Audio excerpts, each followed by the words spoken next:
WIMX HD2 Sacramento, the only station in Sacramento giving you local sports coverage from 6 a.m. to 6 p.m. Monday through Friday. Sacktown Sports. It's time. It is that time. Time for Stiles and Watkins. You can join the show by texting 916-339-1140. Find us on YouTube at Sacktown Sports 1140. It's time for Alan Stiles and Chris Watkins. Yes. On a Monday, whether it is rainy or not, we are here, Stiles and Watkins. It's a new week. It's a new day, taking you up to 2 p.m. And we got you. And Chris, this might be the only week we get to do this. So I'm gonna need Nate, who's behind the glass, to just be a good sport. Okay. We're gonna spend some time. You know, Nate's been trying to hang out with me outside of the show for a while now. We're finally gonna do it on Saturday. So hopefully he doesn't cancel plans for Thunder Showdown. Because what I'm about to say, Chris, make some noise if your team got a W this weekend. Make some noise if your team got a W. Oh, okay. As Nate mutes my microphone. Nate, you got to be a good sport. As a Raiders fan, we got a Vikings fan. This is the only time, I'm hopefully not, but it's probably going to be the only time Chris and I get to say that, and your Niners do not get it done. But wow, what a fully loaded NFL slate we had in week 2, Chris. And like we said, there were going to be overreactions to week 1. And then there are going to be overreactions to week 2. And what are we doing with all of that? Even though Brock Purdy wasn't able to get the W, it's a team sport. Brock Purdy leads the NFL in passing yards. What do we do with that? Why do the Niners wide receivers look like the Drewski meme, the Drewski skit, and they cannot get separation? What is going on with the Niners and Christian McCaffrey? He will not be putting that S on his chest and saving the Niners anytime soon. So we will break down what happened, the second miracle in Minnesota. We will break down everything that happened there, the rest of the NFL slate as well. Chris Watkins, how you doing? Oh, I'm glad you asked. I've never been better, let me tell you. What a weekend it was, you know. There was a lot of doubt, you know, maybe some from my side as well, but you know, it was a hard-fought game, and you know, I think Niner fans should be a little bit happy because, to be honest, that game could have been 10 times worse. I mean, if Sam Darnold doesn't throw a red zone interception, if Aaron Jones does a fumble at the 1-yard line, that could be like a 30-plus game for the Vikings. Yeah. And, you know, the Niners might have just been straight up blown out in that game. So if not for some heroics from a single player, one Fred Warner, that game really could have been an absolute domination. So, however you want to talk about it, however long you want to talk about it, I'm here. I'm ready. And, Nate, I'm sorry. You're just going to have to sit back there, buddy, and enjoy this week. Oh, not buddy. Not buddy. Buddy is crazy. Nathan, Bud. Bud is what did crazy. I do? I've never come at you like this. Not once. You didn't. Hey, this is what happens when your team loses. Yeah, I guess so. This is what happens. This is a great time to probably just announce this is my first Monday here in a while. Oh, yeah. So I think I'm your guys' full-time. There we go. I think I'm the third wheel of this show officially today. There we go. Full-time. So, yeah, it's a great day to get started. Start off on the right foot. Yeah, Nate. Couldn't think of a better Monday. Right. Nate holding down that behind the glass role for us as a producer extraordinaire. And call in, Frank. Well, be careful what you wish for, because the streets are talking, and someone told me that Frank is planning to call. And we'll let Frank cook for he's supposed to take a segment of Dave's show a certain amount of time. He earned it, dude. He did. But I want to know who really, you know, we got to be careful here. But when it's not talking about us, we can talk about it. Who put their money where their mouth is, right? Because what was it, Chris? 6.5 for the Raiders. To 8.5. Yeah, it was 8.5. The biggest spread of the weekend. Yeah, 8.5 for the Raiders, and they took that personally, just like the Michael Jordan meme. And look, we have plenty to get into as it pertains to the Raiders. Max Crosby and picking up Gardner Minshew, some Gardner Minshew numbers that are going to make you a little bit more excited, and something that has plagued the Raiders for a very long time that they are just not doing anymore, not doing as often under Antonio Pierce. So we will break all of that down. We also have our NFL Blitz that's coming up at 11:30, where we will go over basically the most surprising games, the most interesting games. A lot of people, Chris, were complaining about the Kansas City Chiefs and the Cincinnati Bengals. The bottom line is that it was a pass interference. It was as much as it might tick you off. It was a pass interference. And the reason I was saying thank you is because Nate was hand delivering in cahoots with Simone. Nate was hand delivering this to me. UC Davis football is back in action this Saturday. Sacktown Sports has once again proudly partnered up with UC Davis football to keep you laced up with the Aggies all season long. And right now, and around 1 o'clock, we will be giving away tickets, a family 4-pack and parking to check out the Aggies hosting Utah Tech this Saturday. Go check out some football. And it won't be, and I don't think it should be raining on Saturday, so you won't have to worry about that. And if you're not going, that's football weather, so you better hope it does rain. Are you one of those guys? No, you like that? I can't stand it. I can't stand football in rain. Yeah. Like, it's terrible. You can't pass. Everyone's slipping all over the place. It's fun to play, but quality, it sucks. Yeah, and the 916 is talking right now on the text line. I've been telling you about my boy Minshew. And you know what? And had a good 2 quarters. Well, we're going to let's not look at those first half Minshew stats. We're going to have some fun today. Okay, but there is something that's staring the Raiders in the face. And Chris said this during the pre-show. And I don't even want to do this yet. But what's staring the Raiders in the face is, and we talk about it with the Kings too, it's that letdown game. And the Panthers, they're basura. They're trash. They're not good. So Raiders, as easy as it may seem to just, hey, now we'll just take care of business, this is a big deal, right? The Panthers, they're 0-2. Okay, they got smacked by the Saints. They then lost to the Chargers, who are in your division. Cannot have a letdown game, and the Panthers' week starts now. But we are going to enjoy this Ravens win in Baltimore. And as we talked about, Chris, how will you look at this? How will this game be looked at? Will it be that the Raiders balled out or that the Ravens have some problems? And I think it's more of it's a good marriage of both. Yeah, the Raiders have a really good defense and they did enough offensively to get it done. Yeah. If you are the Ravens, you just can't. It still can't happen. Though. Yeah, you can't let that not happen. At home. I mean, you have to be able to execute, like you said. Yeah, not at home. You have to be able to execute better. And you called it last week. You said if the Raiders win this game, it's going to be more so the narrative coming out of it is going to be what's wrong with the Ravens instead of wow, are the Raiders really a team that maybe a lot of us looked over? And I think that is the case here today. That I mean, it's definitely not to take anything away from the Raiders because it was an incredibly impressive win. It was a tale of two halves for sure. Like again, that first half, the offense looked like the offense in week 1. Week 2, kind of. It slowly builds up, but then you look up and you're like, wait, Gardner Minshew has actually made some plays here. He's actually, executing, moving the ball down the field, and they look like a completely different team that second half. But there were multiple opportunities where all the Ravens had to do was put together a competent drive in that second half. If they, in that fourth quarter when they kicked it back to the Raiders with about 3 minutes left or something, just they stall out 3 and out, and it's like you guys are the much better team. You have an offense, you have a team, frankly, that's been good enough to reach some really big heights in the playoffs. You guys can't out execute the Raiders right now in a gotta have it situation where again you just need to drive down the field, kill some time. It was a really, really in bad ways, shocking performance by the Ravens in that second half. And you definitely have to give the Raiders credit. Got to give Gardner Minshew his credit. And really, I mean, Max Crosby looks like a man possessed out there. Yes. He's in the backfield. It feels like every single play. And, that third down sack that he had on Lamar was just absolutely massive. So definitely have to tip your cap to the Raiders for sure. They played a good game, a good second half. But unfortunately for them, I do think that a lot of the narrative outside of that game is going to be more so about the Ravens. And Chris, correct me if I'm wrong, but 26, that's 6 more points than 20, my brother. It sure is. They actually did it. Again, that first half looked absolutely terrible, and it just took the Ravens just pretty much bailing out on offense in the second half.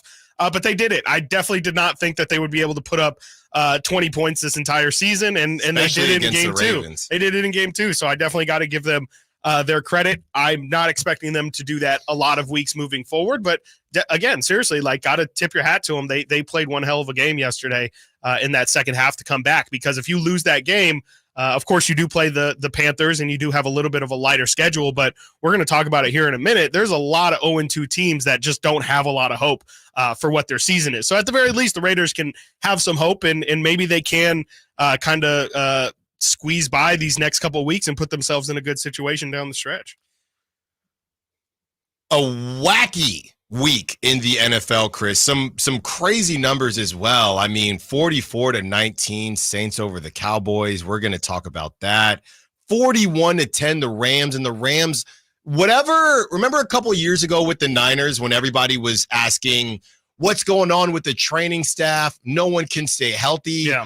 And I know Christian McCaffrey isn't healthy right now, but whatever voodoo or whatever was going on with the Niners and that situation, Chris, it's been passed on to the Rams. I mean, this is insane. Cooper Kupp leaves the game yesterday. They're already missing Puka Nacua. Their whole line has been out. It's a mess. And the Rams, and I don't know what to do with the Cardinals. You know, somebody said last week about the Saints, hey, you put 40 up on a team, even if it's not a good team, that's impressive. And what do the Saints do? They follow it up with another 40-point performance. Well, what are we supposed to do with the Cardinals? They beat a beat down Rams team 41-10. And of course, they're in the same division as the Niners. So I think that a lot can be learned this week, and I think there is a lot to learn. And of course, we'll get into Falcons and Eagles because the Eagles have an opportunity. The good thing about the Niners losing is that you get a week where the Lions lose as well, the Cowboys lose. Let's see what happens. Two NFC teams going back and forth. You know, there was some high expectation for the Falcons, but if the Eagles get this W today, it's early in the season, but I'm sure they're thinking, okay, well, now we're up because the Niners, they've already dropped a game, and you just want to give yourself that padding for the rest of the season. The Eagles and the Niners do not face head-to-head, whereas the Cowboys and the Niners have to face off head-to-head. The Lions and the Niners have to face off head-to-head. So a huge game, even this early in the season for the Eagles to try to put themselves in good position. So we will continue to break all things down as far as NFL Week 2. When we come back, we have some sound from the Niners and their loss to the Vikings 23-17. What happened on that 97-yard touchdown to Justin Jefferson? Let's hear from Jair Brown and what he has to say when we return. Stiles Watkins, Sacktown Sports. Keegan Murray plays here. Keegan scores another three-pointer. Keegan Murray knocking it down to 23 points. Match De'Aaron Fox for game scoring honors. Sacktown Sports is your proud home of the Sacramento Kings. Hey, what's up, everybody? It's your boy, Kyle Draper. Equip your staff with top-notch uniforms, professionally cleaned and delivered weekly to your workplace by Alsco Uniforms, proud sponsors of the Sacramento Kings Mob Crew. Our services include uniforms, towels, floor mats, mops, first aid supplies, and restroom essentials to uphold cleanliness and safety standards in your business. Discover why it pays to keep clean with Alsco Uniforms. Visit alsco.com to learn more. Again, visit alsco.com. Model year-end pricing is back at Folsom Lake Honda, your one-stop Honda shop. During the model year-end event, lower interest rates at Folsom Lake Honda make lower payments. It's no wonder why Folsom Lake Honda is your one-stop Honda shop. Come in today or check out our entire inventory online at folsomlakehonda.com. Get an instant cash offer for your trade at folsomlakehonda.com. We'll buy your car whether you buy from us or not. Folsom Lake Honda is your one-stop Honda shop. Folsom Lake Honda. Go to folsomlakehonda.com. Your one-stop Honda shop.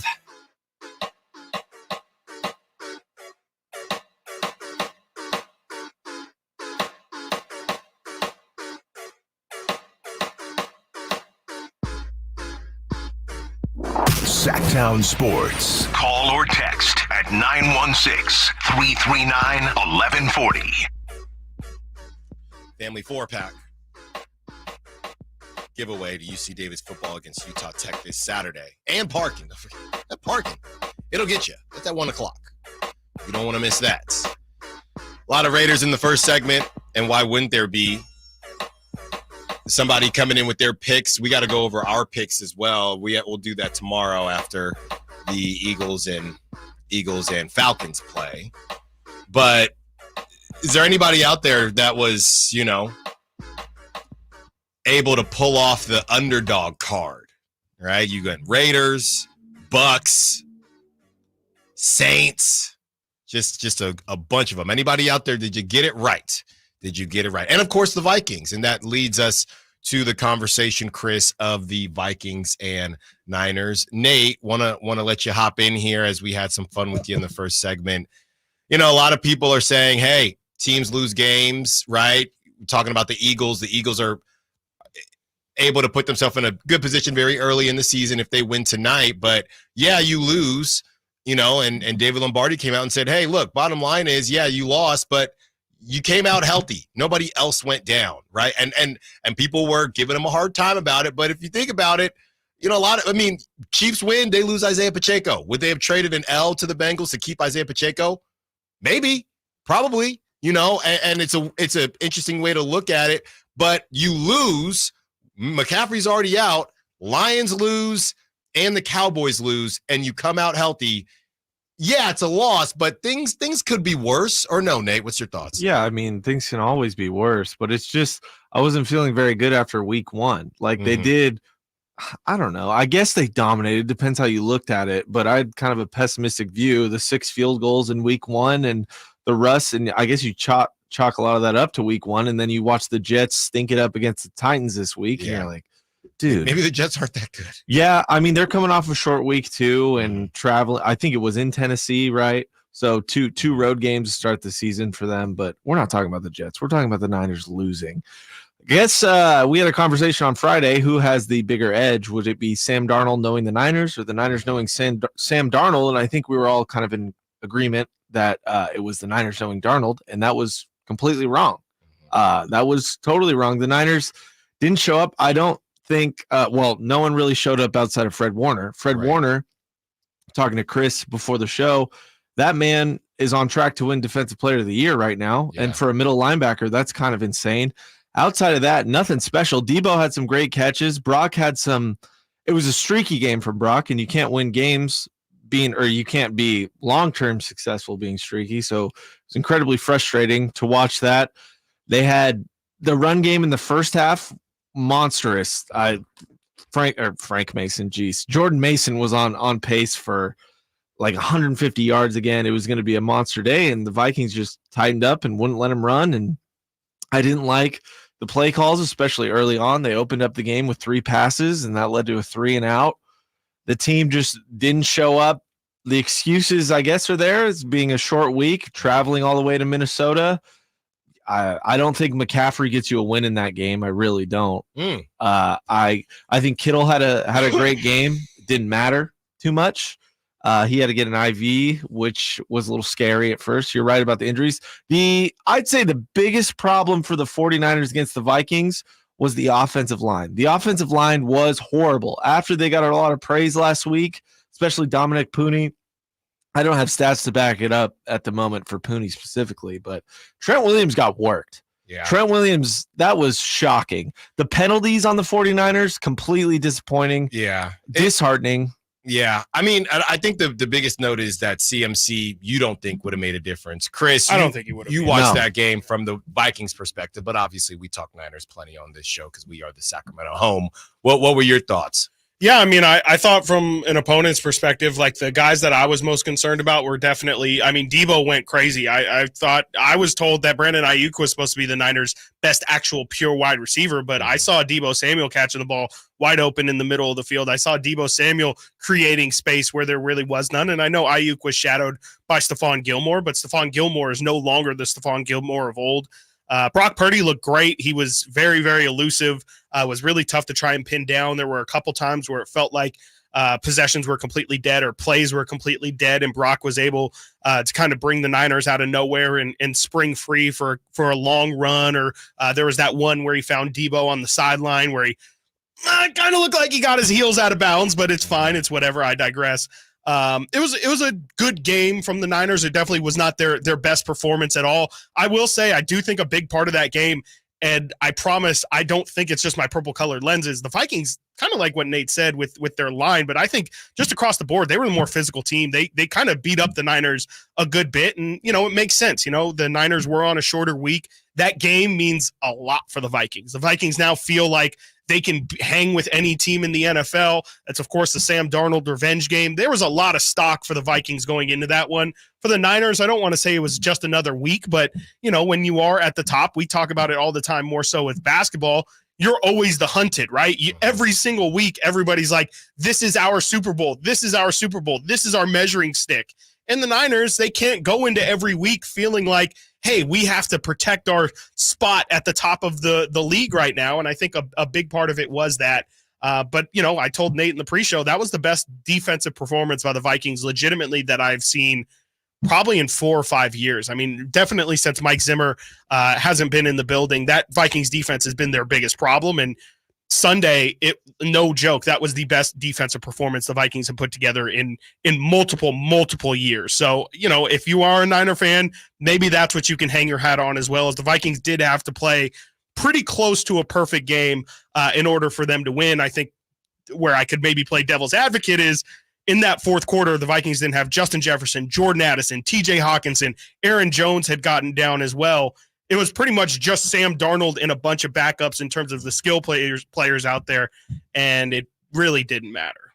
Yeah, it didn't. And I want to get into this, guys. We have the sound from Jair Brown on the side of the Niners defense, but before we get to that, and you have Brian Flores and Brock saying that scheme was crazy, which I thought a lot of people didn't make a big deal out of it as far as Brock not understanding, but for Brock to say that, we talk about how good of a processor he is. We talk about how that's all on Flores. No. I don't put it on Brock. No, I'm not putting it on Brock. I'm just saying for Brock to say that means that what he said to Flores is real deal, because Brock has seen plenty, right? Brock has seen plenty from the elite teams in the league, and in for the him to say that, playoffs too, for him to say that means, okay, this is what I was seeing today wasn't what I was normally seeing. And part of that, guys, is not just what Flores did, but it's also the lack of separation. And I think this whole thing is fascinating because you have Debo, who we know is not the most crisp route runner. Brandon Ayuk, that's kind of his bread and butter, but you still have a rusty Brandon Ayuk. Now, Chris and I probably had one of our most heated conversations last week as we talked about Brandon Ayuk and dropping that ball. We said, let's see what he does next week. Comes back this week, and he can't get separation. And that, to me, is more of that rust because you weren't in camp. So now I'm sitting here on these same airwaves saying, okay, we gave him a mulligan as far as the drop was concerned. I can't give you a mulligan as far as not even be able to create separation. Juwan Jennings was open. Juwan Jennings. So at what point is the rest going to be off? He continues to be good, by the way. Juwan Jennings. Jennings looked like he looked like if you would have dropped an alien on that game and said, who's the Niners receiver? Oh, it would probably be Debo that you would say got the $30 million. But who would be, if I told you two of their receivers got $30 million or close to, $20+ million, who would it be? Juwan Jennings would have been one of those guesses. He was incredible. And a lot of people, they got the milk carton gifts and everything like that, wondering where is Brandon Ayuk, and this is what happens. This is what happens when you with great power comes great responsibility, and this is that responsibility. Is if you're going to be a $30 million receiver, people are going to expect some things out of you. He better be lucky it wasn't Monday night, because Peyton would have ripped him again. I just can't wait. When we really know it's down bad for Ayuk is when he gets called a decoy. No. What you don't understand is he's actually distracting and taking away. The reason why Debo's so open is because they're focusing so much on Brandon Ayuk. Funny enough, haven't seen that yet because get ready. Oh, it's happening. Brock, and we'll get into Brock Purdy here on the other side as far as what is happening with the Niners and their wide receivers. We got this, and we have Jair Brown sound for you. Stiles and Watkins, Sacktown Sports. Did you miss any part of our live local shows? Don't worry, you never have to miss them again. Check out SacktownSports.com and search our podcast page and play our shows when you want. The Carmichael Dave Show with Jason Ross, Stiles and Watkins, and The Drive Guys. Plus, other podcasts like Return of the Empire, Return of the Roar, The Stingers Up podcast, and Golf to Go with Frank LaRosa. They're all available right now on SacktownSports.com. Sacramento weather is brought to you by Folsom Lake Kia. I'm meteorologist Kelly Curran in the KCRA 3 Weather Center. We are expecting partly to mostly cloudy skies across the area today. Cooler as well, with highs only topping out in the low 70s. Get the latest forecast on the KCRA 3 News and the KCRA app. DC here for Folsom Lake Kia, where they make car shopping easy with a huge selection of new Kia models, low payments, and zero down deals with approved credit. Folsom Lake Kia, your trusted dealer in Folsom for over 25 years. FolsomLakeKia.com. It's not hard to be a mom. It's hard to be a good mom. It's easy to be a bad mom. That's so easy. But to be a good mom is hard. To be a bad mom, that's as easy as being a great dad. That's Nikki Glazer, Alive and Unwell Tour. Friday, September 20th. The venue at Thunder Valley. Tickets on sale now. For tickets, visit ThunderValleyResort.com. She's alive and unwell. Don't miss Nikki Glazer. Thank you. Good night. Finally, an easy way to find home improvement contractors. Just visit subcontractorsunited.com and simplify your search for home services professionals. From cabinets to windows, roofing to plumbing, Subcontractors United is an easy, simple way to find and hire a home improvement contractor. And you never have to give up personal information. So no harassing phone calls like you get from those other websites. SubcontractorsUnited.com is sponsored by D&D Cabinets and Savage Design.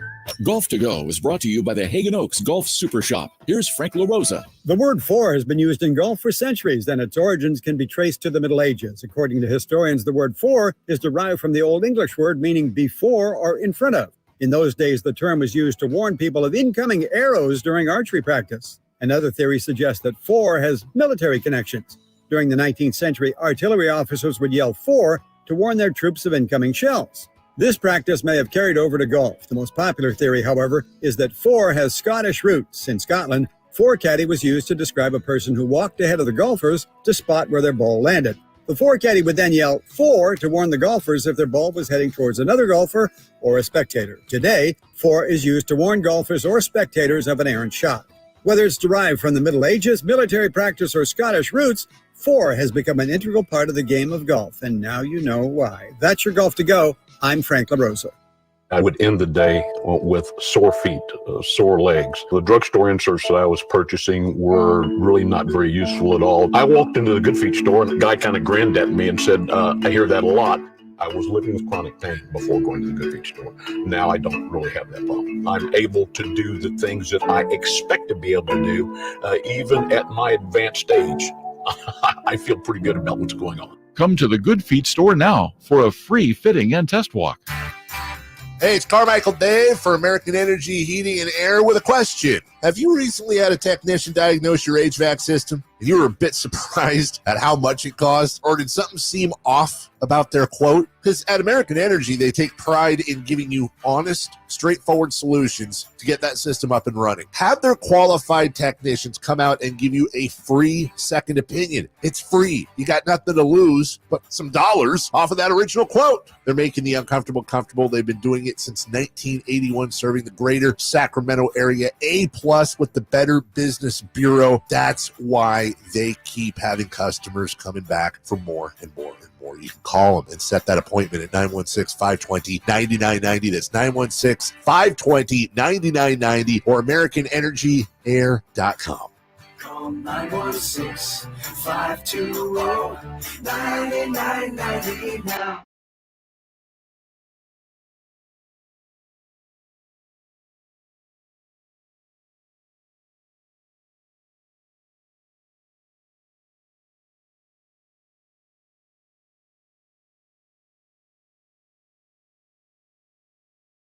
Live and local. Live and local.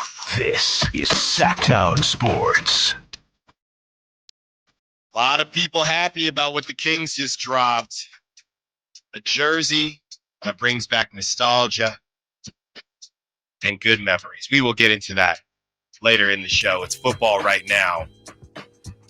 And we were discussing really the issue with separation, right? And the separation or lack thereof that the Niners have been struggling with throughout these first couple games. And even so, Brock has still been doing his thing. So this is interesting, Chris, or at least I thought it was. Through 2 weeks, Brock Purdy is the fourth most sacked quarterback with 8. Only Gardner Minshew, Caleb Williams, and it looked like it last night from Caleb, and Deshaun Watson have been sacked more.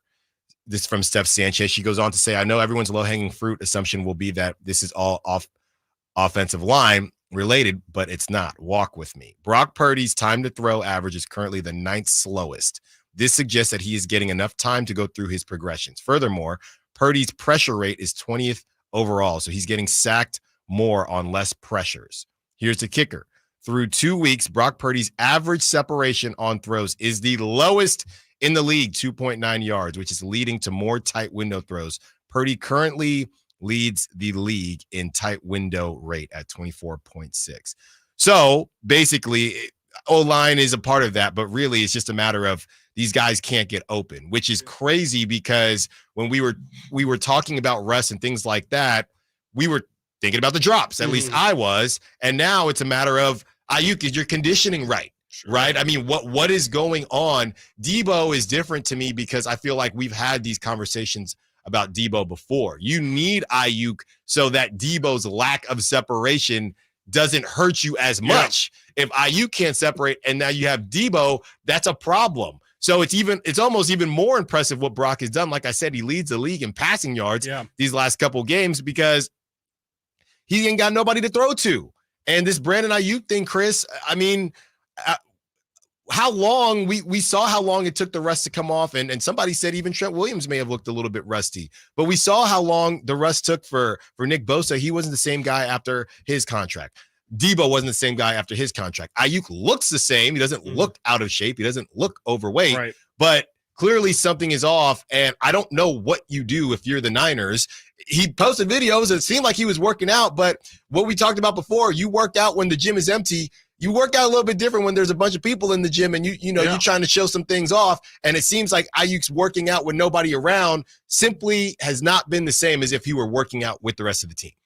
Yeah, I mean, we'll see if it continues, but through 2 weeks so far, I mean, he has definitely looked like somebody who missed the entirety of training camp, right? Like, I mean, we're not really even joking about it, but Juwan Jennings has been the one that's creating separation, and when they really need to have a go-to ball, it's Con to Juwan. It feels like every single time this season, and I do think some of that is on Ayuk. I mean, they haven't looked super explosive these first couple weeks.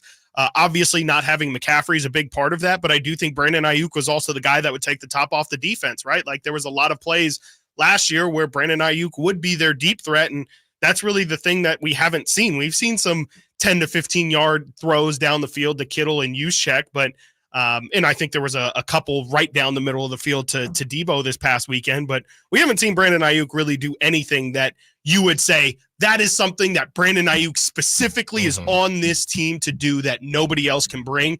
We just haven't seen it through 2 weeks. Again, I don't know if it's going to reverse course, a month into the season, like you're saying, maybe when he's a little bit more conditioned, but so far through 2 weeks, he has not looked nearly the same guy and definitely not a guy who is deserving of all the drama and, of course, the money as well. But for me, the drama was the bigger part of it that he caused this offseason. If you're going to make that big of a stink, you need to be able to immediately back it up and say, this is exactly why I was so pressed for you guys to pay me and to give me the respect that I feel like I deserve. Yeah, I mean, your boy Justin Jefferson didn't get into the same amount of drama, and he got paid his money because we know there are levels to this. And what does he do? He comes out and he's balling already. Now we got to check in on him. Obviously, he left the game with injury. But speaking of Justin Jefferson, we have this sound. And I thought, I'll be honest, Chris, we don't get put in a lot of situations where tough questions get asked, but we see it happen to athletes and coaches, and guys handle things certain ways. And Jair Brown, I mean, he gets asked this question. He's right in front of his locker. There's a lot of guys that would have answered this in a different way. He gets pressed on the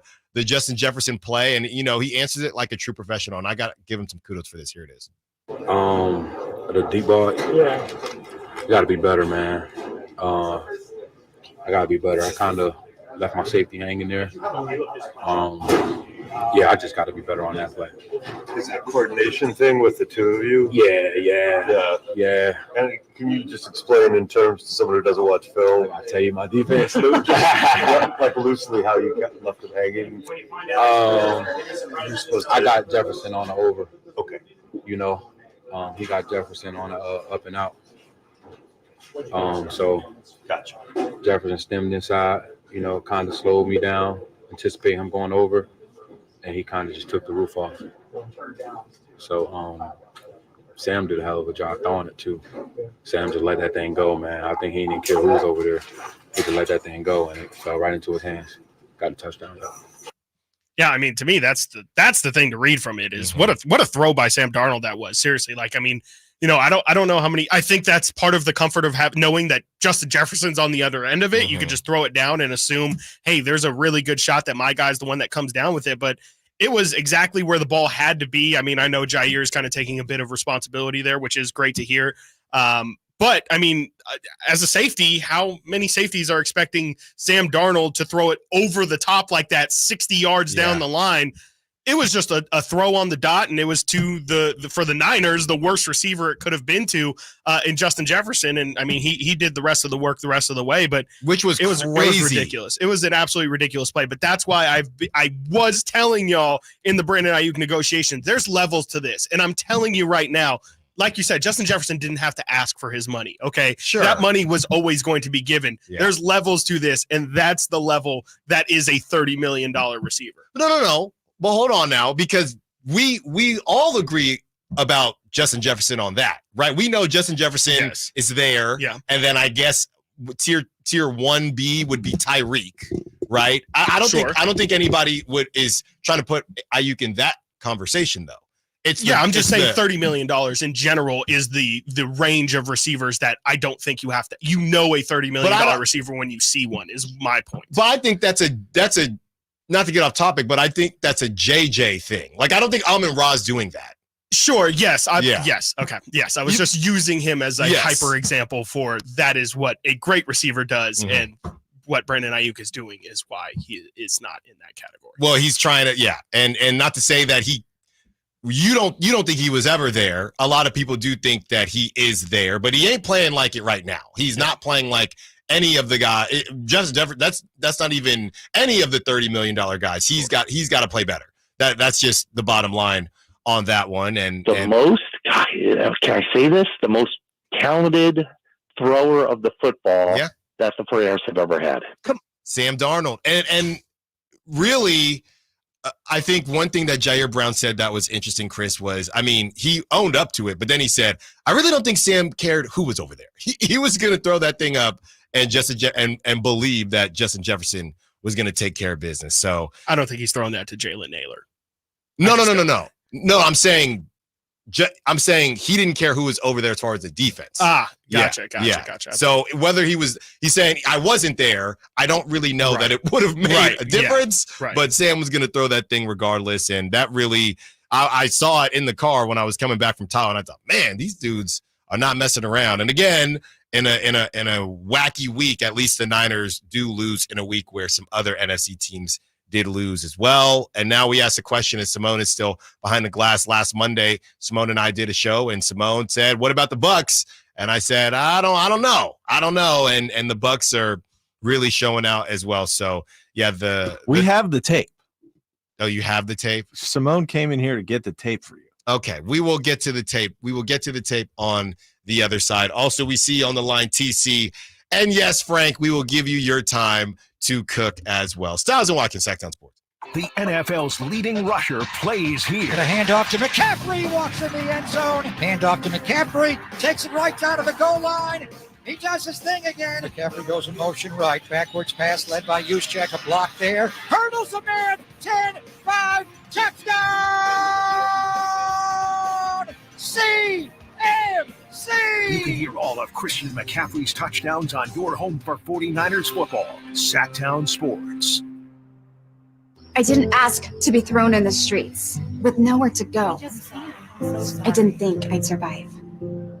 But I did ask for help, and Covenant House was there for me. 1 in 10 young adults will experience a form of homelessness this year. For these kids who didn't ask to be put in this unthinkable situation, Covenant House is there. Covenant House helped me break the cycle of homelessness in my family. They gave me the love that I needed. Over 2,000 young people will sleep safely in a Covenant House bed tonight. When youth who are experiencing homelessness have a hot meal, a safe place to sleep, medical care, and love, they can overcome heartbreaking challenges and have a brighter future. They just really genuinely just wanted to help me succeed, and I'm succeeding. I'm a speaker, I'm an author. Covenant House really helped me and really helped mold me into the woman I am today. If you or someone you love is asking for help, go to safeplacetosleep.org today. A new Honda? Nice. Well, it was like this. It was a super hot day, so we all stopped for some ice cream. When bam, the AC went out. My dad started sweating and was all, man, I stink. And my brother was like, I hate this car. And my mom was all, I'm dying in here.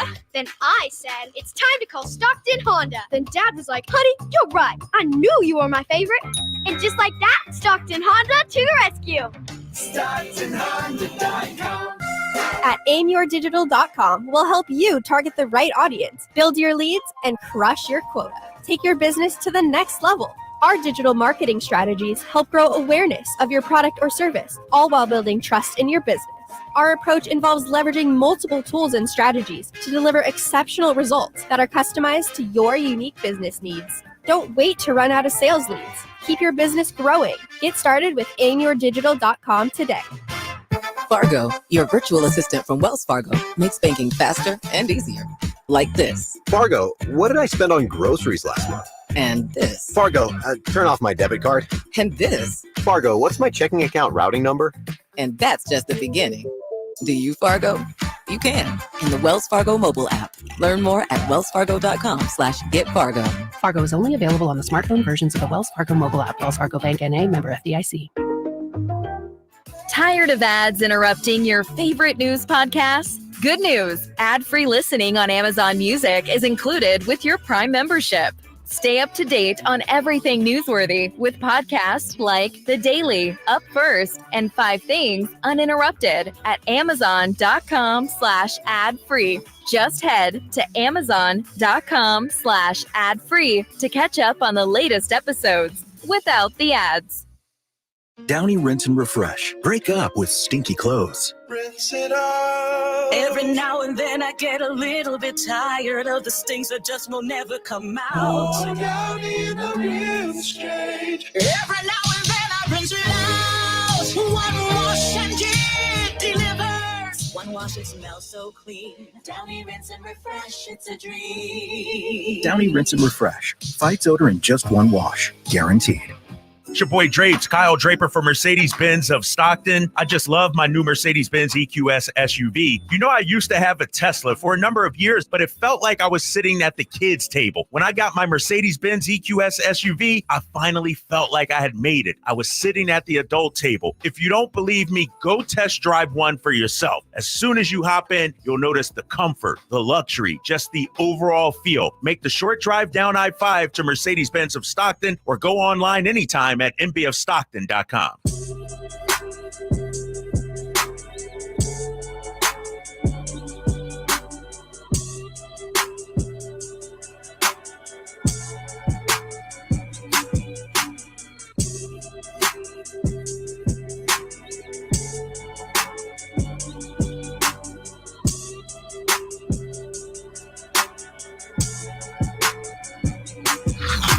Sacktown Sports. Check us out on YouTube. Search Sacktown Sports and subscribe. 1 o'clock. UC Davis. Family 4-pack. And parking. Cannot forget the parking. All right, we're opening up the phone lines. Dang it. It's time. We got 3 more hours to talk. So we're letting you talk. That's right. 916-339-1140. Be a part of the conversation. We got 2 guys right now that want to be a part of the conversation. Talking about 2 different things. We see Frank, but we're going to get to TC first, who wants to be a part of the conversation. Uh-oh, TC. Kyle Shanahan got you again, huh? Yeah, hey, trying to turn Brock into a robot, dude, like he did Jimmy G. I'm trying to tell you about this guy, man. This dude's going to become a problem, and everybody's going to start to see it by the end of this season, man. But that's another story. As far as Chris, as far as BA, it wasn't a drama like him and Justin Jefferson on 2 different levels. Justin Jefferson is a dude, but BA's a dude also. BA, it wasn't a drama. BA was making it known as Kyle, pay me my money. That was a thing between him and Kyle. And Parag and the organization always trying to lowball and play with people. And BA was just saying, bro, give me my money, bro. I don't know if we're going to win a Super Bowl or not. Let me get paid. Everybody getting paid. If we just doing this as brotherhood and we all kumbaya and being together, well, then give me my money, bro. And also, Kyle, I haven't forgot about what you did to me, bro, when I was a rookie, bro. And I turned it around and I did everything you asked me to. Exactly. So he wasn't being a diva, bro. That was being about, Kyle, you're going to respect me, bro. I did everything you asked me to do, bro. Yeah, but then when I come to the table, bro, I just want to get paid. As far as the Vikings, bro, Chris, y'all played a good game yesterday, dog. I It was a cool game. Kevin O'Connell came out. Brian Flores. It's just certain guys that got Kyle's number, big dog. But I'm telling you, Kyle, hey, I'm going to get off the line on this, y'all. Watch how the season goes. Kyle is going to turn Brock into a robot, bro. I'm telling you. Thanks for the call. Yes, Thanks for the call, TC. But look, most passing yards through 2 games, Brock Purdy. And his dudes can't even get separation. What are we talking about? That's a bad stat, my opinion. Passing yards means which one? The passing yards one. Just being from behind, having the most passing yards is not always great. Oh, but when Mahomes does it, it's outstanding. I don't know if Mahomes is. I'm not arguing that. I'm not. This is not a good stat from the standpoint of he just slinging it. Like, look at. I believe Sam Howell had a ton of throw yards last year.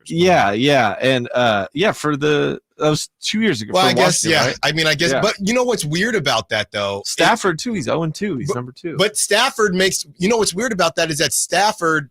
They barely even have, their running game. Sometimes they just don't even call on Kyron Williams.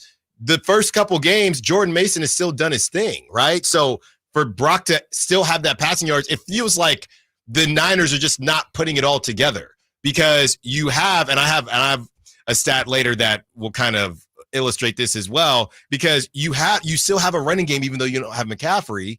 And even though they're tight windows, Brock is still completing passes, and you have a really good defense. So and they're 1-1. The other right? passers have also been terrible. Quarterbacks this year have been absolutely horrible from week to week. Yeah. 916-339-1140. Well, one guy who wasn't horrible, especially in the second half, is Mustache Minshew Magic for the Raiders, and highly anticipated call. We knew this was coming. Chris, when I laid my head down last night to sleep, I said, over under the first hour, when will Frank call? Will we get to the 11 o'clock hour, or will we not even get to the 11 o'clock hour? We got close, but it's time. All right, Frank, do your gloating.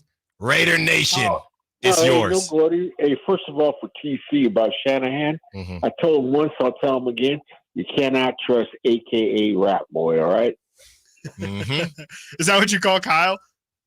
His dad, Mike Shanahan, was AKA Rat Boy. He takes over for his dad. That's AKA Rat Boy. A lot of people have been saying that. Yeah. We'll see. We'll see how the year goes. All right, Stiles, you said we wouldn't win a game. You were, I don't see a win on the schedule. I don't see this. They're going to go up to Baltimore, get pounded. By the way, I took the Raiders and the points and the money line, cleaned up big time. Thank you. Good job, Frank. You were in Tahoe. Did you get any of that? No.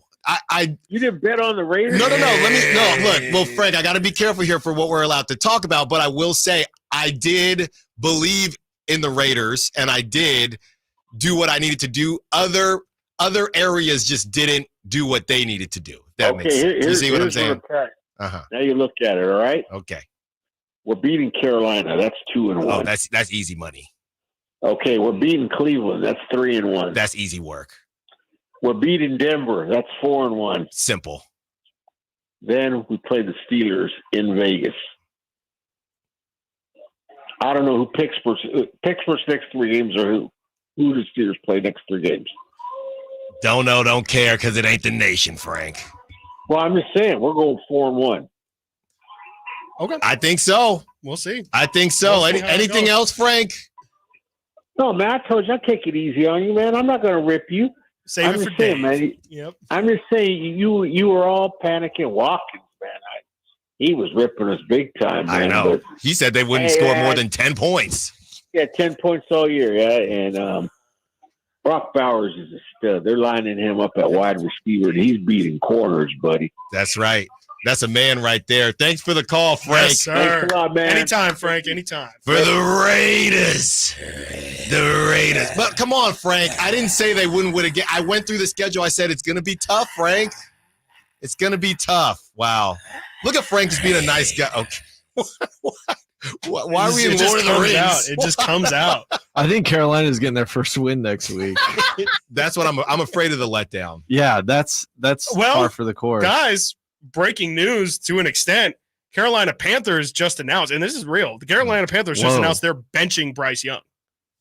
Really? Oh Yes. my goodness. They just announced that they are Tom Pelissero 3 minutes ago. The Panthers are benching former number 1 pick Bryce Young and starting veteran Andy Dalton beginning this week. I don't like this. I don't like this. As I don't like reportedly this. said, quote, Bryce is our quarterback, but with the season quickly slipping away, Canellis decided to make a change. I don't like this. Bryce is our quarterback from the bench. He's just not our quarterback. I mean, did you see it? It looked like he was going to cry. There was a play Didn't look great. where what did he turn it over? It looked like he was going to cry real tears. Bro. What a whiff. I mean, I will say I was watching the Bucks this weekend, and you just can't call these patients dead yet. You can't. Like, look at Sam Darnold. Look at the week Sam Darnold just had. Look at the 2 seasons that Baker has had here. Like, I think that we just in general Different teams though.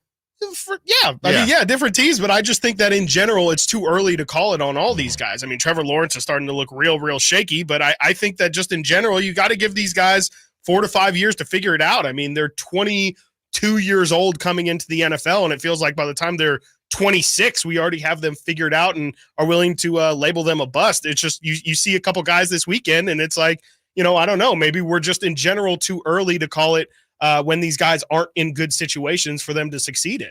Yeah, I like your Baker comp more than Sam Darnold because Sam Darnold, we knew he always had the tools. But he was terrible. No. I get that. But it was if this guy, he was the batting practice hitter. If he can put it together, he's got. I don't know what. I feel like Bryce that talk came up more when he was on the Niners, when he was on the Panthers, and when he was on the Jets. No one was out here saying the tools are great. He always had the cannon. I think people. Well, I mean, he could have a cannon, but that doesn't mean he's a good quarterback. Like, I don't think anyone ever said this guy. I would trust this guy to be my starter. I feel like, but what I'm saying is, you're just trying. If you look at the Anthony Richardson and guys like that, I'm just not sure what we're waiting for Bryce Young to become. And I felt like that during the draft. Okay. I felt like that during the draft. I didn't like that he didn't do the combine. I just didn't like. I'm just saying we can wait. Yeah. We can wait. I'm just saying the Panthers can't wait, or they don't. They can. They don't want to. No, for sure. I think that's what's interesting as well. If they were losing games, if you're losing games, but you feel like you're gaining something or getting somewhere, I don't think they would bench him. The fact that they're benching him to me makes me feel like they're losing. For sure. They're losing, and he's what are we doing here? For sure. Quick question on Sam Darnold: is he going full? Is this his Geno Smith year? Is he? They wrote me up. I didn't write back. Yeah, I think that it's going to get squirrely here at some point. I mean, it's he's had good stretches before in the past. I mean, even with the Jets, I think there was like a month-long period where he led the NFL in like rush yards or something like that. I mean, he's been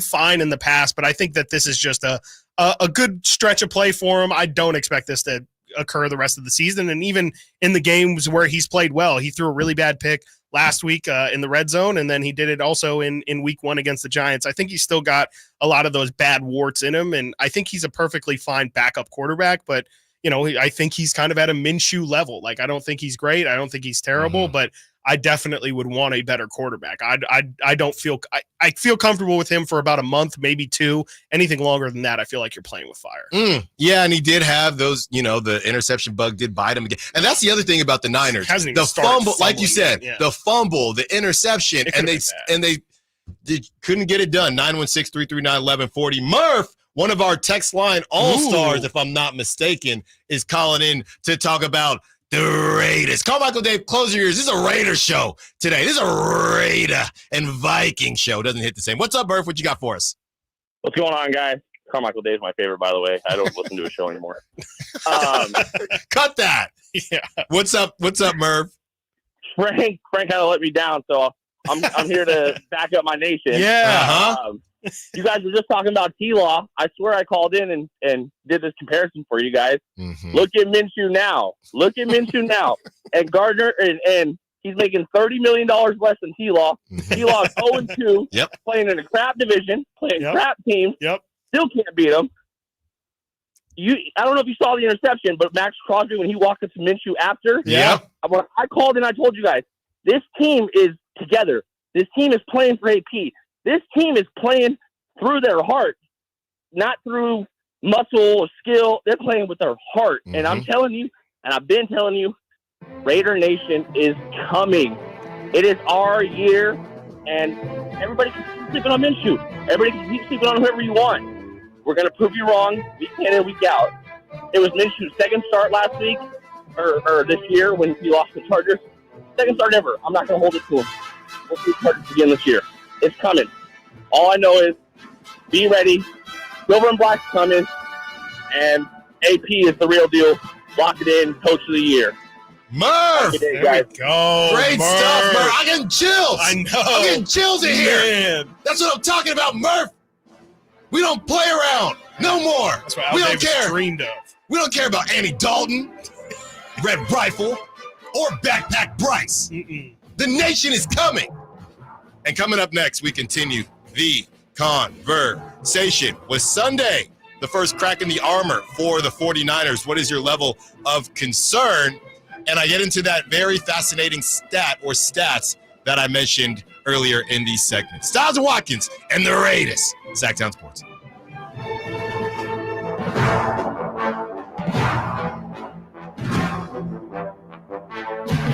You never know what you might hear when listening to a Sacramento Kings game. Keegan going for another triple. Man, is he feeling it. Keegan, can he do it? Yes, there's number 11, Keegan Murray. Keegan steps back. He just knocked down his 12th three-pointer, a Kings franchise record. He's got 45 points. Never miss a moment of Sacramento Kings basketball with Sacktown Sports and the Sacktown Sports app. Grab the keys to a new Toyota. Let's go! Enjoy fall to the fullest with amazing MPG and performance. Fill up less and explore more in a new Toyota. Choose between 16 hybrid and electrified Toyota models, more than any other brand, and rack up the miles with Toyota's class-leading fuel efficiency and reliability. Put more fun in every mile this fall. Grab the keys, come on, let's go! Toyota. Let's go places. Sacramento, Dirk Bentley's coming to town. Getting drunk on a plane. For his only show in California this year, Saturday, September 28th at Hart Health Park for Country in the Park 2. What was I thinking? And he's bringing some friends. Harmony. I want to close your eyes for this. Tyler Rich. Dasha. And more. Saturday, September 28th at Hart Health Park. Get your tickets today before they're sold out at CITPFest.com. Brought to you by the California Army National Guard and Red's Pizzeria and Tap House. A new pool can transform your backyard into a beautiful oasis. Now, that's what happened with us when we made the best decision and called Premier Pools and Spas. The process began with an in-person consultation with the designer, and the end result, well, it's been several years of family fun in our forever pool. Now, you can find out for yourself by coming out to the Endless Summer Bash from Premier Pools and Spas. That's this Saturday from 10 to 4 at their newly renovated showroom in Rancho Cordova. They'll have food, ice cream, bounce houses, and more, but you can come get design ideas for your pool. But also, they build outdoor living spaces, fire pits, pavers, and so much more. That's this Saturday from 10 to 4 at Premier Pools and Spas' newly renovated showroom in Rancho Cordova. Find out for yourself why they've been the region's leading pool builder and serving Sacramento since 1988. That's Premier Pools and Spas, contract license number 589234. Why'd the kid jump off the boat? I don't know. Why? Peer pressure. Oh, good one, Ned. Ned isn't funny, but Ned owns a boat, and you don't. So every time Ned tells another one of his unfunny boat puns, you're going to laugh loud and keep on laughing until you get a boat of your own. A pier where you put a boat. Yeah, I get it. And when you do get a boat of your own, make sure you save money by bundling it with your home, auto, or other vehicles with Progressive. Progressive Casualty Insurance Company affiliates and other insurers not available in all states. Paul's new drone startup just lost its most genius computer scientist. We just lost our best genius to some new genius who's got a genius new idea. I'm going to have to find a new genius or two have geniuses and fast. He needs a computer scientist that can keep his startup from falling down. I need Indeed. Indeed you do. When you sponsor a job on Indeed, it's easier for talented candidates to find it, which makes it easier for you to hire them. Visit Indeed.com/credit and get $75 towards your first sponsored job. Terms and conditions apply. Model Year End pricing is back at Folsom Lake Honda, your one-stop Honda shop. During the Model Year End event, lower interest rates at Folsom Lake Honda make lower payments. It's no wonder why Folsom Lake Honda is your one-stop Honda shop. Come in today or check out our entire inventory online at FolsomLakeHonda.com. Get an instant cash offer for your trade at FolsomLakeHonda.com. FolsomLakeHonda.com. We'll buy your car whether you buy from us or not. Folsom Lake Honda is your one-stop Honda shop. Folsom Lake Honda. Go to FolsomLakeHonda.com. Your one-stop Honda shop. High Voltage live boxing action returns to Northern California Saturday, September 21st at the venue at Thunder Valley with Thunder Showdown featuring the undefeated 12th ranked welterweight in the world, Amari Jones. Get tickets now at Ticketmaster.com. Fight card subject to change. From the Power Business Technology Toshiba Studios. Your home for Kings basketball for over 25 seasons. No look, Gibby to Weber, down the lane, flying jam. There's your play of the night right there. It's inside is Sabonis, a two-hand rip, a brilliant pass from De'Aaron Fox. KHTKAM Sacramento, KYMX HD2 Sacramento. Sacktown Sports.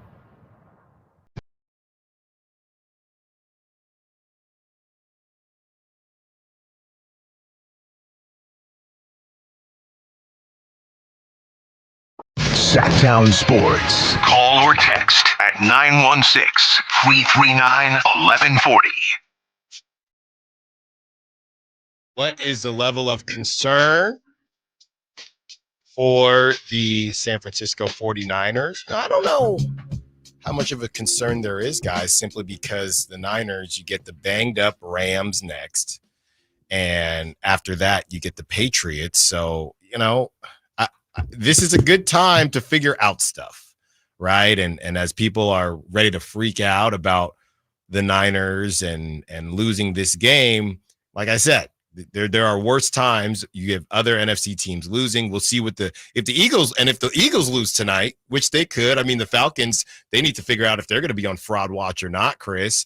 If the Eagles lose tonight, I mean, it really not. I mean, unless we're worried about the Bucks, and I know we got that sound on me saying the Bucks aren't going to be much or not believing in the Bucks yet. But unless we're worried about the Bucks and the Vikings, it could be worse for the Niners. But still, there are some things that the Niners are going to have to iron out. They're definitely going to have to iron. I just think that it's not even about the keeping pace with the rest of the league. To me, it's more just that they didn't look like they were head and shoulders above everyone else. I mean, at this point last year, they were dominating teams. They were putting up 30 every single week. And to me, it was just maybe a sign that in an offseason where people had a lot of questions about the vibes of this team, and not that really surfaced during this game or anything, but I just kind of saw it as an opportunity to question, like, hey, is this maybe the first sign in only week 2 of this long season that, maybe people might be right. There was a lot of doubters that the Niners weren't going to have it in them emotionally to have the run that they've had these past couple of years.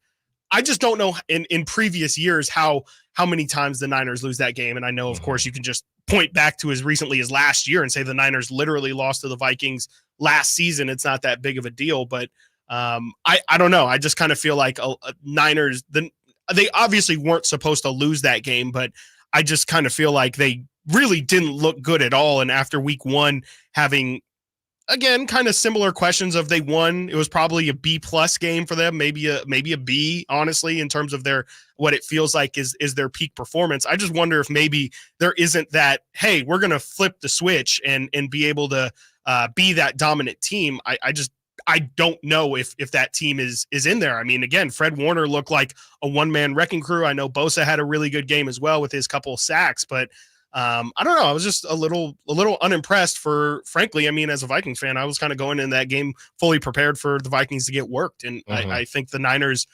definitely disappointed with that performance. Yeah. That game against the Jets was really confusing, right? Because they dominated, but it didn't really look like domination.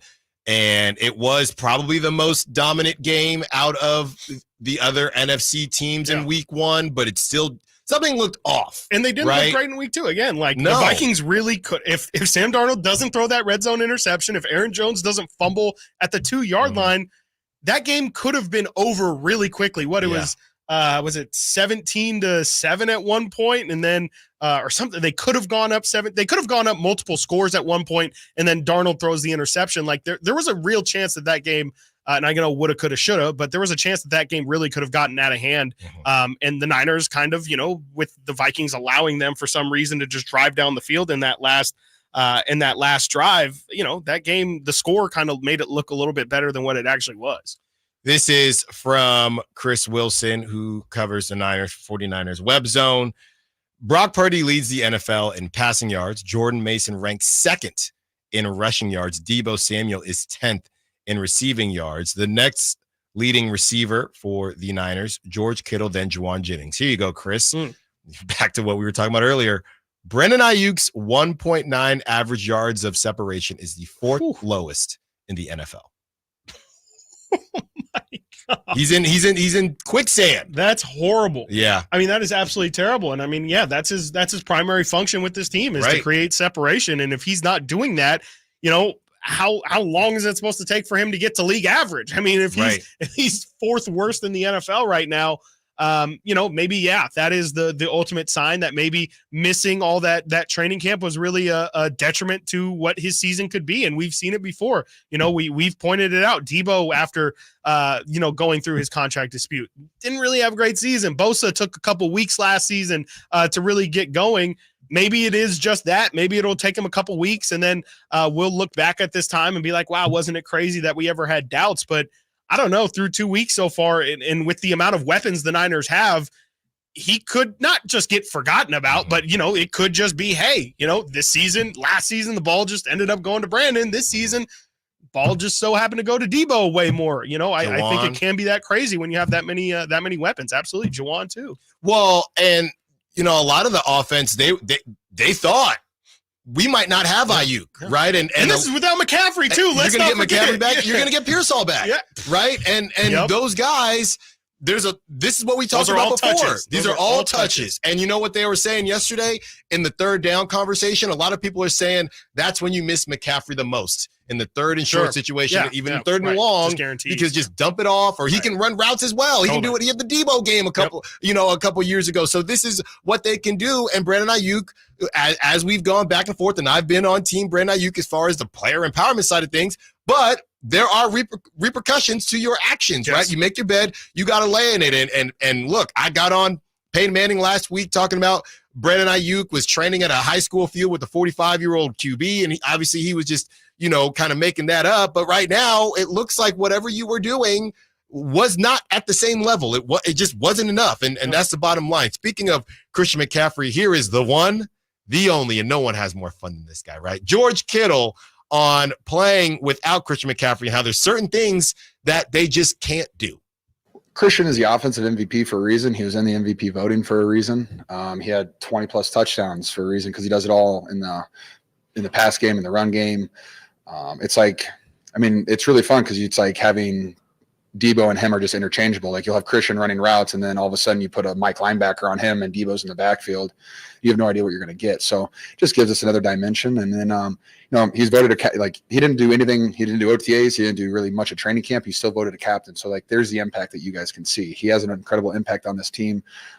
Just him being around, he boosts everyone's confidence. But I still think we could have. We won last week. I think we had opportunities to find a way to win today, and we just didn't. But it's just there's things that we can't do without Christian. So you have no Christian McCaffrey. This is what Brock is working with right now. You have no Christian McCaffrey.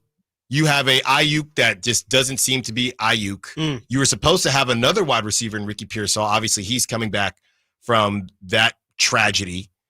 And you got to find a way to win games. And they didn't against the Jets. They weren't able to do it yesterday. That's the bottom line. You have Esteban here on the text line, Chris, 916. They haven't won in Minnesota since 1992. And they are just supposed to win. LOL. Yeah. Yeah. They are. Yeah. There's nothing. It's not like the location is cursed or anything. If you want to point out that they had a short week, sure, absolutely. It was another 1-0 team. Sure, absolutely. But point out who the Vikings were missing. Yeah, right. That's my thing, is like Sam Darnold did just as much with less. He didn't have his best receiver out there in Justin Jefferson in that fourth quarter. Didn't have Jordan Addison all game. Didn't have a lot.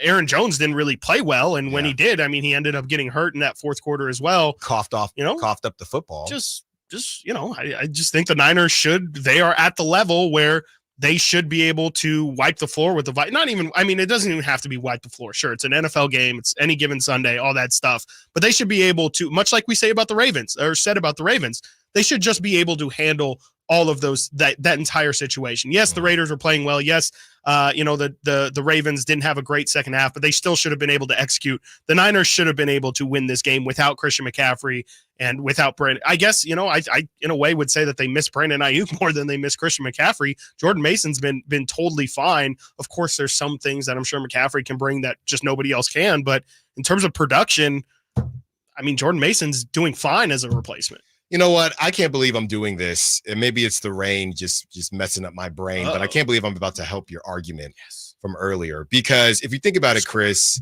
no, it's going to come at a cost because, you didn't want to talk about this, but Adam Schefter, again, this is the second week in a row, a random Niners story comes out right before the game start. Adam Schefter. Last week, we had Jay Glazer with Kyle Shanahan doing cardio, looking like Robert Saleh running up the stairs. This week, we have a report saying that the Niners called the Vikings about Justin Jefferson. So I'm bringing that up because you mentioned how there are levels to this, which we all understand. Yes. But this whole thing we just went through with the Niners and Brandon Ayuk. Yeah. So clearly, the Niners do not have a problem paying a wide receiver more than they paid Brandon Ayuk if they think he's worth it. They ended up not being able to get Justin Jefferson because the Vikings were just not going to let him go. Never. You end up with Brandon Ayuk. You're in a stalemate for this amount of time, and now you have a rusty Brandon Ayuk. But is there a part that now makes me think, well, maybe the Niners kind of felt like we don't think you're worth this, but we don't really have a choice but to pay you because they were willing to pay Justin Jefferson more if they were interested in JJ. Yeah, exactly. Yeah, no, it's a really good point, and I think again, it does kind of point at the fact that I don't know if the Niners even feel like, and even again, this was kind of my entire argument with the Niners as well. I don't think they needed to pay. It would have been okay to see Ayuk walk because I think we're kind of seeing that now. The offense, granted, again, they didn't produce well enough to beat the Vikings on Sunday, but I still think that offense is really good, and you pretty much haven't had Brandon Ayuk's production there. If you could have gotten, again, even if it would have been a Cortland Sutton or one of these, I won't say Kendrick Bourne, but I will say one of these Amari Cooper, who has had a really rough couple weeks. Well, he wants to be gone. Yeah, please. I'm sure he does. And, there's a couple other, Jacoby Myers, I think there was a report that came out this weekend. Hey. Niners were interested in Jacoby Myers. It was just a report. Yes. I'm just saying what was out there. But I also say that to say, I think the Niners also might have known, hey, we really shouldn't, from our books, we really shouldn't, our salary books, we really shouldn't be paying this guy $30 million because we don't really need him to make 30. We can get off with a $15 or $12 million receiver, and he can probably give us just as much. It feels like they're at an excess of spoils, and they just didn't really need to pay Ayuk what they did, and I think it's going to lead to a lot of financial struggles for them moving forward. JR, we will get to you on the other side. We continue the Brandon Ayuk conversation and how he is not necessarily living up to that big bag. At least not yet. It's still early. If we can do it with quarterbacks, we can do it with wide receivers as well. Can't we? Stiles Watkins, Sacktown Sports. The only place you'll find Kevin Herter is Sacktown Sports. Herter's open, steps into three. He's got the triple. Hey, Sacramento, it's Kevin Herter, and you're listening to the home of the Sacramento Kings, Sacktown Sports. Your local sports leader. You guys got a new Honda? Well, it was like this. My mom was driving me to school when, bam, our car started smoking. My mom wasn't happy, so she called my dad and said, honey, if you value your life and our marriage, you'll take care of this now. So my dad calls up Stockton Honda and was like, can you get me approved for a new car and save my marriage? And they're all, sure, Mr. Jones, we do this every day. And just like that, Stockton Honda to the rescue. StocktonHonda.com. When an overwhelmed injury victim calls Ashton or Price, we immediately remove their legal burden and introduce them to the very best medical care in the region. They focus on their health, and we handle all the rest. When they reach the end of their medical journey and are reunited with happiness and hope, we unleash our decades of legal experience to obtain maximum compensation. We are real, local, experienced litigators and snappy dressers, too. Consultation's free, and there's never a fee until we win. Remember, for the best advice, don't think twice. Call Ashton and Price.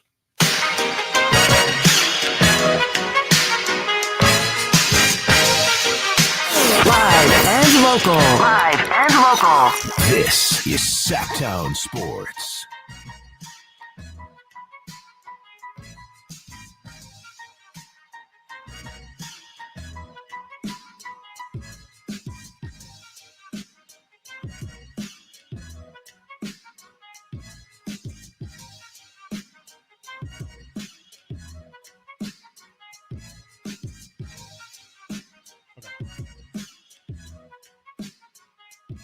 One o'clock. UC Davis football is back. What is it? Is it Aggie up? What is it? That's not. I don't know. Okay. Oh, okay. I thought you went. I there. don't think they Oh, you have weren't a alone. Aggie. It's not Aggie up. I don't. It's just go Aggies. Yeah, go Ags. Wow. Usually, yeah. Okay. So, I know there's free parking with this giveaway you're doing. That's right. Family 4-pack. Try the parking garage is rough there. Okay. Just be ready for a wait. Can I ask you something? Yes, sir. When you went there, did you not mind the cow smell? Yeah. The smell. Oh, it's rough. You just get used to it? No. Well, I didn't live there. Are you in class and you can smell it? No. Doesn't get indoors. Also, a big part when I was there, bros were masked up. You're masked up, so the smells weren't. But also, no, I mean it's next to the field for sure that it smells. So you get a whiff of it, but that's just pure adrenaline, baby. That's just advantage. I mean, all I know, I had to advantage. play out there a couple times, summer ball, and Yeah, it is stinky. Nice. Yeah, because the YOLO highway baseball diamond's kind of over there too. yeah, and it's a nice field as well. It is. Actually. It is a really nice field. I'd say they, Yeah. if you're talking about teams joining the Pac-12, Hey, they got the you wanna talk facilities about for facilities. It's got to start this it. It is a weekend. very nice field. It's really nice. I did. I like the basketball court too. It's really nice. I was a part of the graduation there on that field when it was 105. And it I smelled. didn't even get to walk. I walked out because we were melting so bad. It was horrible, bro. You ditched your own graduation? Yeah, after Chris, dude. It was a nightmare. It was a I hot got and there at like 5:30 in the morning. It's 95 degrees. Stood in dress shoes, like alone, Yeah. for 3.5, 4. I'm not even You exaggerating. were a man. comms major, huh? No, digital media. So what? Huh? I went to a graduation and they did it in the gym, so they must not. Well, must they not changed like it because of COVID, and because of Oh. because this was 22. Dang, Nate, you just got the short end of the stick. Yeah, it was a rough outing. Yeah. A couple people passed out. They had ambulance. I'm serious. Yeah, not enough water. I didn't think you were lying. Yeah. No, it was tough. There you go. Utah Tech this Saturday. Family 4-pack and parking. Well, the weather's going to be amazing this Saturday. And DM Nate if you have any parking questions. There you go. Yeah, There you parking or food recommendations. Ooh, 916-339-1140. We are about to break down this Brandon Ayuk situation and lack of separation. Not like J-Lo and Ben Affleck. You see them canoodling. Let's get to JR. Wants to be a part of the conversation. What's up, JR? What you got for us? Did you say Aggie up? what the hell? I don't know. He's new Stingers here. up. It's Stingers up. Well, I mean, I know. I thought everybody's up. Stingers are up. Aggies are up. What's up? They should go to the Pac-12. Good call, though. Hey, credit to you, Chris. Well played game. I'll tell you right now, defensive coordinator for the Vikings, that dude needs a raise. He's a sharp dude. Yeah. He's like Sala was when he was with the Niners several years ago as a DB. He just dialed up the right timing. He put pressure on Brock when he had to. They did well. They got a few things to fix. And you lose Christian going in when you know. And it is hard to fight. I don't know why we can't win freaking Minnesota. That feel with this stupid thing. But can we talk about the elephant in the room for the NFL? Female refs. Oh, my God. That blonde broad is horrible. She should be in the kitchen. JR, I got a question for you. Why do the Niners suck? That's terrible. That's terrible. What a terrible thing. Just the line. Just so close to the line.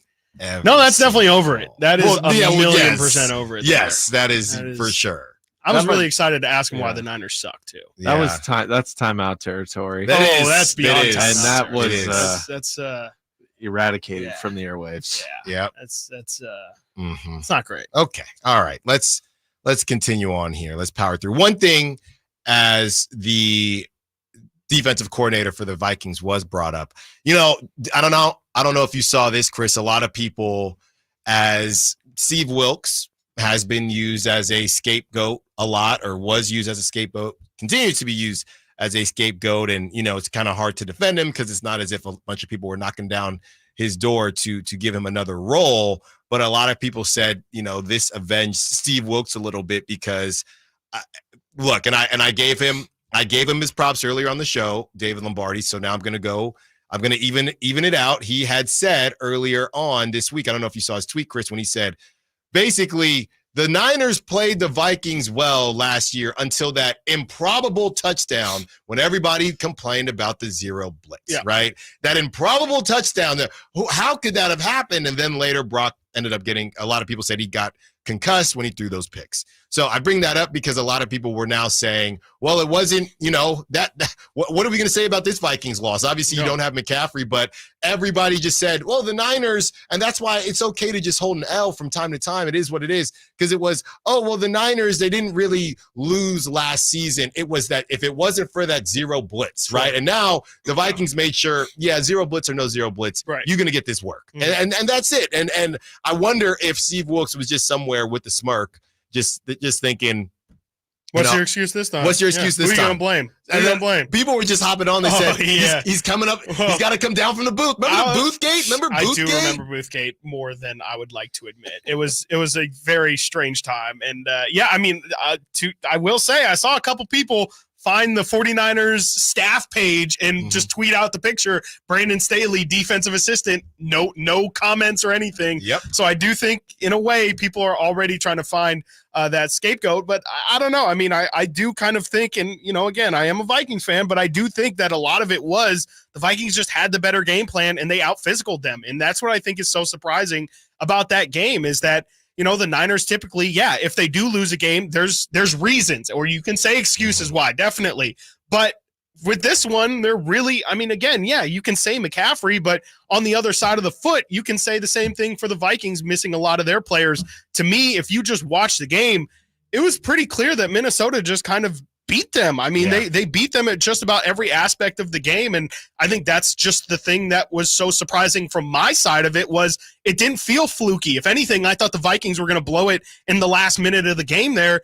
To me, it felt incredibly legitimate that the Vikings won that game. They were the better team. Both teams had crazy 99-yard drives. I don't really think you can go out there and say that much of the Niners' loss was a fluke. I think it was just kind of a good old-fashioned victory for the Vikings. And, maybe it does say a little bit more about the Vikings than it does say something bad about the Niners, but I'm just a little bit surprised that the Niners, again, weren't just clearly the class of that game. Yeah. It's just not what you're used to seeing. No. Right. And as I'm driving back and I got Red Zone playing, I have the game playing, we're doing a lot. And it's just always surprising. I was just talking to someone and said, I get surprised when the Niners punt. That's how good the offense has looked. And it was not clicking yesterday. And they got to go back to the drawing board. And they have an opportunity. Look, you got the Rams, and we will have an update on the Rams receivers later in the week, and then you have the Patriots. So it's not a bad time, Chris. What is it later in that season when they have that stretch when they have the Cowboys and I think they got the Bills. It's a rough stretch. Yeah. So it's not happening. And again, they are coming out healthy. The Chiefs, they have at Seahawks versus Chiefs versus Cowboys, at Bucks versus Seahawks, at Packers, at Bills. Whoa! That first Seahawks game is a Thursday night game, which is kind of helpful against the Chiefs getting that extra week, but that is a brutal. They had a similar gauntlet last year. Yeah, there you go. NFL Blitz coming up next. The top storylines from the week 2 of the NFL. Stiles Watkins, Sacktown Sports.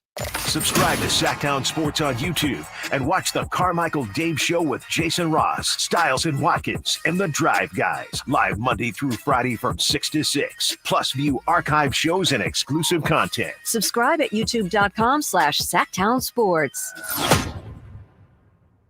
Everywhere you look, things are getting more expensive. So at Consumer Cellular, we're lowering the price for those 50 and up. Now you can get unlimited talk, text, and data for $30 a line when you buy 2. That's just $60 a month for 2 unlimited lines. So if you're 50 and up, make the switch and save. Come on, you've earned this.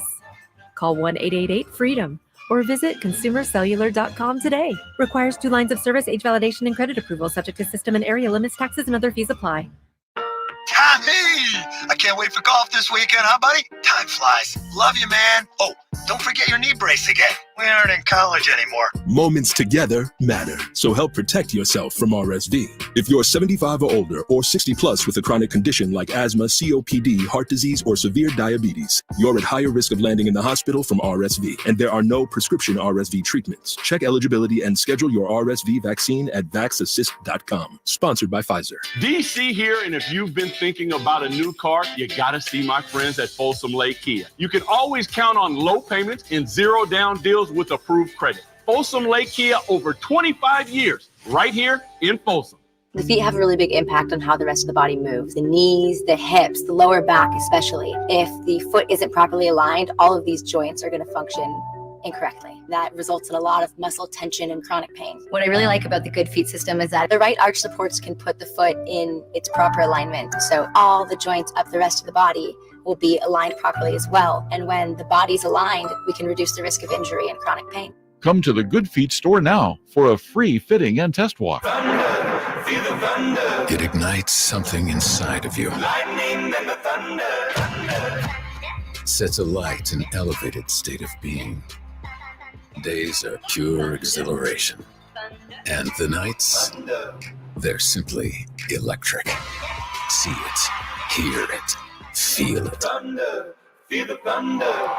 Lightning and the thunder. Thunder Valley Casino Resort. Feel the thunder. When is the best time to buy a new air conditioning system? Right now with Bell Brothers end of summer clear out sale. You'll get up to $2,700 off a top of the line AC system. Plus no payments or interest for 1 year for qualified buyers. Call Bell Brothers now at 916-444-1234 or go online to thenosurpriseguys.com because we only have a limited number of new top of the line AC systems. And when they're gone, this offer is over. Need more info? Call us. Estimates and second opinions are always free. So call now for up to $2,700 off a new premium AC system. And no payments or interest for 1 year. Plus, if you call now, we'll throw in your choice of a free smart thermostat or indoor air purification system.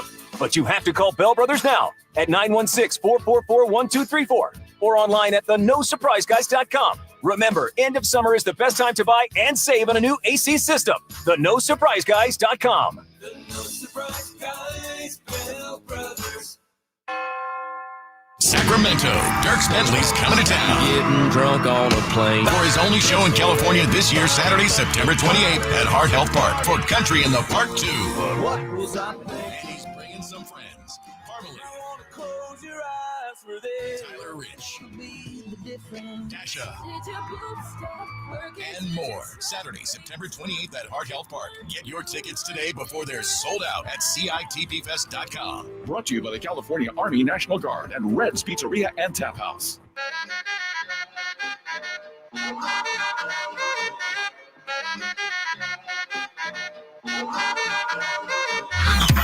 Sacktown Sports. Check us out on YouTube. Search Sacktown Sports and subscribe.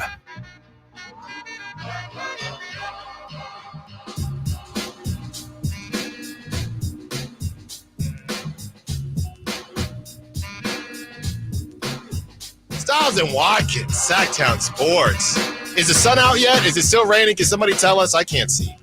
Yeah, it looks good. Good. It looks good outside. Yeah. Good. It's about time. I don't want, because I got up this morning. No, some sprinkles and everything. The same thing, when you repeat, we were joking about when you repeat something, when you don't want to answer it. So my wife came in, she says, it's raining outside. You said it's what? It's what outside? What? It's raining? Come on, man. Stop it. Come on. It's crazy. It's crazy. And Yeah. then, yeah, like you said, I think you told Jason, you were like, hey, next week I saw it's supposed to be 99 degrees on Monday. So right. don't get too comfortable. So fall back, because I know I dubbed Christopher Lott. He's a guy that he definitely likes the fall. Faller. I love fall more than We prefer summer. autumn. Yeah, do not call. I don't want to hear from you. Okay, all these people. I don't like summer as much as fall. Just stop it. All right. Can we get a review from you? So the whole leading up to this summer, we're like, dude, it's gonna be hot. Yeah, it's gonna be rough. rough. Fine. It was fine. It was fine. I had to put a little blanket on my seat So the leather doesn't burn because I got the high shorts on. Yeah, I know you got the high shorts on. But besides that, it was hot. Some like it hot. Sometimes the slides were too hot for Baby Ella. Right. That's or like thin shoes, like Converse sometimes. Yeah. Are like hot on the bottom. Can I ask you how many times a year would it rain in the Bay Area? Depends on the year, Nate. So you think it's more here than? No. Okay. No. I mean, there's some rainy days, It was pretty rainy last year, too. It feels like it was more rain than normal last year in Sac. All right, Nate, let's get that music going. Some NFL music going as we get ready for our NFL Blitz. As Nate's getting that music going, Noah from West Sac. I don't know if I'm going to pronounce this correctly. Okay. Zia's Deli, downtown Davis. Zia? No, unfamiliar. Zia's Deli in downtown Davis. It will be the best sandwich you ever had. Wow. Noah, that's high praise there, Noah. You win these tickets, go to Zia's. That's what Noah says. All right, Nate, let's get into the NFL Blitz. We are reading off the top stories, and Chris and I will react. This one, I don't know about this, but another quote-unquote Minnesota miracle. Niners lose 23-17. I didn't think it was really a miracle. Well, look. Kind of just an old-fashioned miracle? Yeah. Well, the miracle was that you won and you weren't seeing ghosts. Sam Darnold. There you go. Wow, an absolute miracle. Well, it felt good. It felt super. Still haven't won since 1992. Okay, so now in Minnesota. In Minnesota. So now I think that's 8. If I'm not mistaken, that might be 8 meetings, whatever the case may be, Chris. I know we talked about this one a lot, and we'll continue to talk about it, so we won't spend too much time on it. But yeah, just an absolute butt whooping. One of those butt whoopings that, like you said, it could have been a straight up butt whooping, but it ended up looking, I feel, closer than it actually was. Yeah, I mean, it was a really weird week, and in a weird way, like it kind of. I don't know if this gets overshadowed by the Raiders beating the Ravens, or there was a couple other really big upset. The Cowboys losing this week to the Saints in the fashion in which they were, but this one just felt it. Just watching the game, it felt the most legitimate, and I don't know what to do with it either. I mean, as a Vikings fan, of course, I'm excited by the win, and I think again this is really big for Minnesota. Just in terms of them having confidence moving forward that they can compete with anybody. But I am not somebody who's ready to jump on hey, this team is going to win, possibly win the division, as technically they are still in first place in the division. But have some faith, Chris. I think they'll be fine. They'll be squirrely. They'll be better than I thought. But I still think there's going to be some pain down the road for the Vikings. But they do have a nice little middle chunk of the schedule. So we'll see. We got another one here. Par for the course. I guess maybe a little surprising, but a lone bright spot on a dark weekend for Mr. Nate Littlefield. Saints smack Cowboys 44-19. Yeah, we talked about how the Niners, that game maybe looked closer than it actually was. But this game didn't look close. And I don't know if you saw Dak walk in with the ridiculous cowboy hat. Did anybody see that? I did not. Last week it was a dark pink velour suit when he got paid that new money. This week he walks in with a cowboy hat and he gets smacked. And I think fine if you play for the Cowboys, though, right? It's not fine when you lose 44. That's yes. 44-19 in your home opener. Jerry didn't know what to do. Jerry didn't know what to say. Chris, you got Derek Carr DC hitting the Michael Jackson. Terrible. That was terrible. Cool. No, Derek is on. He's on one. That's your guy. I'm happy for Derek. This is like I the got best love for month Derek of his Carr. life. From the first preseason game I saw him against the Niners to now, he has been like the best quarterback in the NFL so far. It's been absolutely insane. The Derek Carr renaissance. He had Alvin Kamara get 3 touchdowns by halftime. Yeah. What are we talking about? This was insane.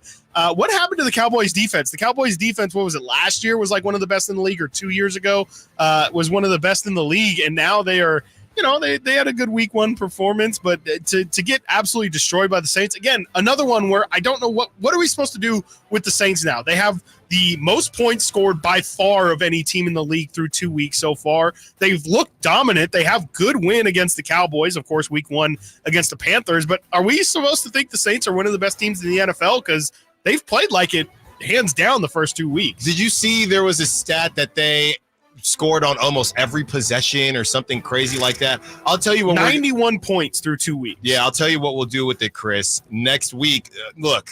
The next closest. I mean, this is crazy. We're going to find 65. out. if the Cowboys are back on fraud watch, which they are pretty much every season, this is the Saints' next 4 games, Chris. All right, you ready for this? Let's go. It gets a little easier for them, Okay. but their next 4 games, they host the Eagles, Okay, that's tough. they go to Atlanta, they go to Kansas City, and then they host the Bucks. So Okay. we're gonna learn a lot about the Saints pretty quickly here. All Are right, the Nate. Saints the Dolphins of last year?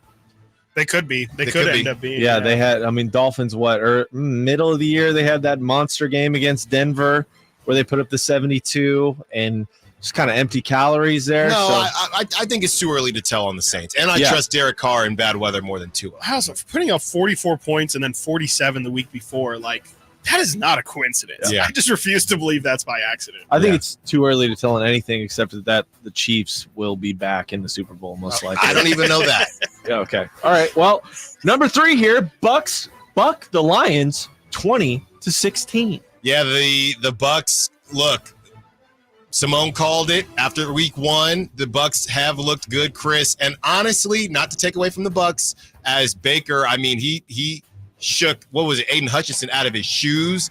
But I told you, even though the Lions beat the Rams, I wasn't terribly impressed. They got Amon-Ra St. Brown. They have a good running game, but they have Jameson Williams and Jameson, whether he'll stay healthy or not, I wasn't terribly impressed. More clock issues for Dan Campbell and the Lions, but I'm going to give the Bucks their due. I wasn't thoroughly impressed by the Lions last week either. Yeah, same. I hate to take away from the Bucks, like you said, but I think the Lions are a bit disappointing. And after kind of squeaking one by from the Rams get absolutely demolished by the Cardinals. Right. So I don't know what to do about that game either. Are we supposed to read more out of that game, or are we supposed to read more from this one?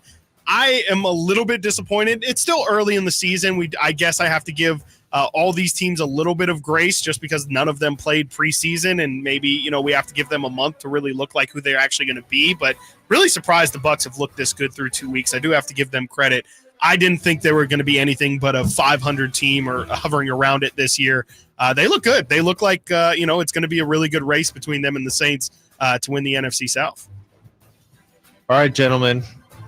Malik wills the Packers 16-10 over the Colts. Well, Malik Willis, look, he was in the game. He was there. 110 yards. Josh Jacobs. And I know Chris feels some type of way because it's his boy, Anthony Richardson, but I didn't see this coming at all, Chris. Trash. Again, this might say more about the Colts than the Packers, but give the Packers their just due. And a little bit later in the show, during Top Stories at the top of the hour, you talk about losing your lunch. Well, someone did on the football. So we will get into that story with the Packers center throwing up on the football. But as far as the game is concerned, Chris, this is really just a letdown. I mean, it's not like the Packers blew the roof off with their offense. The Colts, you put up 10. I know it's on the road, but with that offense, it's just unacceptable. Yeah, it was terrible. I mean, this is probably part of the downside of Anthony Richardson being in and out the entirety of last year is he's just not used to playing back-to-back games. Yeah. And, I think that was a bit of a sign of this. It's really tough for him to be consistent when he hasn't consistently played football. And so, it's a really unfortunate lump to take because it would have been a really good win for the Colts, an easier win for them.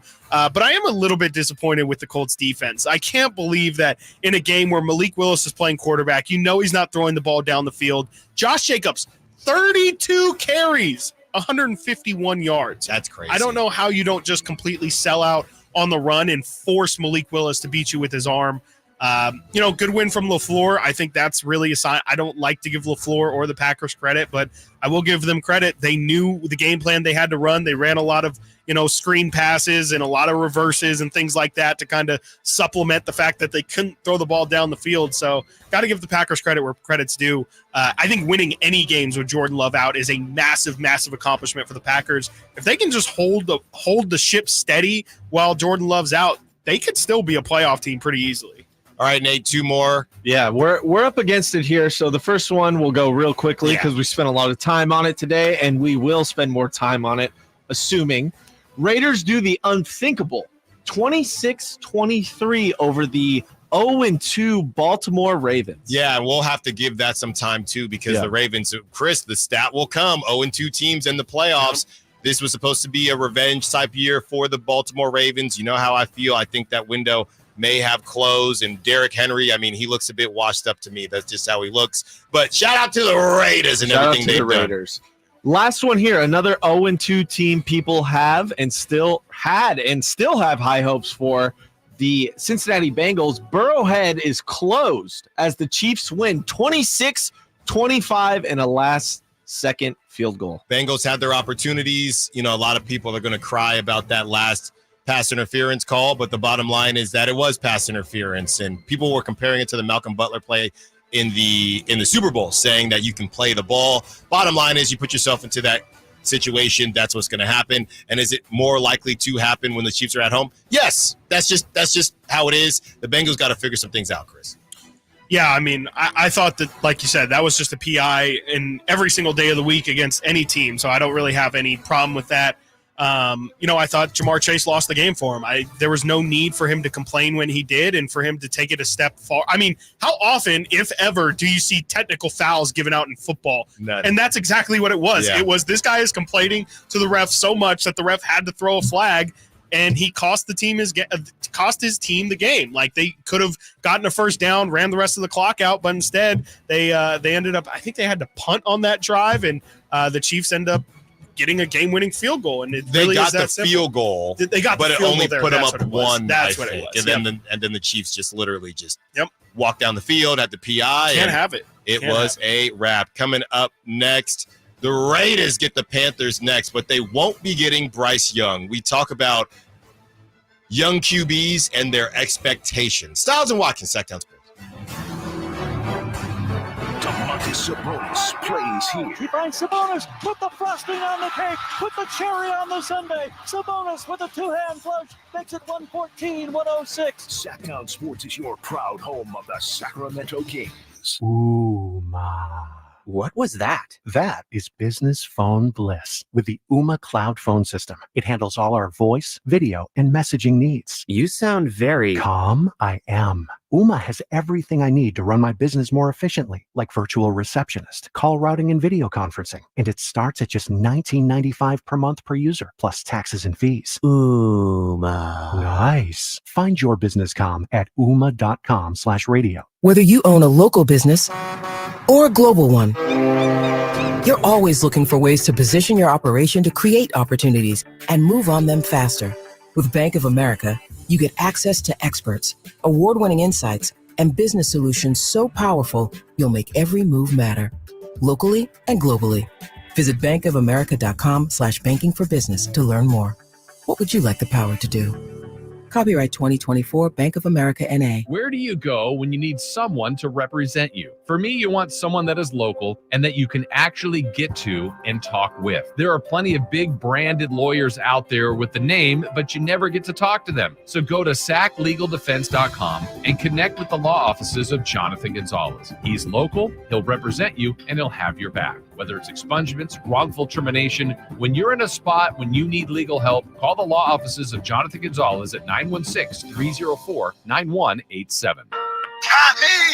I can't wait for golf this weekend, huh, buddy? Time flies. Love you, man. Oh, don't forget your knee brace again. We aren't in college anymore. Moments together matter, so help protect yourself from RSV. If you're 75 or older or 60 plus with a chronic condition like asthma, COPD, heart disease, or severe diabetes, you're at higher risk of landing in the hospital from RSV, and there are no prescription RSV treatments. Check eligibility and schedule your RSV vaccine at vaxassist.com. Sponsored by Pfizer. Everywhere you look, things are getting more expensive. So at Consumer Cellular, we're lowering the price for those 50 and up. Now you can get unlimited talk, text, and data for $30 a line when you buy two. That's just $60 a month for 2 unlimited lines. So if you're 50 and up, make the switch and save. Come on, you've earned this. Call 1-888-FREEDOM or visit consumercellular.com today. Requires 2 lines of service, age validation, and credit approval, subject to system and area limits, taxes, and other fees apply. Sacramento Dodge Chrysler Jeep Ram. They believe it's all about people and choices. Their goal is to find the car that fits your lifestyle. With their huge inventory of models, they've got the right car and, more importantly, at the right price every time. Experience for yourself why their customers drive away smiling. Discover the difference, because it's not just about the car, it's also about the people. Experience Experience the Sacramento Dodge, Jeep, and Chrysler difference off Business 80 next to Hagen Oaks, or you can find them online, sacsuperstore.com. Get ready for an epic fiesta on Tuesday, September 17th, when the Sacramento Rivercats become Los Dorados de Sacramento for a night of Hispanic heritage fun. Grab your amigos, bring the familia, and enjoy some baseball with us. Visit rivercats.com to purchase tickets. Vamos, Rivercats!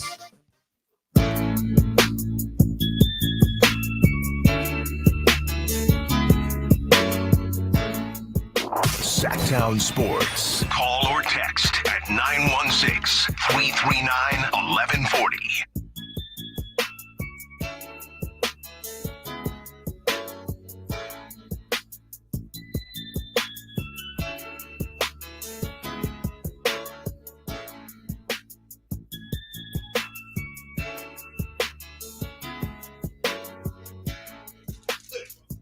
Hour 15 till we give away these UC Davis tickets, a family 4-pack, and parking. Check out the Aggies hosting Utah Tech this Saturday. And some news broke while we were on the air. We talked about it a little bit, want to get back into it right now because it goes to a larger conversation that Chris and I kind of scratched the surface on how much time you give these guys. And Bryce Young has been benched. Okay, Bryce Young, and we've seen all the memes with the backpack, and we've had some fun with the memes as well. And by the way, we'll get into some Kings in the 12 o'clock hour because we know you want your Kings. But Bryce Young has been benched, Chris. And my first question to you when we saw the news wasn't necessarily about, hey, will this guy eventually unbust, a la maybe a Sam Darnold or Geno Smith or any of these guys. My question is, if you're the Panthers, what's the thought process? Because we saw Caleb Williams last night running for his life, right? And bad O-lines, and you need confidence, and you need this, you need that. By the way, that's why I don't like that. If Brock was drafted in the first round, because a lot comes with that. You're on a bad team. And I don't know if you saw that play yesterday, Chris, with Adam Thielen, who, yeah, he's still doing it. But Adam Thielen, he's wide open. Yeah. And Bryce Young just doesn't see him, and he dang near takes his helmet off. I think it was probably third down. And it just hasn't looked good. But we saw this news came through, and my first thought was, why? And you said, and I'll let you say it here on air. Well, I will also say that what the coach said as well. Andy gives us the best chance moving forward. And I think that's really what it is for me, is that the Panthers are just determining that as it stands this year, right now, they just feel like Bryce Young isn't ready. And I think it's really clear through his games. I'm reading here on this ESPN article. He became the third quarterback in the past 20 seasons to average 4 or few yards per drop back in 4 straight starts. He has 3 interceptions and no touchdowns in 2 starts this season. He's the fourth. His 84 yards on Sunday ties for the 4th fewest in team history for a quarterback with at least 25 pass attempts. So I think it's just very clear that whether it be him or the roster around him, it's just not ready and it's not productive. I think that's really what it is. It's gotten to the point where you are now actively hurting Bryce Young by keeping him in. You're hurting his confidence. He's not gaining any knowledge from being in this game. And you know, we have the conversation, I use the royal we as in sports talk has the conversation, you know, should all these guys sit a year? You see the success Patrick Mahomes has. You see, obviously, Tom Brady. Jordan Love is a great example and modern example of what happens when you let these guys rest for a season and how much better it seems like the outcomes are when they have that full year to get ready. I think it's more just a sign that Bryce Young, for whatever reason, is not ready to play at an NFL level right now. And again, like I said earlier, it's not even necessarily saying that he won't ever get to that point. But if you're going to keep throwing him out there right now, you're pretty much making his bed, and he's never going to get out of it if he continues to play for the rest of this season and he plays at this level. So I guess this is honestly, in a weird way, they're taking him out of his misery and they're going to allow him to possibly reemerge at some point when they feel like he's actually a little bit more prepared. What are they going to do? Go get him some muscle milk? I mean, just watch. I think that there's a lot of benefit in. You think that there's not benefit in watching the game from the sideline? No. I think the Panthers just have no clue what they're doing, because what's weird to me is the fact he played 16 games last season, Chris. Yeah, for sure. 16 games. So how do you go 16 games and they don't have good? But they don't have that thought process within these 16 games. Well, they did. I mean, Andy Dalton started a game last year. He would come in every so often when they needed the third and ones. Yeah, exactly. It's ridiculous now. It was crazy, and I mean, it was a crazy season last year. But this is they're in reclamation mode at this point. They are just trying to recoup any sort of damages that have already been done. I mean, they already don't have a second round pick this year. They didn't have a first round pick in this past draft because they shipped it off to get Bryce.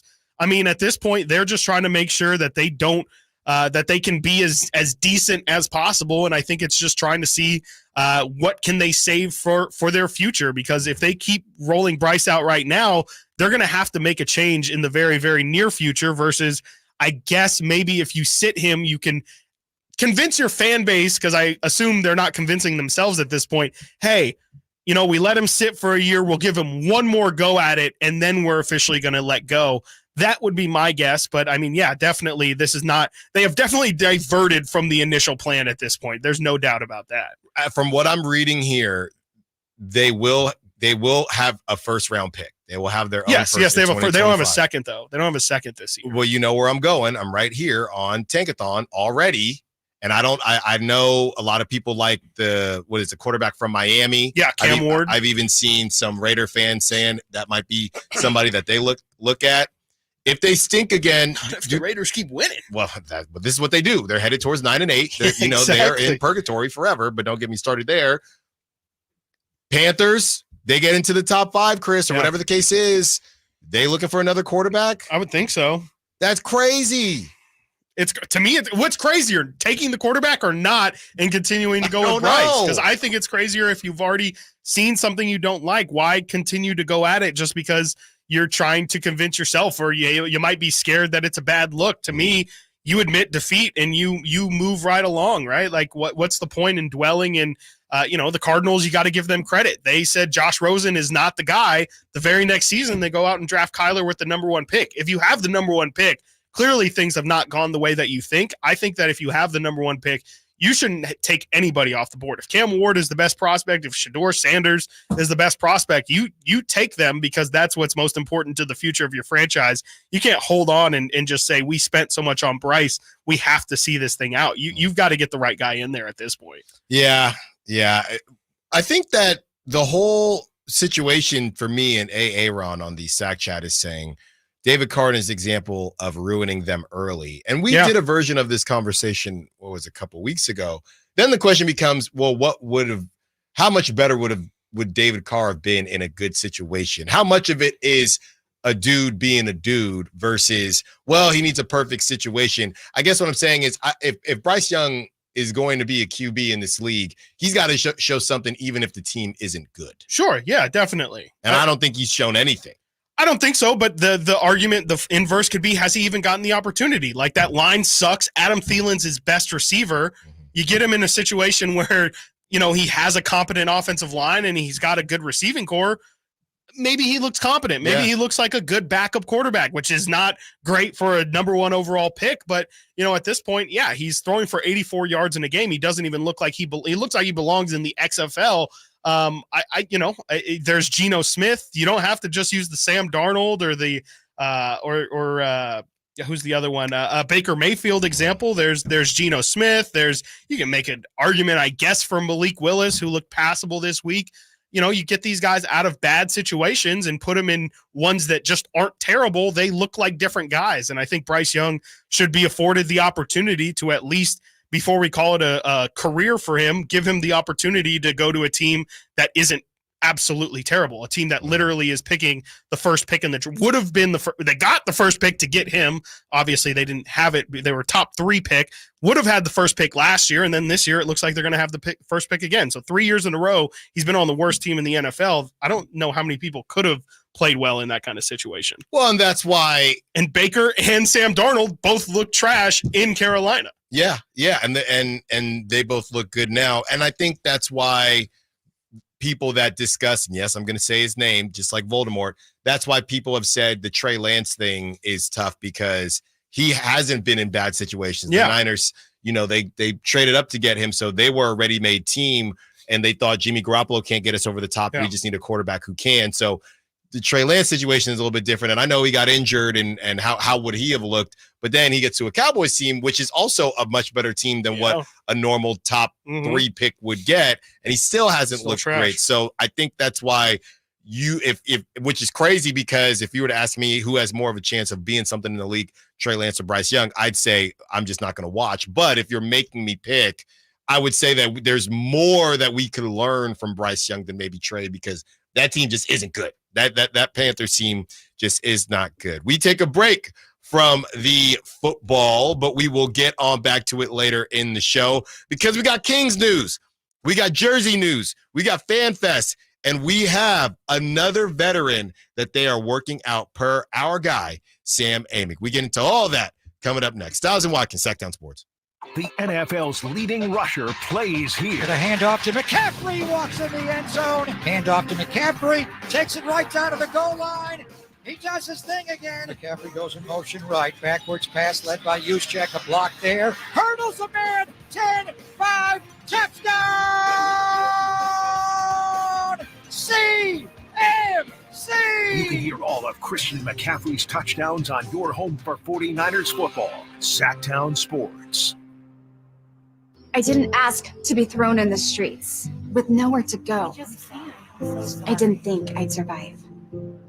But I did ask for help, and Covenant House was there for me. 1 in 10 young adults will experience a form of homelessness this year. For these kids who didn't ask to be put in this unthinkable situation, Covenant House is there. Covenant House helped me break the cycle of homelessness in my family. They gave me the love that I needed. Over 2,000 young people will sleep safely in a Covenant House bed tonight. When youth who are experiencing homelessness have a hot meal, a safe place to sleep, medical care, and love, they can overcome heartbreaking challenges and have a brighter future. They just really genuinely just wanted to help me succeed, and I'm succeeding. I'm a speaker, I'm an author. Covenant House really helped me and really helped mold me into the woman I am today. If you or someone you love is asking for help, go to safeplacetosleep.org today. I'm Ken Korak with your Green and Gold Report, brought to you by Xfinity Mobile. Connect to the most reliable 5G network nationwide. Well, it will certainly be emotional when the A's get back home to begin the final homestand in Oakland. And think of all the success the A's have had over the years at the Coliseum. In fact, the A's have the most walk-off wins in baseball beginning in 1968. Including 3 on the last homestand, the home run by Shea Langoliers and 2 singles by Seth Brown. Want to save on some of the biggest names in streaming on the network made for streaming? Now through September 21st, get 150 megabit Xfinity internet for 12 months with a 1-year contract. And for this $15 a month, add the new Stream Saver. That includes Peacock, Apple TV Plus, and Netflix for just $35 a month. Switch at Xfinity.com today. Restrictions apply. Requires paperless billing and auto pay to store bank account. Equipment taxes and fees extra. After promo, regular internet rates apply. Currently $54 a month. Actual speeds vary. Stream Saver requires Xfinity internet or TV and price subject to change. As a mom, I'd do anything to keep my child out of physical pain. Dr. Pamela Maida is a board-certified orthopedic surgeon. As a doctor, I know that growth spurts can cause pain in my child's feet, and that can affect their legs and back too. Good Feet Youth Arch Supports are designed to alleviate, even eliminate common pain. And investing in youth arch supports for your child or team is one of the best decisions you can make. Come to the Good Feet store now for a free fitting and test walk. It's Capital Casino, Sacramento's #1 poker room, and guess what? Primetime football is back. Capital Casino's giving away $500 per game in high hand bonuses for every Sunday, Monday, and Thursday night primetime game. As always, offering the best food, the best service, and the best action with the most variety of games in the region, conveniently located in downtown Sacramento. So check them out, Capital Casino, and always remember to gamble responsibly. 1-800-GAMBLER. When shopping for a new car, what do you want? A great selection? A low monthly payment? More for your trade? At Northern California's #1 Honda dealer, Stockton Honda, you get it all. Model year-end savings are going on now. It's savings you just can't say no to. Come in today or go to StocktonHonda.com. Anytime, anywhere, it's all here. StocktonHonda.com. on 2023 total new and Honda certified pre-owned vehicle car sales from American Honda Motor Company. Sold on report. KHTKAM Sacramento, KYMX HD2 Sacramento. From the Power Business Technology Toshiba Studios, your new home for 49ers football in the 916. Sacktown Sports.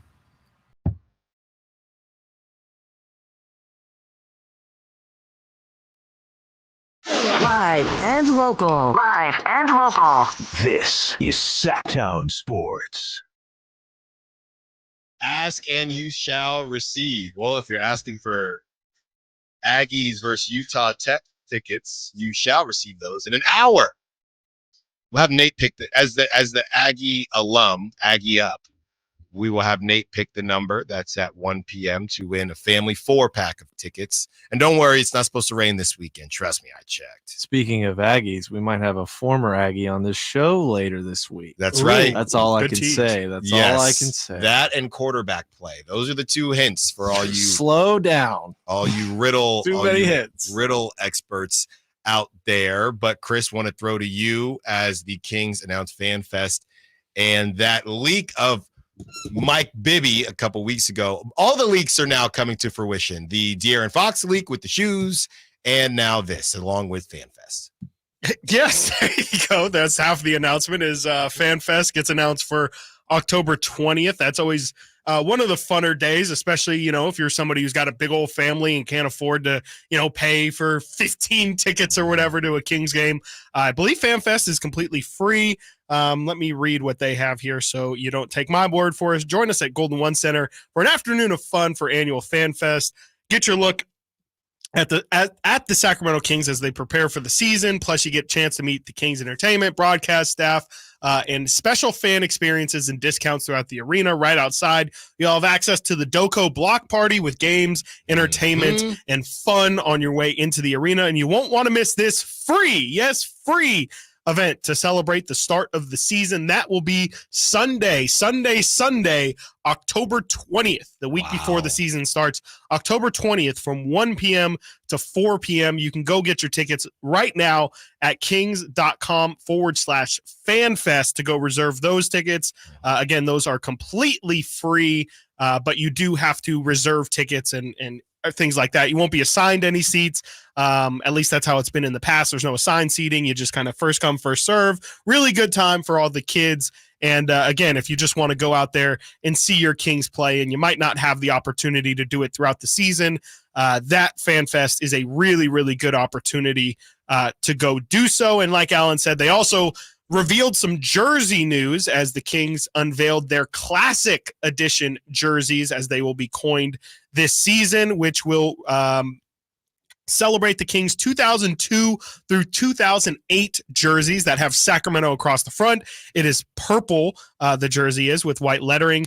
And let's see here, black outline as well. The secondary SK logo, which was introduced in 1994 and is used in the team as a team brand until 2014, was used on a uniform for the first time, with this design appearing on the right side of the shorts. The 2024-25 Classic Edition is more than just a jersey.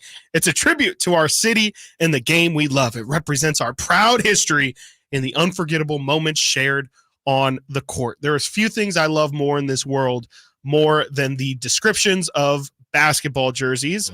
And so those will be great. And like you said, those were the ones that Mike Bibby leaked. Jerseys that have yet to be revealed are the King City Edition jerseys. And those will be worn for the first time on November 16th against the Utah Jazz, which will be the first home game of the NBA Cup, which will most likely be they will be featured, the featured jerseys for those NBA Cup games. So haven't yet gotten the look at those jerseys yet, but those were the blue ones last year. I have no idea. I don't know if anybody's good at it, but I feel like I'm extra terrible at remembering which one's the statement, which one's the city, which one's the I don't know. Because I thought this blue one that we have in here. Yeah. And then there's the Kentucky looking one over there. one of them's the statement, one of them's Hey, the city. If you want to make a statement in the city, You know, get both. that's what I know. And yeah, the classics are a whole nother layer of this, which I don't know. I believe they have also announced which games they will be wearing these jerseys for. I think you can find that over on the Kings team schedule on their website. So if you're somebody who likes to coordinate your attire with the attire that the players will be wearing, you can find that over at kings.com. But that's not where the news stops, Mr. Alan Stiles, because this morning, one Sam Amick, friend of the station, and like you say, future friend of the show at some point, whenever Dave lets him free, a new veteran wing will be working out for the Sacramento Kings this week. As we learned last week, Jay Crowder was going to be in Sacramento. We also knew that Isaiah Thomas was spending some time here in Sacramento for a workout. Well, the names have not stopped, and this is really interesting because I don't think we've seen anybody else outside of Sacramento really host this many players to be worked out, at least not publicly. We usually don't find out about these things, but again, Sam Amick this morning saying, per sources, the Kings are working out one TJ Warren this week. 31-year-old averaged a career-high 19.8 points for the Pacers back in 1920. He last played with the Minnesota Timberwolves last season, where he played 11 games. And Sam goes on to say the Kings have Jay Crowder and Nassir Little in this week, as well as Sean Amick. Sean Cunningham first reported. So that's all this week. That's what Sam is saying. Yeah, the initial, I believe Sean's reporting last week was that Jay Crowder was going to be here last week. I'm guessing maybe something changed with that, and Sam is now reporting that Jay Crowder, Nassir Little, and TJ Warren will all be working out in Sacramento this week. Did not know TJ Warren went 6'8", Chris. Yeah, he I think he might be one of those listed height and then actual height kind of guys. I think he's more 6'6", but he's definitely a wing for sure. Super offensive minded, and I think it's a little bit telling. But yeah, Sam Amick's right, like 19.8 points per game all the way back in 2019-20 season, but he's a scorer, man. He is an absolute bucket. And I know he's dealt with some injuries throughout his career, which is why even at 31, he's somebody who's looking for a job, even though he's been very productive. But he is an absolute bucket. I don't know if that's necessarily something that the Kings necessarily 100% need to address. But again, as we talk about these guys just kind of leaning into their strength, I do think TJ Warren would be a great bench scorer on top of Malik Monk and potentially Kevin Huerter as well. Somebody who can just light up the scoreboard every single night, TJ Warren. Let me ask you a question. As these names come out, right, and Isaiah Thomas, it feels like, because we saw that report of Isaiah Thomas saying he wants to continue play, seems like the Kings said no thank you, at least for now. You have Jay Crowder, who's about to work out, and you have TJ Warren, guys that you essentially know who they are in the league. And maybe TJ Warren, you know who Jay Crowder is more than a TJ Warren who's dealt with some injuries and things like that. And you got, Chetty Osman, who ended up going overseas. What do you think the Kings, and not just the Kings, teams at this point, what are they actually looking for? Are they trying to look at fit on the specific team? Are they looking to see, okay, we were watching this on film, but he's actually bigger than I expected when we saw him in person, or his defense does seem to translate? What exactly do you think with these guys who they've been around the block and you kind of know who they are in the league? What are these teams looking for?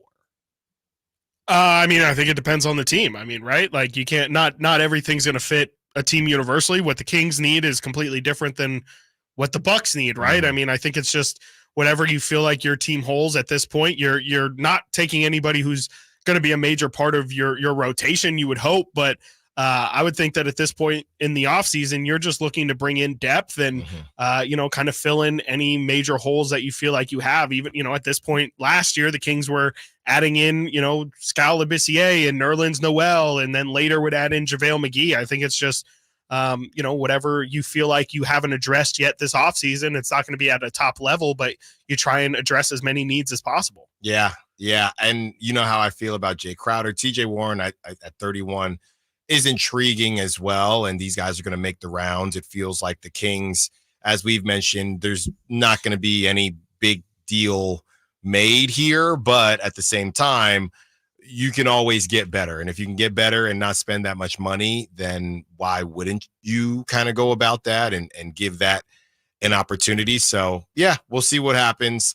I want to see how Jay Crowder looks, and you said Nassir Little as well, and TJ Warren. So we can always take any type of depth that you can get, and I think that's what the Kings are hoping for in these type of situations. Yeah, I like the Nassir Little one a lot. I think not a lot, but I of those names, I like Nassir Little. He's the youngest one.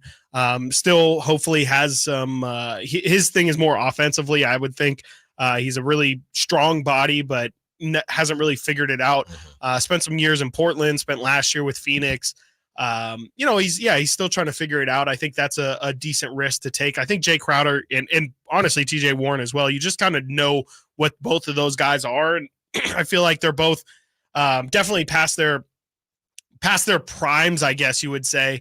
I think Jay Crowder would bring a nice little physicality and toughness to this team, maybe a defensive edge, potentially somebody who can stand in the corner and hit a couple threes. TJ Warren, I think, is the one that is a little bit most confusing to me, just because stylistically he is somebody who likes to have the ball in his hands a little bit. He is a little bit of an isolation scorer. He's honestly probably, if I had to compare him to somebody on the team, he is pretty closely in terms of style of play like DeRozan. He kind of, again, likes to have the ball in his hands, likes to run through the pick and roll, but can be an absolute bucket. I just feel like it could be possibly a little bit redundant with Malik. I just don't know if you want two bench guys needing the ball in their hands at the level that both of those guys do. I don't know. I don't know if any of them will end up being. I mean, the funny thing is the one that the Kings ended up signing, and Terry Taylor, we didn't hear anything about him. He just kind of randomly got picked up, and they gave him a training camp deal, and we didn't really hear that he had worked out. He wasn't obviously not as big of a name as Jay Crowder or TJ Warren or anything like that. So I do wonder how much of this is just them maybe doing agents a solid and getting their name out there and saying, hey, yeah, we're totally willing to do it, and not even saying we're not looking at these guys at all. But I just wonder how much of this is legitimately the Kings having interest in these guys, and how much of it is, just it's being reported. And so these guys are kind of still being considered as the season's right about to start. Maybe it is just, oh my God, the Kings are working out Jay Crowder. Well, we kind of had him half circled here, and I'll just use Milwaukee as the example. Well, maybe if we really do want Jay Crowder, we better go out there and sign him quickly, because it looks like Sacramento might want him. Again, just reading that, because the only person the Kings signed kind of in this time frame has been Terry Taylor. And again, we just heard nothing about that, and they signed him 10 days ago, and it just kind of came and went. Yeah, and I would even go on that same path that you're going on, Chris, for somebody like an Isaiah Thomas. You know what I mean? Yeah. Making some headlines, and the Kings are working out Isaiah. Okay, he's still bopping around. Let's see what he's got, and if he can help the team as well. Coming up next, CBS Sports, they rank all of the NBA coaches. Can you guess where Mike Brown falls? Stiles and Watkins, Sacktown Sports. Can Mike Brown build on last season's Coach of the Year award? Can the Kings exceed 48 wins? We will be better prepared to make the run that we expect to run come next playoff. Tune into every Kings game this season on Sacktown Sports and SacktownSports.com.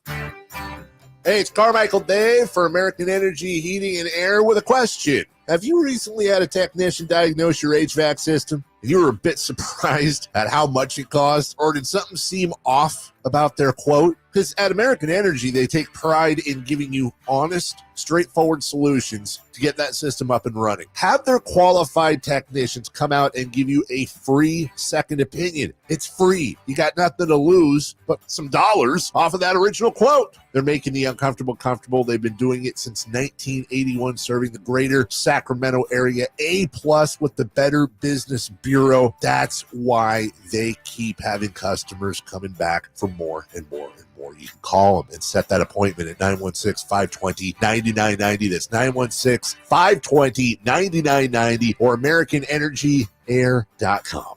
Call 916-520-9990 now.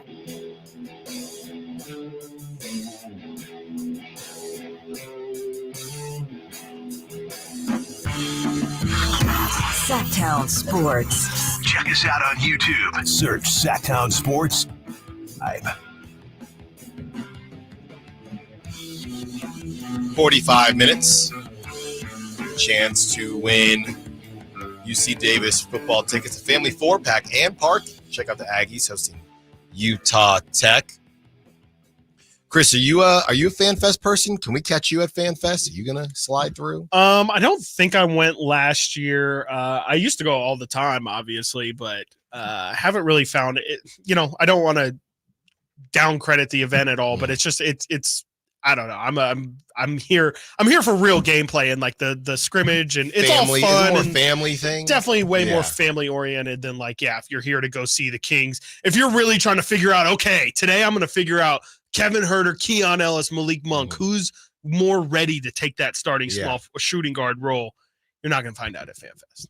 Well, I'm going to try. Yeah. You can try. I might take baby steps. I mean, they'll do the dance contest, right? Like, they always do that where it's like the rookies will, have to go do something embarrassing in front of everybody. And that's really fun. You'll usually get a couple, breakout social things, but, in terms of basketball analysis, you don't really need to show up. The shoe, De'Aaron Fox, we're about to get into this top NBA coaches list, but the De'Aaron Fox shoe, completely different colorway than we saw. Yeah. What did you think of it? Somebody said it reminds them of Buzz Lightyear. Yeah, that's really what it was. Yeah. Definitely Buzz Lightyear themed. I assume that's just one of the many colorways, but that was definitely not my preferred or favorite colorway, but the shoe itself looked fine. I've got no problem with it. And I think in just a more traditional black and, the purple mock-up that we have seen besides that one, I'm more of a fan of that style than the one that was released. But even the one that was released, I don't think is an ugly looking shoe. Like, again, if I see those, I'm not going to, say, oh my gosh, like what are those, or where did you get those, or who produced them, or anything like that. They look like, pretty much, I don't want to say any other basketball shoe, but again, they just don't stick out in any bad ways necessarily, even if you're not a fan of the color scheme. Right. Yeah. I'm hoping, in the Currys that I had, I'm big on gray. I'd like to see if and actually maybe we don't have the gray jerseys, but like if they had the ones that were like the jerseys they wore. And I think actually that might be gray. That actually might be a light gray from what my eyesight looks like. It looks like a light gray. So what I'm telling you is that I'm all in. I'm all in on this colorway, and I know that there will be a bunch of other colorways it's white. It's white. It's white. Well, we give that to me in dark gray, and we're cooking. Yeah, we are cooking. All right, Chris. You know who is cooking? CBS Sports with the top 30. That's all, as you mentioned during the pre-show. The list of the 30 coaches in the NBA, and they have them ranked. I'm going to give you an opportunity, and Nate, you can hop in here as well, to guess where Coach Mike Brown lands, and then we will try to go through the rest of the coaches above and below him. All right, who wants to go first? I will. Okay. 13. 11. Nate, did you see this list before? No, I swear. 13 on the nose. I was gonna guess 16 for 916 day, but ooh, 13 on the nose. Huh? Yeah, well, this Coach is Mike Brown is 13. I think it's just an educated guess from how sitting here listening to all these giant media entities talk about the Kings. Yeah, I got some problems with this list for sure, guys. I'll have to hear who's in front. I gotta hear the top 10. Okay, well, we'll just go down from 13. By the way, this list is actually insane. The more I'm looking at it, I got to go from 15. Okay. 15 is Michael Malone. Okay, already What? an invalid Yes. list. Already Yes. the most invalid list you could ever come up with. What? But go ahead. Yes. 15, Michael Malone. Okay. Yes. Mike Malone is what I think of when I think of literally the most average NBA coach. Yeah, Mike Malone. That's And they call that first thing that comes to They my call head. it tier 6, middle of the road. Yeah, no, that's 15 out of 30 would be middle of the road. 18 was Jason Kidd, who just went to the finals. Okay.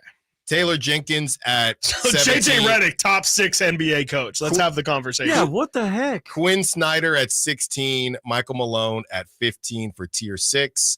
Then we get to tier 5, living legends. We have Greg Popovich at 14. Okay. We have he's by himself. In tier Wait. 5. Mike Brown is a living. Oh, that's a He's by one-person himself. tier. Okay. Tier 4. Oh, this one person tier. one Love person that. tier. That's so silly. Tier 4. Oh, this is gonna make some people real real mad. The name of tier 4, obvious floor raisers. Mike Brown at 13, Chris Finch at 12, Joe Mazzulla at 11, Tom Thibodeau at 10, Mike Budenholzer at 9, Ime Udoka at 8. Okay. We get to the next tier. What did they mean by floor raisers? I think they just mean this guy. I mean, you have this guy as your coach, and you're not going to be one of the worst teams in the NBA. He could bring a Pistons to 30 wins. I think. How are you going to put Mazzulla in there too? Okay. All right. It's a weird, yeah. Tier 3, the wonder kinds. And if you wanted to know what, it's not. That's fine. Wonderkid. Wonderkid. If you're wondering what that means, a person who achieves great success when relatively young. Will Hardy for the Jazz at number 7. Mark Dagnall at number 6 with the Thunder. Tier 2, the elites. Number 5, Ty Lue. Number 4, Steve Kerr. Number 3, Rick Carlisle. Number 2, Nick Nurse. And number 1, the undisputed king, Eric Spoelstra. There you It's go. just a strange list. I mean, they should have just picked one. Either do it in tiers or rank them. To me, it feels like they got lost in the middle of like, hey, we're doing our tiers and we have to make the tiers all combined, but we also are going to to me, you can, I don't know. Cause I think the tiers themselves, the groupings aren't wrong, but I think it's wrong how they ended up with the final list because I just don't think you can have some of the guys that they have outside of the top 10. I mean, there's no way you can have Joe Mazzulla. The 2 coaches that just brought their teams to the finals you have outside of the top 10. That just doesn't make any sense at all. Mike Malone, who's schemed up as the Denver Nuggets to be able to play the way that they did play in order to win a championship. That's just absolutely insane. I mean, if anything, I do hear that and think there is a lot of really good coaches in the NBA right now, but I don't think that necessarily would be how I display that. For what it's worth, Jordy Fernandez, they're in the tier 9. We don't know enough. 30, JJ Redick. 29, Brian Keefe for the Wizards. 28, Charles Lee, the Hornets. Jordy Fernandez, 27. Okay. Darko for the Raptors. He's 26. Tier 8, I wouldn't be enthused. 25, Chauncey Billups. 24, Billy Donovan. 23, JB Bickerstaff. 22, Doc Rivers coming in at 22. Tier 17, you look promising, but it's still a tad early. 21, Kenny Atkinson. That's some love to him. He's, just, I guess, because of what he's done in the past. Yeah. And then you have 20, Willie Green. Willie Green is pretty disrespected. Very disrespected. Incredibly disrespected. Yeah. Willie Green for the Pelicans at 20. 19, Jamal Mosley with the Magic. That feels a little low as well. And then, at where we started, tier 6, middle of the road. I mean, with all that being said, it kind of feels like Mike Brown. He gets a good shake. He gets a good shake for sure. There's definitely a couple guys. There's people who should be upset, and Mike Brown is not one of them. No.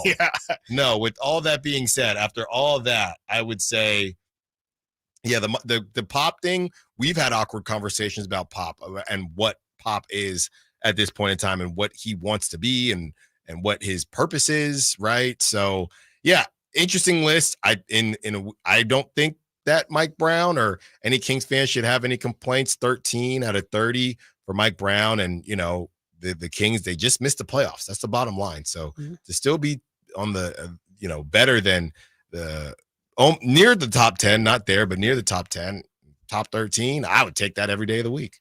Yeah, I'm reading the prelude to the article just to kind of see if they had any explanation of their logic. And really, I mean, it is. I will definitely give them their credit. They did mention how tough of an exercise it is. They essentially go on to say that it's a little bit tough, especially again now in the NBA, because there's been 6 champions in the past 6 seasons, so it's kind of tough to have anybody clear and above over the rest. And then they also say another thing that makes this list a little bit hard to determine is 1/3 of active NBA coaches right now have won a championship. And I think that, and I think that just makes it hard. They say they aren't all going to rank in the top 10. And so I think it is a little bit tough. You say Doc Rivers at 22, that's that's really crazy. But I think it is just, again, a sign that there is a lot of really, really good coaches in the NBA right now, so much so that winning a title really doesn't necessarily put you over somewhere, which is interesting because I would love to know the explanation for how Nick Nurse ends up at number 2 then. Even if you love what he runs there, I mean, at some point you have to have a little bit of recency. I mean, you can't have Greg Popovich at what? They had 14 and then have Nick Nurse at number 2, because both of those guys are pretty much living off of the success that that Raptors championship was 2018-19 at this point. So you're talking about the last time that Nick Nurse was hyper relevant as a coach versus Greg Popovich. It's around the same time frame. So I don't quite get how one fits for one and not the other. Not a great list, in my opinion. Yeah, it interesting, but at the end of the day, at least they weren't hating on Sacramento as usual. Coming up next, back to some football, and then to round out the hour, little Giants talk. Yes, the San Francisco Giants, not New York. Please save us. Stiles and Watkins, Sacktown Sports. Did you miss any part of our live local shows? Don't worry, you never have to miss them again. Check out SacktownSports.com and search our podcast page and play our shows when you want. The Carmichael Dave Show with Jason Ross, Stiles and Watkins, and the Drive Guys. Plus, other podcasts like Return of the Empire, Return of the Roar, the Stingers Up podcast, and Golf to Go with Frank LaRosa. They're all available right now on SacktownSports.com. Doorbuster deals are coming during Pro Savings Days at Lowe's. Starting September 16th, save on a DeWalt 12-Volt Max Extreme Drill Driver Combo Kit or a DeWalt 12-Volt Max Extreme Impact Driver. Your choice for just $99. Plus, save $80 on a Bosch 18-Volt Brushless Cordless Impact Driver. Was $179, now just $99. Shop these deals and more before they're gone, because Lowe's knows pros. Valid 9/16 through 9/18. Selection varies by location. The smarter way to clean your floors. It's time to make the swap. Swiffer Power Mop. Introducing the new Swiffer Power Mop, the all-in-one tool that gives you a mop and bucket clean in half the time. The solution's built right in, so no heavy bucket, and the pad has hundreds of scrubbing strips to get deep into grout. Don't mop harder, mop smarter. Swiffer Power Mop. Swiffer Power Mop. Did you know that your largest investment asset might not be your retirement account or home? I'm Jay Jackson, CEO of Abacus Life. Most people don't realize that their life insurance policy is actually an asset they can sell. But for almost 20 years, Abacus has been purchasing life insurance policies from seniors just like you. We've even created a free policy value calculator at abacuspays.com so you can find out in seconds what we might pay for your policy. There are no fees and no obligations, just information. Knowing the value of your life insurance policy is as important as knowing the value of your home, your equity portfolio, or your finances in total. Discover the valuable information you need to understand the current market value for your life insurance, and then get real value from your life insurance when you need it with Abacus. Visit abacuspays.com to learn more and use our free policy value calculator today. What sets Ashton & Price apart from other injury law firms? I'll tell you. From beginning to end, all important legal decisions are made directly between our clients and their experienced local attorney. A gate agent flying the plane, the receptionist performing surgery, not a chance. There's simply no substitute for the unique power of the direct attorney-client relationship offered by Ashton & Price. And there's never a fee until we win, and between you and me, we win a lot. Remember, for the best advice, don't think twice. Call Ashton & Price. The TaylorMade Tour Van is a one-stop shop for PGA Tour players to get their clubs to exact specifications. And now you can get the same experience at Hagen Oaks when the TaylorMade Tour Van brings their fitting skills to you. On September 20th and 21st, you can be fitted at Hagen Oaks and have your clubs built by the TaylorMade Tour Van. A $25 fitting fee is refundable with any club purchase. Whether you're interested in the QI-10 or P770, call 916-808-2531. That's 808-2531 to reserve your spot. Sacramento, Dirk Bentley's coming to town. Getting drunk on a plane. For his only show in California this year, Saturday, September 28th at Heart Health Park for Country in the Park 2. What was I thinking? And he's bringing some friends. Parmalee, Close your eyes for this. Tyler Rich, Dasha,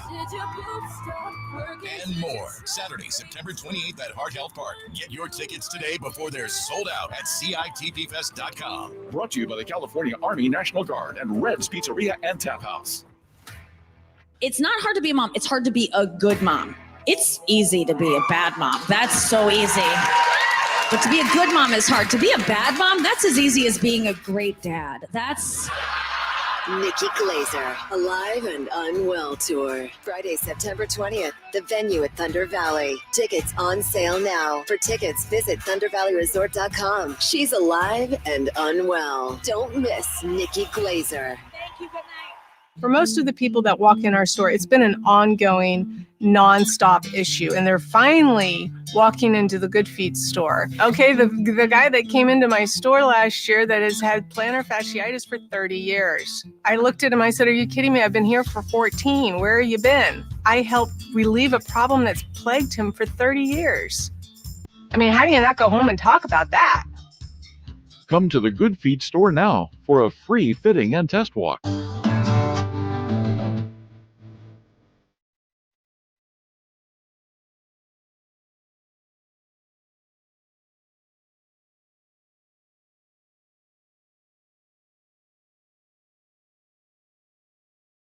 Sacktown Sports. Call or text 916-339-1140.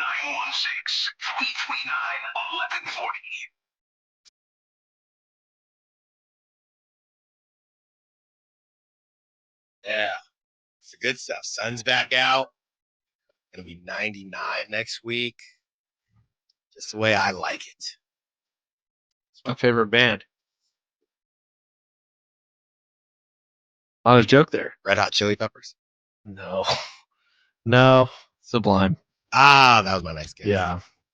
There you go. Unfamiliar. You know who they are.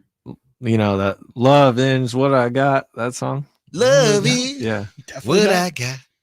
Nothing I love more than when I say, I don't know. And then someone's like, no, you know. And I'm like, no, that's kind of why I said I don't know. Have no idea. But you know. Oh, you know what? You know what I was don't. No, I don't. You know what I was thinking of? I do not. You know what he's thinking of. I was in a situation and I actually broke from character, and it was the reason I normally do this. Remember when we had the conversation when somebody says, "Have you seen this movie? Yes. Have you seen this show?" And I told you, just say yes. I'll just say yes. And for some odd reason, I don't know why, they asked me if I watched something, and again, could have just said yes, kept it going. I don't know what possessed me. I said no. Yeah. What and was the it? whole thing just kind of, it didn't change, but it just would have been a lot easier if I had just said yes. And I don't know what. No, you think that it's not good when you say yes either, because then someone's like, "Oh, okay." So then you know that episode where I he just say does the thing. yeah. Oh yeah. Yeah.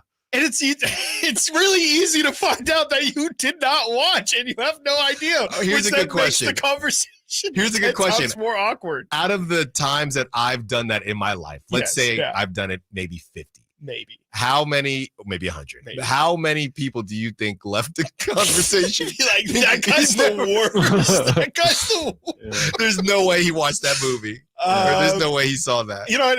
I probably give you not enough credit. It probably is fairly rare that somebody actually finds it out. But I think when they do, they're like, yeah, I don't know why Alan did that. Like, that was so unnecessary of him. I think he just didn't want me to talk. I think he just didn't want to hear about the show. Just like, well, when Dave is showing us the thing, have you seen that before? Yeah, I have. See, I have. do it with videos, but like, if you're going to say show or movie, it's just pretty easy to be found out. Like, if somebody's like, yeah, have you seen this funny clip? It's like, yeah, I laughed. Yeah, no, that was funny. But the one with Dave last week where he starts showing, oh yeah, I have seen this. Once he whips out the phone and we have 3 minutes until the show starts. Oh, you know what?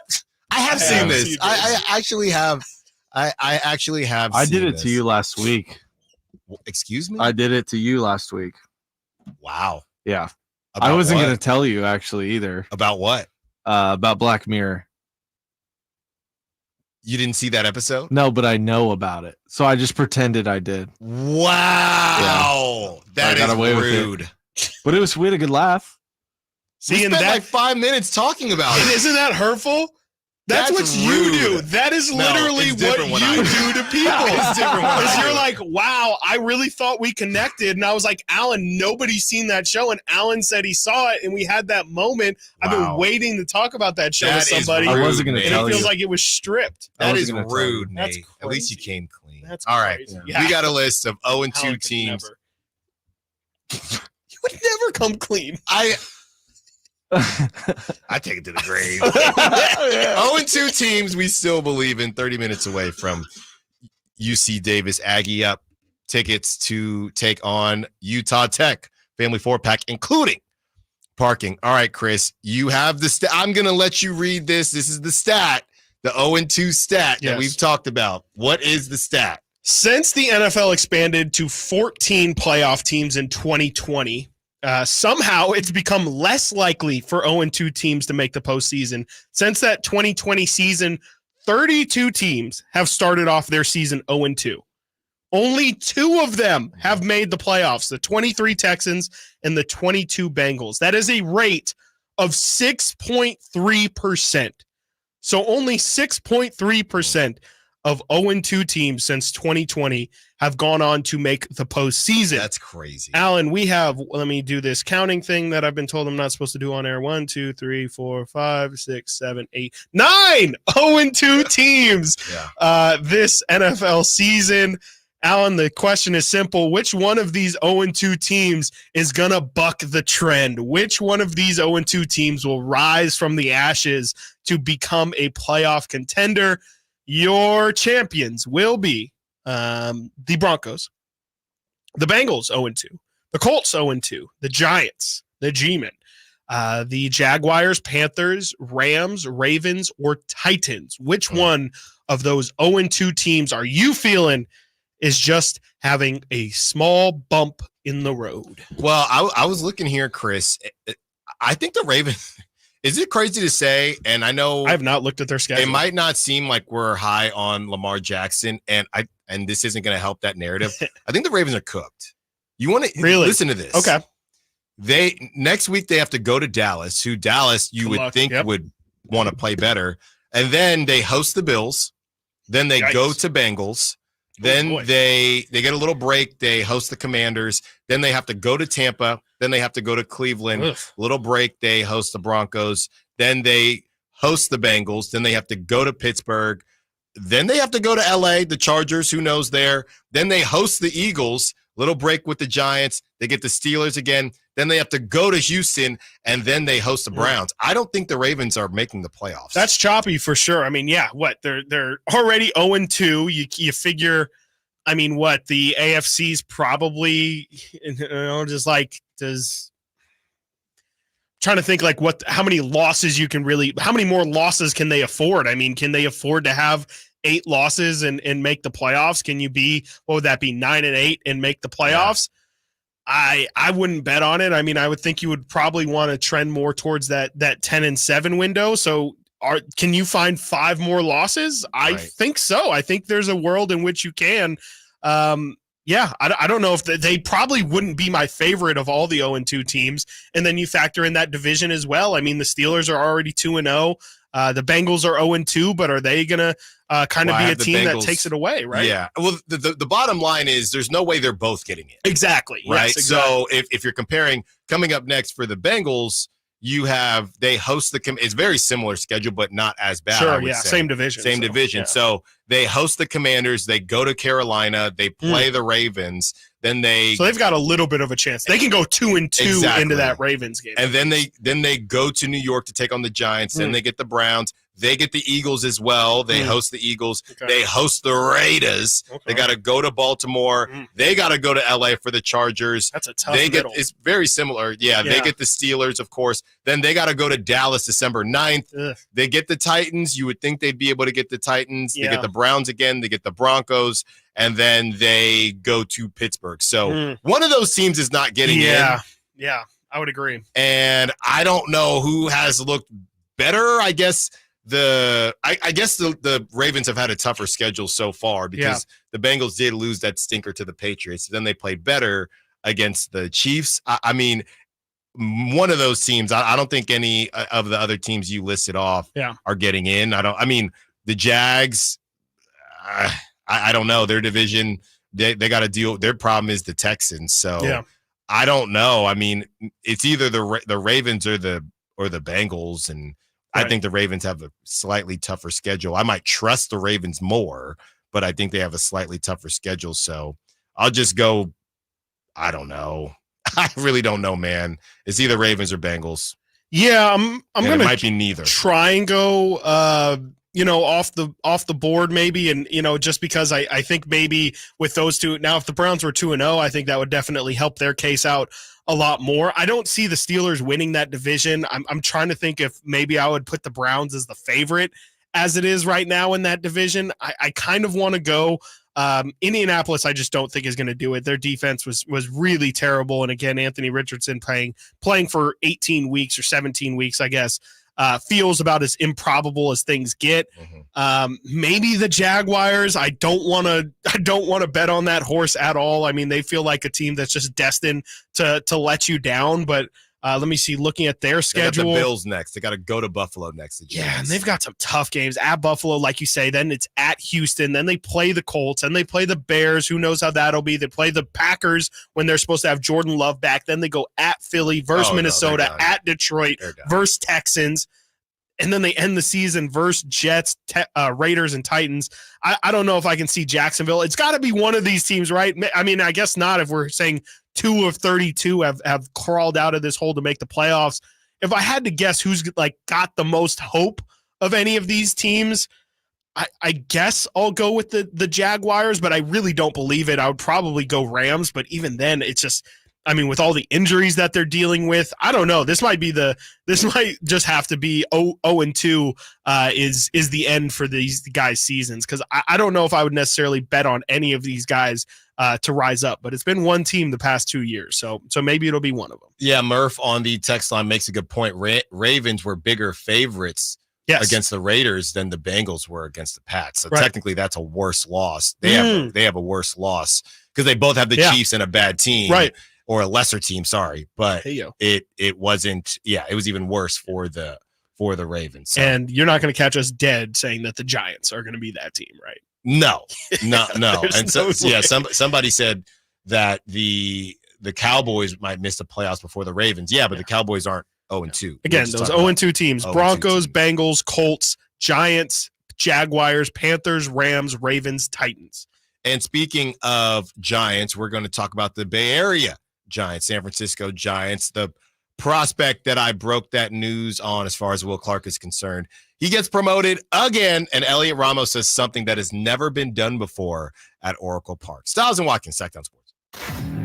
What's the missing piece for the 49ers? Which names will they add during free agency? Whether it's in season or off season, the coverage never stops. Get the latest 49ers news on Sacktown Sports and SacktownSports.com. High voltage live boxing action returns to Northern California Saturday, September 21st at the venue at Thunder Valley with Thunder Showdown featuring the undefeated 12th ranked welterweight in the world, Amari Jones, plus Alan Sanchez versus Sal Briseno, and 8 more exciting undercard fights with Maribel Guerrero, Blake McKernan, Gabriel Garcia, Anthony Hernandez, Ruben Torres, Alexander Espinoza, and more. Don't miss the Thunder Showdown September 21st at Thunder Valley. Get tickets now at Ticketmaster.com. Card subject to change. Silverado savings spectacular now at Maida Chevy with $13,000 off MSRP. Every new Silverado half-ton LTZ in stock after rebates. $12,500 off every Silverado half-ton High Country after rebate. And $11,000 off all new Silverado half-ton RSTs exclusively at Maida Chevy at MaidaChevy.com. Sacramento Silverado headquarters. Whatever Silverado you choose, you'll save thousands at Maida Chevy. Together, let's drive. Not available with special financing and leasing. Some other offers. Must trade in 2010 model year or newer. Ends 9/30/24. Mom, meet Sarah. From first time Nana moments. Yeah, welcome to Flight 101. To annual girls trip moments. Your can't-miss moments are worth protecting against RSV. If you're 75 or older or 60 plus with a chronic condition like asthma, COPD, heart disease, or severe diabetes, you're at higher risk of landing in the hospital from RSV. And there are no prescription RSV treatments. Check eligibility and schedule your RSV vaccine at vaxassist.com. So where should we go next? Sponsored by Pfizer. Hi, welcome to Staples. Hi, I hear Staples can print everything for my business. Sure can. And the quality is guaranteed? Absolutely. Plus, you'll beat any price quote. Is that right? For sure. How about this one? We'll beat it. Can you print menus, signs, and flyers? Sure can. How about blueprints? No problem. What about red prints? Not a real thing. What if they were? We'd print them. And they'd look amazing. Now at Staples, print more, save more. Up to $150 off your print purchase. Ends 11/2. Exclusions apply. Visit staples.com/print for offer details and staples.com/price match for in-store price match guarantee. It's Capital Casino, Sacramento's #1 poker room. And guess what? Primetime football is back. Capital Casino is giving away $500 per game in high hand bonuses for every Sunday, Monday, and Thursday night primetime game. As always, offering the best food, the best service, and the best action with the most variety of games in the region, conveniently located in downtown Sacramento. So check them out, Capital Casino, and always remember to gamble responsibly. 1-800-GAMBLER. Sponsored by Xfinity Internet. Enjoy ultimate control of your home network. Personalize your Wi-Fi name and password. Assign user profiles. View and control connected devices and more with the Xfinity Internet app.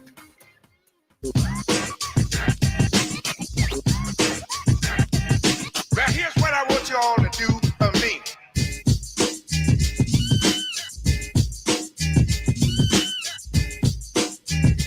Live and local. Live and local. This is Sacktown Sports.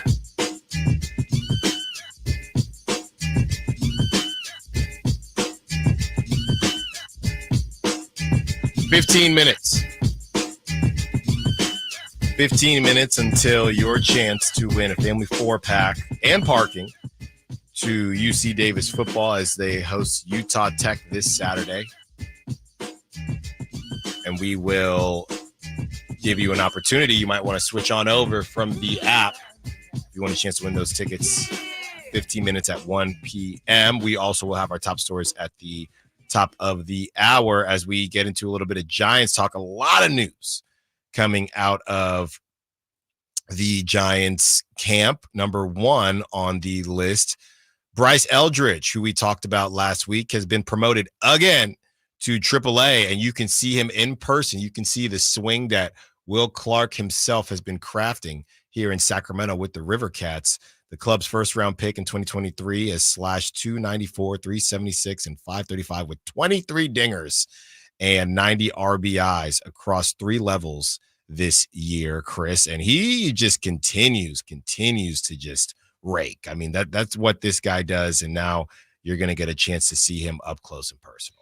Yeah, it should be a good one. We'll see how he does in AAA. He's absolutely excelled at every single level, so there's no reason to think it won't continue up here in Sacramento. But yeah, it's obviously great news for the Giants to just kind of see their best prospect fly through the rankings. And yeah, definitely hope to maybe see a game this week. I think the River Cats have, I want to say 3 or 4 home games this week. So a couple different opportunities for anyone out there to go see one hell of a player, man. So yeah, definitely going to try and make it out there this week at some point. It's not all unicorns and candy corn with the Giants, as Andrew Baggerly of The Athletic put out an article, Chris.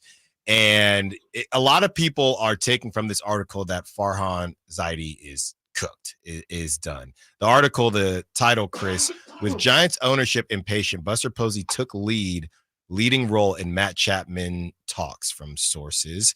And of course, Buster Posey is in the camp now with the San Francisco Giants, but something was happening, or something wasn't happening with those conversations as far as Matt Chapman is concerned. And Buster Posey had to step in, Chris. This is what Andrew Baggerly writes. Except those dots weren't as connected as one might assume. According to sources, the Giants executive board, led by Buster Posey, became so frustrated by the lack of immediate progress between Zaidi and agent Scott Boras after talks began in August that the ownership group took action. Sources said Posey personally dealt with Chapman to hammer out the basic structure of the contract, which includes a full no-trade provision. one of the sticking points that society had not included in the team's initial proposal. So I'm sorry, man. You going back and forth with Buster Posey, the Giants legend, 3 rings, future Hall of Famer. Yeah. To me, it's just a matter of when. If you can't, Buster, this is like when you work at a I don't know, I worked at a country club back in the day, and you might not necessarily be there to serve drinks that day, but so-and-so didn't show up, or so-and-so just isn't that good at breaking down the tents. So now you got to help break down the tents. Mm-hmm. Buster Posey, this is not what Buster Posey is supposed to do.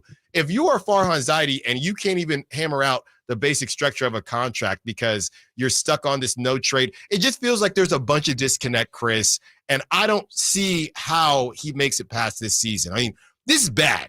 This is bad. Yeah, for sure. I mean, if ownership feels the need to step in to get a negotiation done, the writing's on the wall. I mean, there's no need. I mean, that's like you said. I mean, they have somebody far on whose job it is to get that exact thing done. And if they're bringing in somebody from the outside, or I guess not really from the outside, but if they're having Buster Posey come in to get that deal done, that's the ultimate sign that ownership doesn't believe that he has what it takes to do the job. And I definitely think that's about as damning as you're going to find in any realm of sports. And I guess the question is now just when is Buster's press conference, right? Because this to me reeks of like when Vlade Divac was very involved with the Kings decisions. And then next thing you know, Vlade's president of basketball operations and general manager.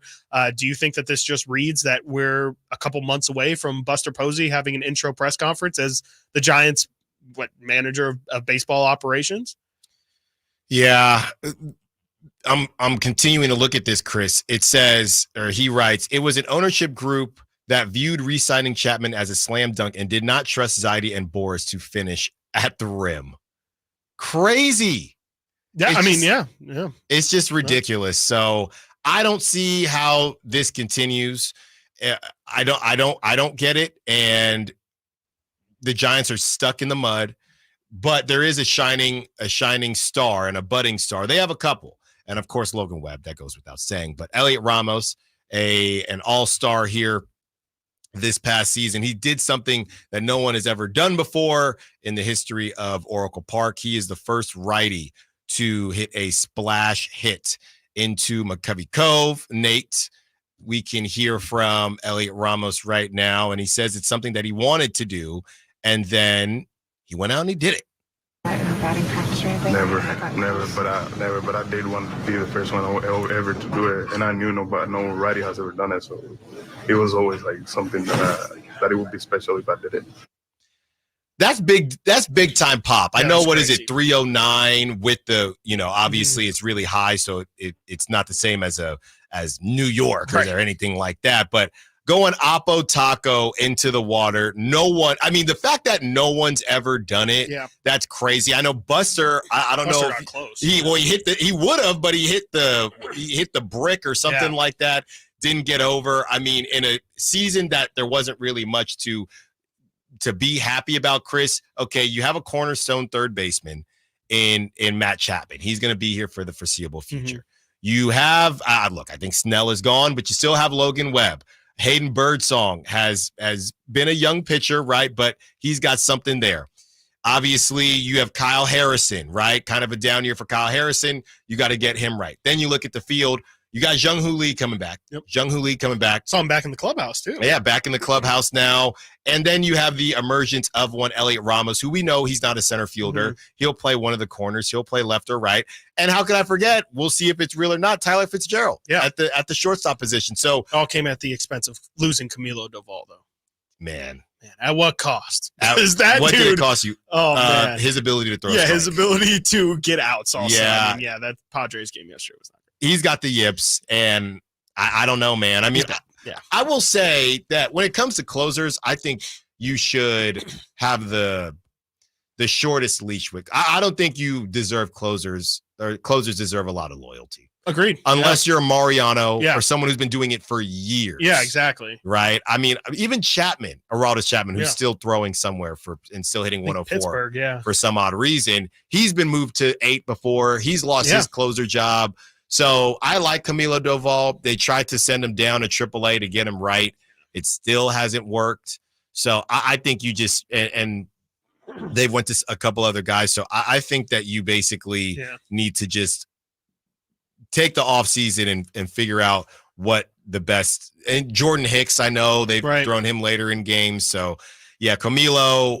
Here's the problem, Chris. This isn't back in the day where Brian Wilson was throwing 96 and we were all just shaking in our boots. That's what a middle reliever throws nowadays. Yeah. So Camilo, I know he's got movement, but is really what Camilo Doval does, is it something you truly can't find somewhere else? It feels like everybody is throwing 98 nowadays. So. Yeah, no, I mean, it's especially, that early in their career, everybody's got the arm and you have the power and you don't have the injuries to kind of stack up and kill your arm. But, as his career goes on, will he be able to keep that same level of pop? And, it looks like a complete mess right now. And like you were saying, I mean, big part of closing really is mental as well. And, it feels like once you kind of lose that mental edge of just being calm, cool, collected, feels like every time Camilo comes in, you can feel the chaos as it's unfolding. And you that's not what you want, obviously, from your closer. And I know, sometimes these things can be a little bit year to year. Hey, he just has a down year. Maybe next year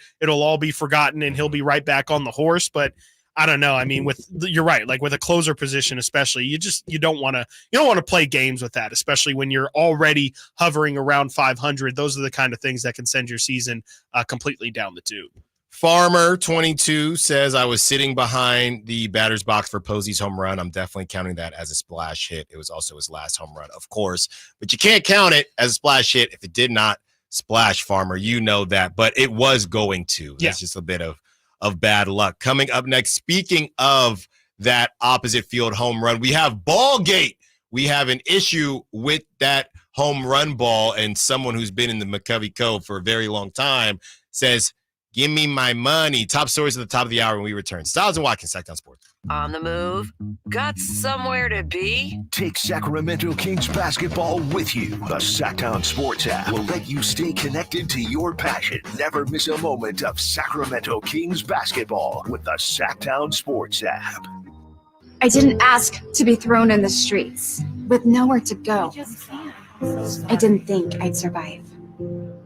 But I did ask for help, and Covenant House was there for me. 1 in 10 young adults will experience a form of homelessness this year. For these kids who didn't ask to be put in this unthinkable situation, Covenant House is there. Covenant House helped me break the cycle of homelessness in my family. They gave me the love that I needed. Over 2,000 young people will sleep safely in a Covenant House bed tonight. When youth who are experiencing homelessness have a hot meal, a safe place to sleep, medical care, and love, they can overcome heartbreaking challenges and have a brighter future.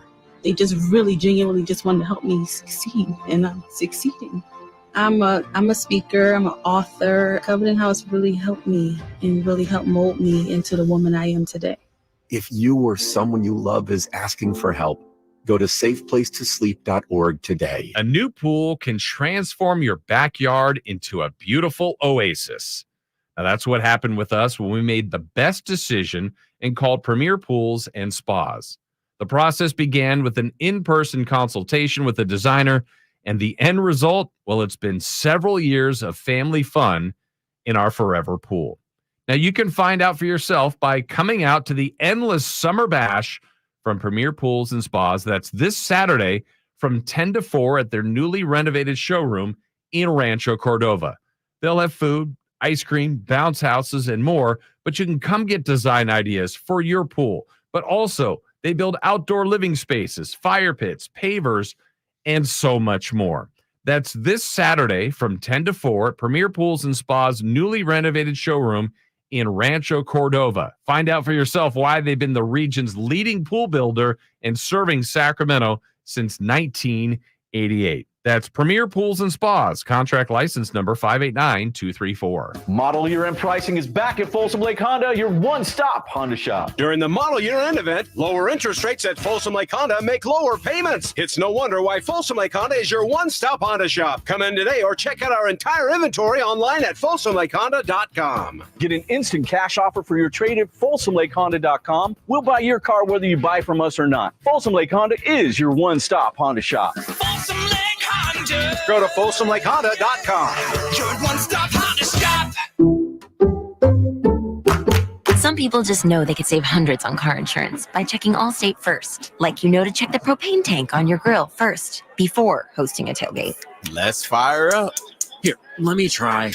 Seriously? You didn't check the propane? Who wants chips? Yeah, checking first is smart. So check Allstate first for a quote that could save you hundreds. Salt and vinegar? You're in good hands with Allstate. Savings vary, subject to terms, conditions, and availability. Allstate Fire and Casualty Insurance Company and Affiliates, Northbrook, Illinois. Everywhere you look, things are getting more expensive. So at Consumer Cellular, we're lowering the price for those 50 and up. Now you can get unlimited talk, text, and data for $30 a line when you buy two. That's just $60 a month for 2 unlimited lines. So if you're 50 and up, make the switch and save. Come on, you've earned this. Call 1-888-FREEDOM or visit consumercellular.com today. Requires 2 lines of service, age validation, and credit approval, subject to system and area limits, taxes, and other fees apply. KHTKAM HD1 Sacramento, KYMX HD2 Sacramento. From the Power Business Technology Toshiba Studios. This is Sacktown Sports.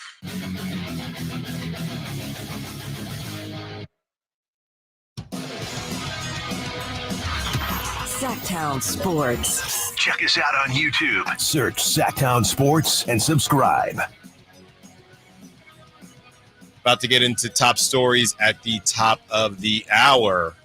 And I'm really, Chris and Nate, I really want to get your thoughts on this Giants ball gate because I'm actually more torn than you would expect. But first, UC Davis football is back. Aggie up in action this Saturday. Sacktown Sports has once again proudly partnered up with UC Davis football to keep you laced up with the Aggies all season long. And right now we're looking for caller number 4 in honor of the Kings, New Jersey's Chris Weber.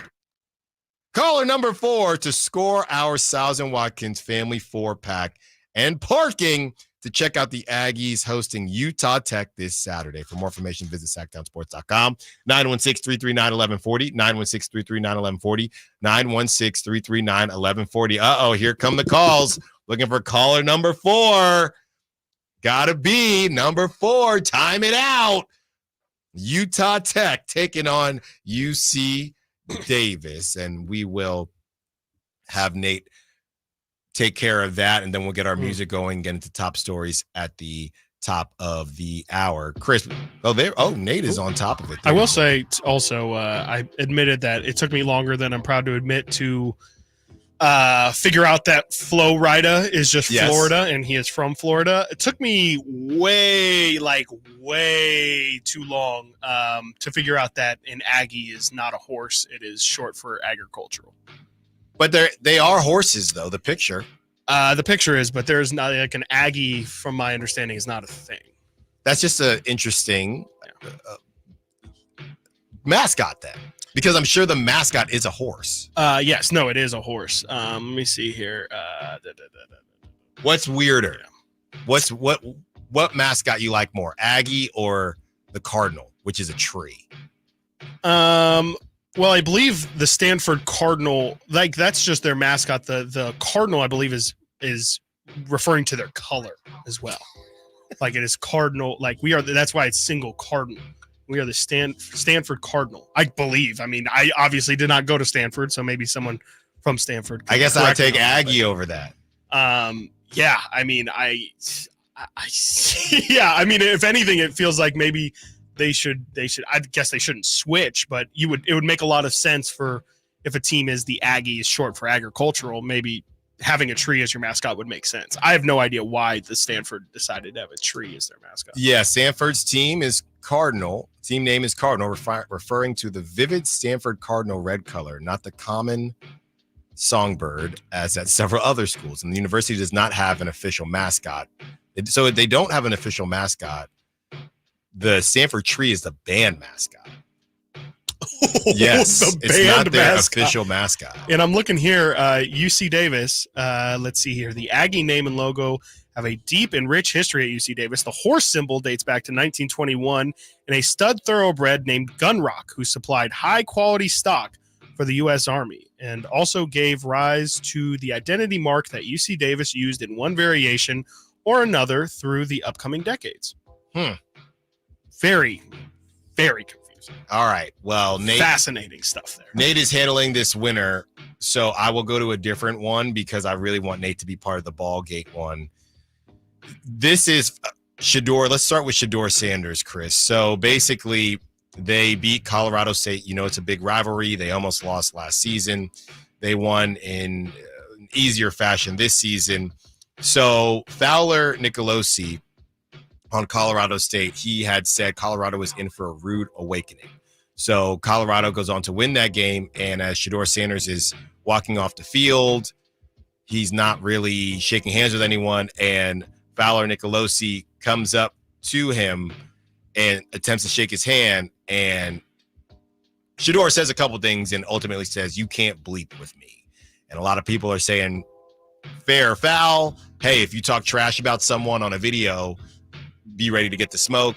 Yeah. Or should Shedeur have taken the high road and just said, hey, let bygones be bygones? It's kind of a tough one. I think I fall more on Shedeur's side, actually. Pretty surprised. I'm kind of surprised that I fall on that side as well. I think if you talk trash, if you start it, if you're the one who's starting the trash talk, I don't have to respect you when we play. I shouldn't say not respect you, but I don't have to shake your hand after the game. If I take it more personal than what you intended, it's not my fault. I mean, I guess it kind of is my fault, but I don't think that should make Shedeur have to be the bigger man and take the high road. If you talk trash, I mean, to me, that's all is fair. And a handshake, that doesn't really change much for me. So I don't have a problem. Real quick, I don't want to get sidetracked here, but where are you at with handshakes in general in sports?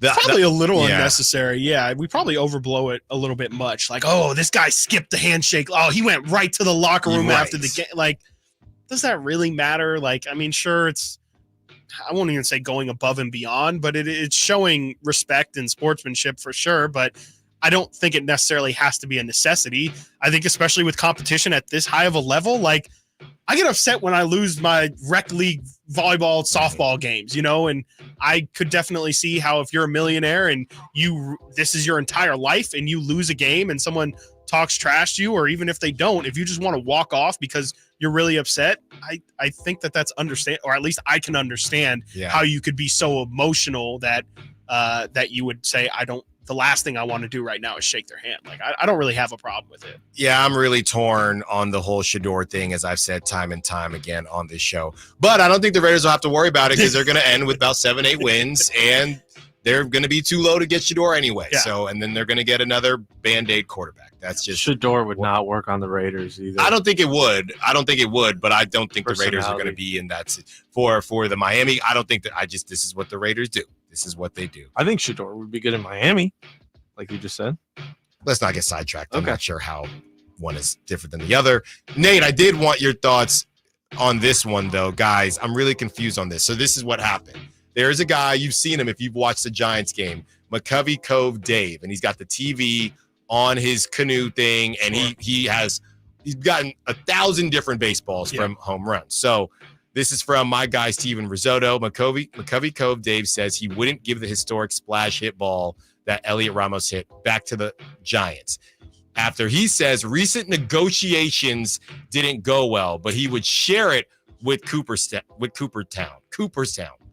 He goes, "It's my most precious ball. I've worked over 20 years for it." He's getting dragged, okay? Oh. And I woke up this morning, to be honest, thinking, Giants, I know Elliot Ramos hasn't signed a big deal yet. This is his first real, time in the bigs, but I think that I'm kind of on the side with McCovey Cove Dave. I got the ball. Giants, you are a billionaire organization.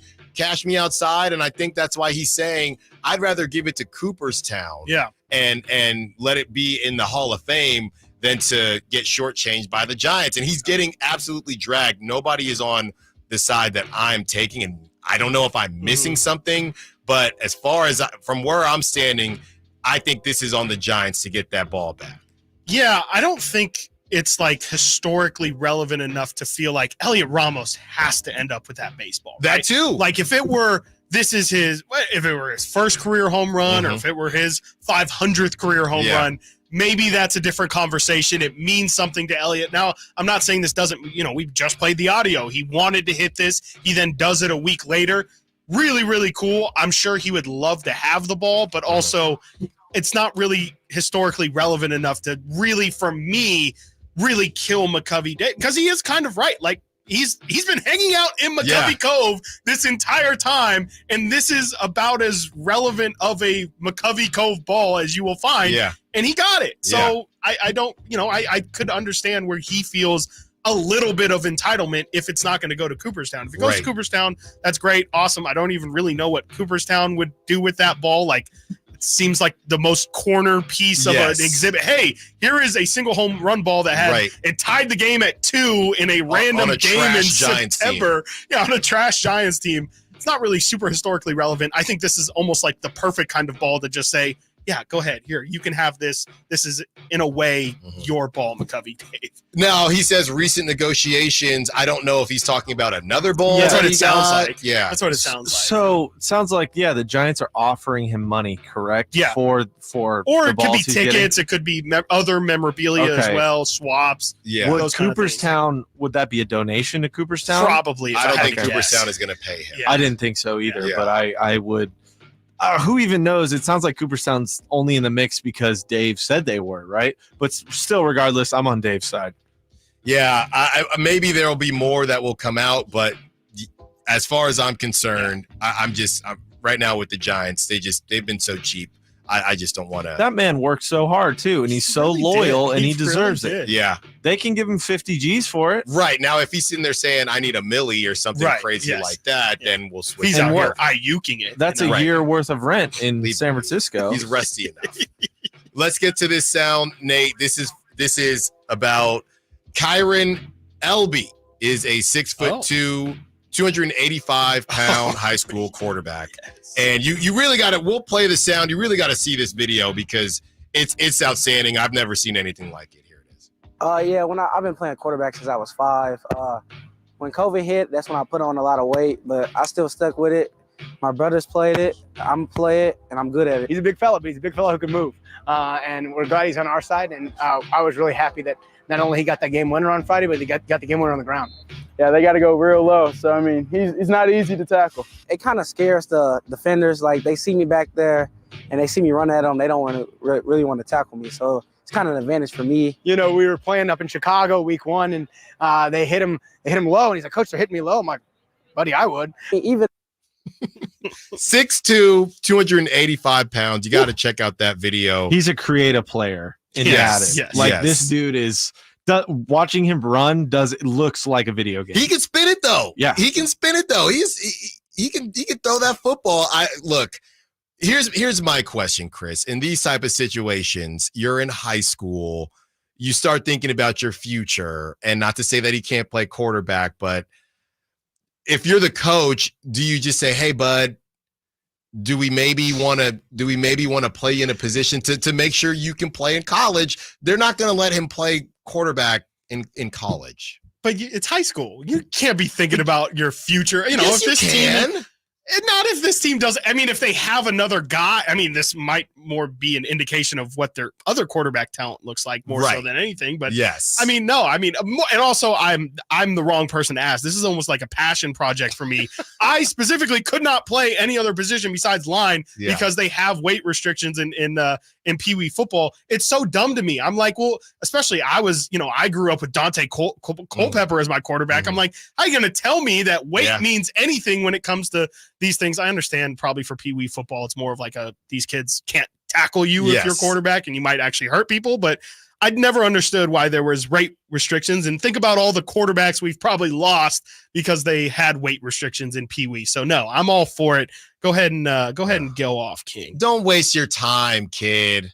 Big why are you assuming he sucks? I'm not saying he sucks. I'm saying no one is going to let him play quarterback. Is it because he's 6'2"? Why not? How about the hefty lefty? Pillsbury throw boy? You don't remember?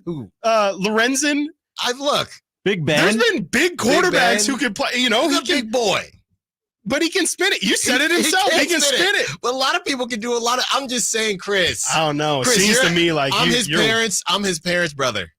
I'd much rather him play quarterback than defensive line. Well, and then, okay. He's still running head first into guys. Yeah. Maybe the argument is he can learn how to play line in college, but this will be a cute story. Chris, we see these stories. No. Cute. No, we see Cute these. story. No. And we see these stories all the time. It's not don't just see 6'2", 285 quarterbacks all the time. No, these wide receiver. Oh, this guy played quarterback in high school. Yeah. This guy played. So maybe they're just thinking he can make the switch over. You're I'm just saying. You are the they for him. Right Sure. now. You're being they. Come on, Chris. They don't believe in Don't me. waste your time, kid. Get you Wow, an education. this Get is an NIL. crazy. Wow. Maybe you could look. You know what? If I'm the coach, if I'm a college coach, hey, I'll get you this deal. We'll make a couple special packages for you when we get close to the end zone. What if he's not good on the line? What if he's bad? He's got to be, or make him a tight end or He's something. got to be. Then he's not going to play. This is sizeism. No, it's yes, not. it is. It's reverse guys, sizism. come on now. No, Wow. it's because he's 6'2", and you don't like that. No.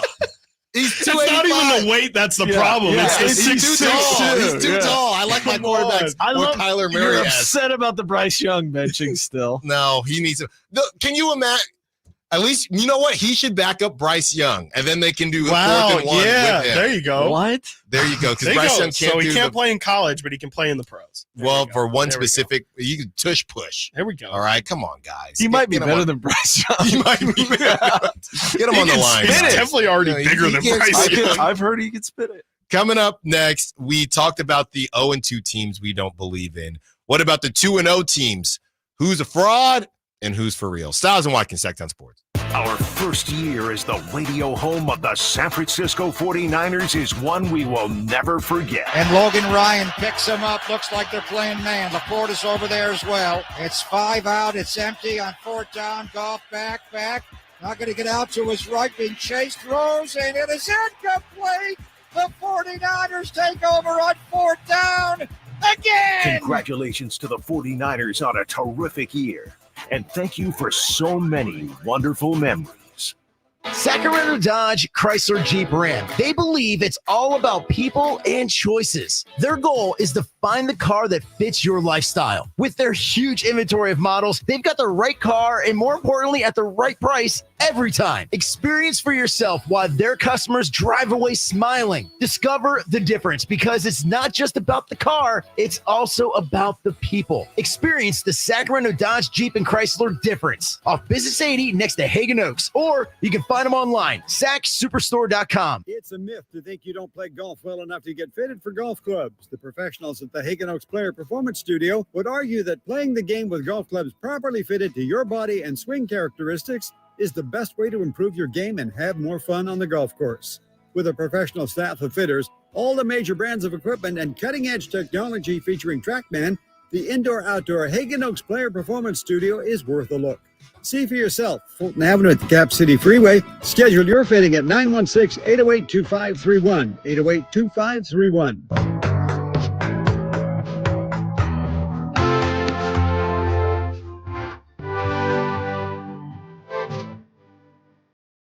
Town Sports. Call or text at 916-339-1140.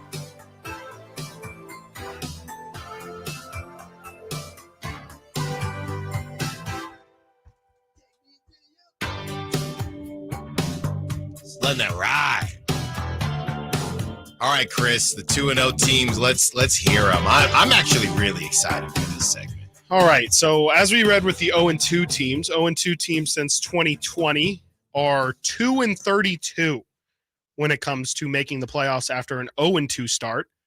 How about 2-0? What does that mean for your future? Well, going back to the NFL merger all the way back in 1970, 262 of the 411 teams that started 2-0 made the playoffs. That means if you start the season 2-0, you have about a 2/3 of a chance of making the playoffs. 63.7% of teams that start 2-0 since 1970 have gone on to make the playoffs. Going back to 2022, all 5 2-0 teams have made the playoffs. The Chiefs were in a group of both, and they became the 33rd and 34th 2-0 teams in 58 tries to win the Super Bowl. So not only do you have pretty much a 2/3 chance of making the playoffs, but you have about a 58% chance of winning the Super Bowl if you start 2-0. So, or at least 50% or 58% of the Super Bowl winners have started 2-0. So odds are very, very likely, I guess,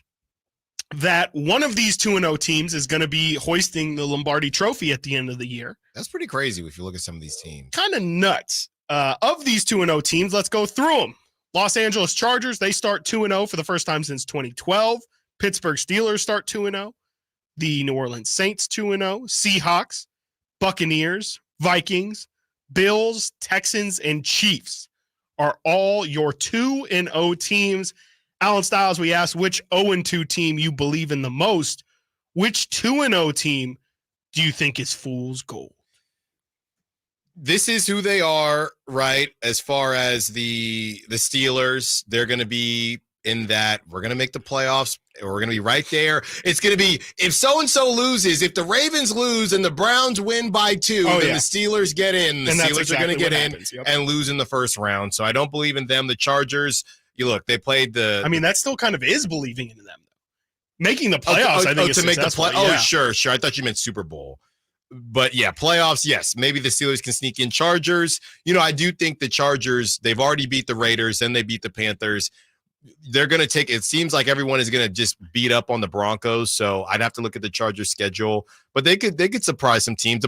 What's interesting, Chris, is in the AFC with the Bengals. This is what we were talking about earlier with the Bengals and the Ravens off to their slow starts. There's going to be a new AFC team in the playoffs. Yeah. And I think the Chargers could easily be that team. The Saints, I got to say, Derek Carr doing the Michael Jackson. They're rolling right now and they're in a bad division. I'll have a better answer for you about the Saints after tonight's game, and if we see what in the world the Falcons are going to do, or be the Seattle Seahawks. I just don't really trust Geno. No disrespect whatsoever, but I don't trust the Seahawks. They could maybe lose in the first round. The Bucks, I'm starting to believe. I put the Bucks and the Vikings in the same category. They've had a couple good games. We'll see what that turns into. You know what, Chris? I'm going to skip ahead here because, Bills. I think with Tua going out, I think everything changes in the AFC East. So Bills probably just punched their ticket into the playoffs because I don't really know what the Jets are. Then the Chiefs are the Chiefs. You know what team I'm very confused about, Chris? It's the Houston Texans because this is two weekends now or 2 Sundays where they've won. And their defense has looked pretty darn good, but they could not score. The Bears and that O-line is terrible. And I know the Bears defense is pretty good, but something seems off with the Texans offense, and maybe it's just the rust of the season and they'll get clicking here. CJ Stroud hasn't looked bad. He's made plays when he's needed to, but the dark horse sexy pick that is the Texans, I don't know, man. They're 2-0, but it hasn't looked great so far. Yeah, I just don't know who else in their division is really going to step up. I mean, I don't believe in the Colts. I mean, the Texans are 2-0. Literally, the 3 other teams in that division are all 0-2. The Colts, the Jags, and the Titans are all 0-2. And I think there's probably the most hope behind the Jags, but I'm almost ready to call the Texans the division winner of that already. And I just can't really see any of those other teams flipping it around the rest of the season. My answer would be the Steelers. They, to me, feel like the obvious one. I just don't think that offense is legit. It's great for them. I mean, I don't think it can be overstated how great it is that they go 2-0 with Justin Fields as their freaking starting quarterback. The Seahawks to me are fool's gold. I just don't think that they're actually a good team. They sneak by in overtime this week. Last week, we had questions about why that game even looked as close as it did. It's great that they're 2-0. I just don't know really what exactly their identity is going to be. They've thrown it a ton to Jackson Smith and Jigba this year, and DK went crazy yesterday as well. I just don't really know exactly where the Seahawks are going to stand out. I could see them missing out on the playoffs. So a lot of people think that 2 teams are going to come out of the NFC West. I would just bet it being the Niners. And am I crazy for liking the Cardinals a little bit much after that week 2 performance? We'll see. I kind of think that they could be the second team that sneaks in out of that division, but I don't believe in the Seahawks and definitely don't believe in the Steelers. It's almost as if the AFC South has turned into the NFC South. Yeah. Yeah, I mean, it might be worse than the yeah, NFC South. It's really, really strange. Yeah, and also I should throw the Vikings in there too. I mean, they might be a good story. I think they'll probably sneak into like one of the last playoff spots, but yeah, there's no illusion in my mind that the Vikings are one of the best teams in the league.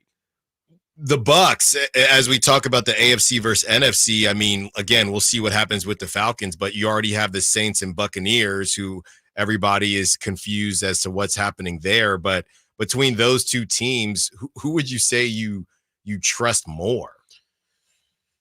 I really don't know. I mean, I guess the Bucks. I'll say the Bucks only because they were good last year too, and you know, I don't think they have to be phenomenal to win that division. But again, the Saints have looked really. They've looked the best. The Saints have looked like the best team in football these first 2 weeks. I can't believe that. I mean, I just don't think that that's going to stand. To me, the Buccaneers and the way they're playing at least is a little bit more scalable than the Saints. I can't see the Saints just beating the hell out of everybody the rest of this season. I think there's going to be a fall to earth, and we'll see how they look when it's a close game. But I mean, you can't not be impressed with the Saints these past couple weeks. But of course, like you said earlier, they've got a test coming up. They got the Eagles, they got the Falcons, they got the Chiefs, and then they have the Bucks the next 4 weeks. So if they continue, then absolutely the Saints might be one of, if not the best team in the NFL. But we'll see these next couple weeks. I'd love to see Derek Carr back in the playoffs. I really would. It'd be interesting. Yeah, he never got a fair shake. Yeah, I think that it would be nice to see him in the playoffs, but plenty to do before we even think about that conversation. Coming up next, Prop Talk, we review our picks from the weekend, and we give you some winners, hopefully, for tonight. Stiles and Watkins, Sacktown Sports. Subscribe to Sacktown Sports on YouTube and watch the Carmichael Dave Show with Jason Ross, Stiles and Watkins, and the Drive Guys, live Monday through Friday from 6 to 6. Plus, view archive shows and exclusive content. Subscribe at youtube.com/Sacktown Sports.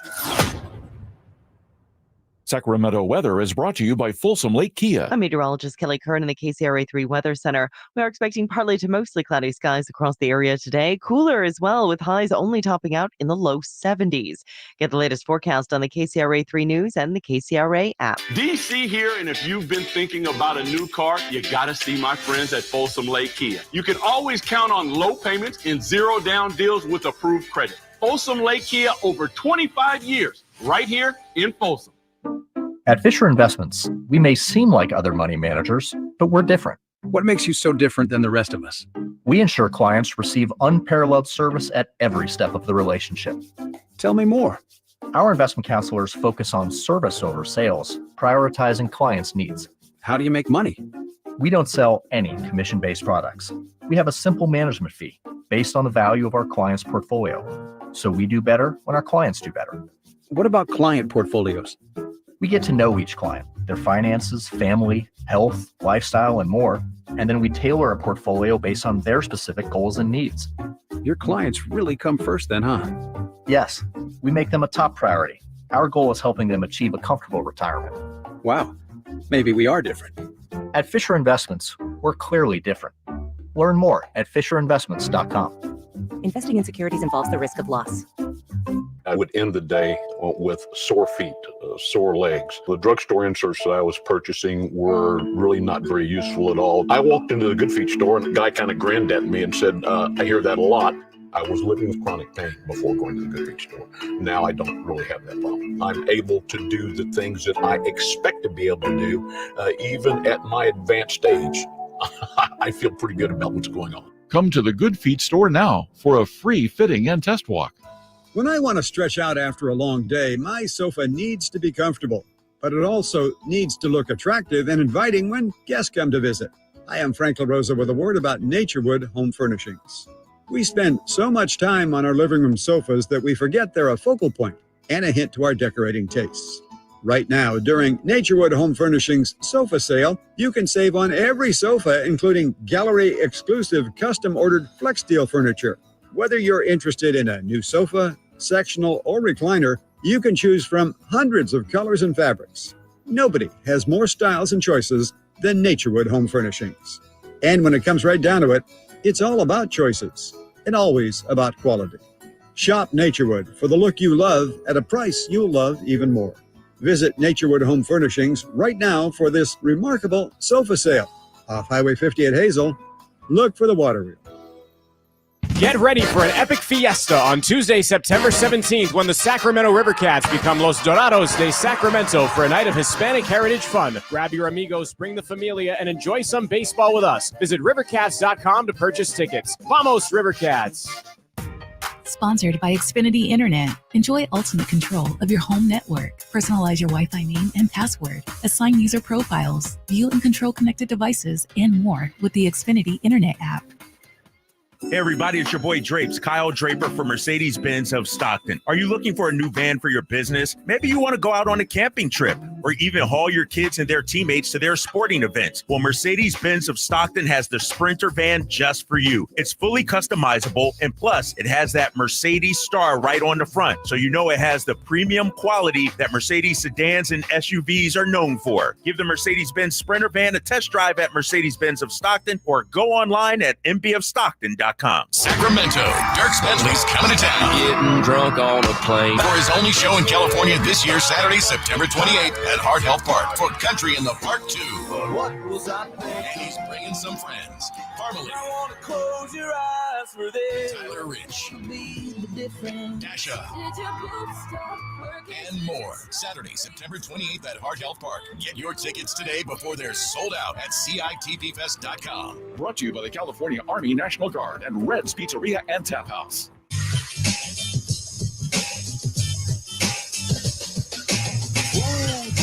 Wonderful my magic. Gorilla in the mist. Live and local. Live and local. This is Sacktown Sports. Congrats to our winner. Nate, was there a name for the winner? UC Davis. Curtis Grant. Oh, I thought you were going to say Curtis Granderson. That would have been crazy. Curtis Grant. Congrats, Curtis. Enjoy your time. Sorry for giving your last name. I shouldn't have done Yeah, that. But I it's a know. cool last name. That's why it is Granderson. Yeah. Shout out to you, Curtis. Congrats and enjoy that family 4-pack and parking. Hey, yo. Davis, Aggie up versus you. What Utah Tech? What are they? They used to be Dixie State. That's all I know. Oh, yeah. Okay. Yeah. That was recently, too. Yeah, that they switched changed. it, I think, like 2 years ago. Any guesses? I know this is an easy one. Any guesses on Utah Tech's horse mascot? A bronco or horse or some kind? A bird. They're the Falcons. No. I don't know. Buttes. They are the Utah Tech Trailblazers. Oh. And their That was supposed to quarterback, be easy? one of their quarterbacks, I never said that. Deacon Hill. That's a nice name. Deacon Hill. Am I tripping? Did you not say it? I swear you said something like it was easy. Okay. Oh, no, I was being sarcastic because it could be anything. Yes. Okay. That was my whole point. Okay. Yes, there you go. Gotcha. All right. Speaking of easy, this is some easy cheese for you. How did we do this weekend, Chris? Not well. Not well. Not well. Well, in a lot of facets. It Not looks like well. I did okay. Yeah, but you said we. So I had Jake Moody over 1.5 field goals. He made one. Nate Allen wanted that one. Remember? He did. You guys yes, argued yes, about it. I did. Yes. Nate had Brandon Ayuk over 55.5 yards. Thanks a lot, Nate. He had the over, and Brandon Ayuk finished with, I believe, 44 receiving yards. So that is another L. And Alan Stiles had Brock Purdy completions over 20.5 completions. You were right about that. And Brock Purdy had 28 Told you. completions against the Minnesota Stop Vikings. playing with me. That last drive definitely helped, but you were over it even before Stop then. playing with me. So Alan Stiles, we go 1-2 on our weekend prop talk, but that doesn't mean that we're not going to kill it today. Have No, not at all. As we have the Atlanta Falcons taking on the other birds, the Dirty Birds. Well, one of you can go first. I'll go first. I have mine written here. The Philadelphia Eagles. I always pronounce this guy's name wrong. Tyler Algier. Is that correct? Oh, you were so close. I was like, what are you talking about? You nailed it. I think it's just Algier. It's just Algier. Yeah. Okay. You're emphasizing. Tyler Algier. You're putting the Alshire. them facets on the wrong part. He was everywhere yesterday. Yeah, he's good on Texans. But this dude, backup running back for the The Falcons? The Falcons, man. This is a guy I've always liked since he's come in the league, like fantasy wise. I always have an eye on him. 20.5 yards. I'm taking the over on that. that could be 3 touches maybe. So it's rush yards too. It's not receiving. Rush yards 20.5, taking the over. Okay, so Nate's going Tyler Algier. I don't like going backup over rush yards on the running back, on the backup running back. Like it. It's a bold prediction. I don't know. I mean, I was trying to look at some numbers to see if there's anything that was a clear and obvious deficiency in week 1 for these two teams. Not really anything sticking out. I think I'm going to go pretty easy on this one. I'm going to go with a Jalen Hurts tush-push touchdown. I'm going with a rushing touchdown today for Jalen Hurts. Not really much explanation, but just kind of feels like, on a Monday night, get it out the mud. And, it feels like at some point here, they're going to get that tush-push going Last again. year, he almost averaged 1 per game. He had 15. Well, they have Saquon now. And look, I want to appreciate both of you for not taking the Saquon TD. It is a goblin. So we try to say that means that it's an easier pick and less of a payout for whoever may be doing that, which is not us. I'm really torn on this, guys, with no AJ Brown. I'm tempted to fall into the There's 2 ways I can go here. I'm tempted to fall into the Devontae Smith. Oh, well, he's going to be wide receiver 1 today. And he's set at 74.5 yards. I'm stuck between going under on Devontae or over on Jahan Dotson, who didn't really he had 0 yards in game 1, but with no AJ Brown, he might sneak up, but he's at 29.5, which is a lot. Yeah, that is a lot. I mean, it's essentially it's around 3 catches. So Devontae could burn me if for some reason the Falcons just don't feel like playing defense, but I think I am. But I also don't. 74 is a lot of yards. I don't want to talk you out of anything, but me personally, I don't like the Dotson one. Those yards are too much, especially if you didn't have a catch last week. 1 target. Well, the problem is Dallas Goedert's at 41.5. That's a lot. That is a lot. He's got to throw to somebody. Does he? Jahan Dotson, over. Okay. I think they're going to stack the box. I would even go under on Saquon. You saw what happened yesterday or last night in the night game. I don't see these guys just running all over the place again. Give me Jahan Dotson over 29.5 receiving yards. I like it. You guys are going the backup route. I like it. This is always my thought process in it. And then Devontae will have 100 yards. Well, AJ Brown's out too. That's what I'm saying. Yeah, that's okay. All right. Maybe not on the scouting report. Yeah. First year, a new team, correct? Yes, sir. Yeah, coming from Washington, right? Mm-hmm. Yeah, interesting.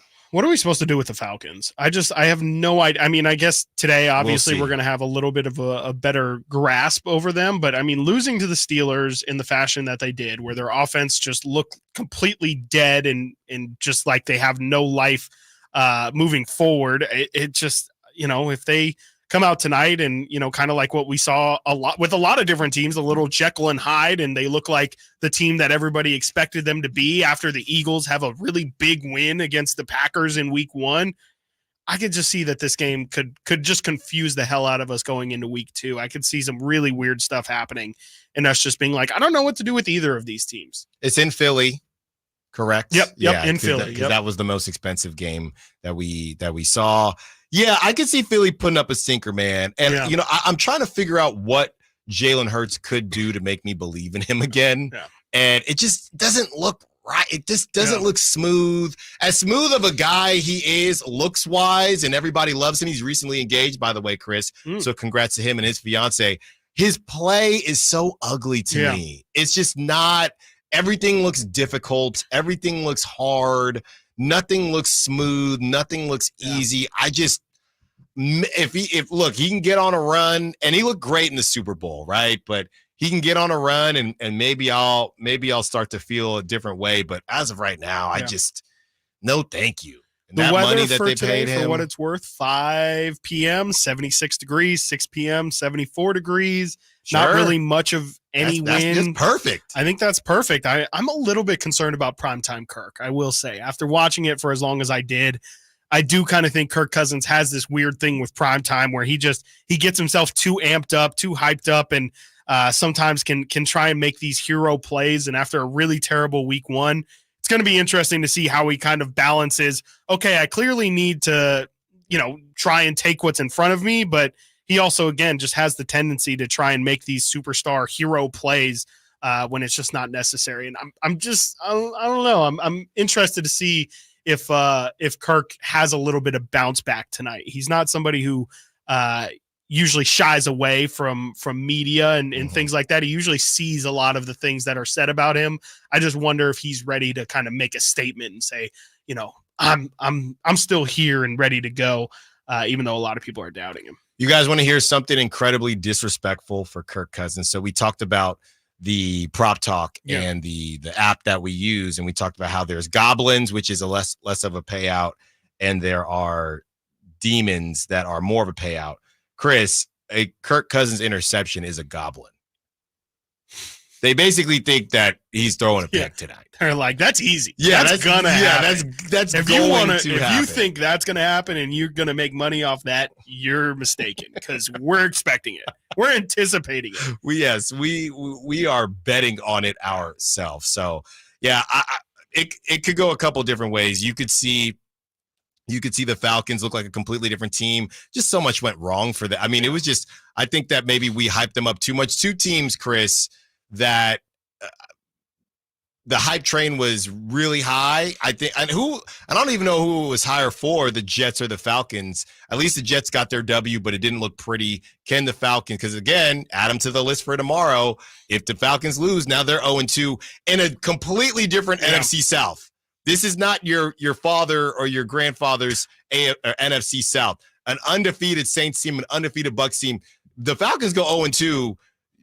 This whole thing of you're paying Kirk Cousins because, okay, you're basically trying to do the Bucs thing. No, he's not Tom Brady, but we're in a bad division. We're missing a quarterback. Let's play. It's the same thing the Saints tried to do. They all try to do. They all have good teams with no QB. The problem is you messed around and you lost the first game, and you didn't anticipate the Saints and the Bucs going 2-0. Now you're going to get a chance to face them head to head, but you have to win those games. You have to win those games. Coming up next, Crosstalk with Whitey Gleason here on Sacktown Sports. Stiles Watkins. We'll be right back.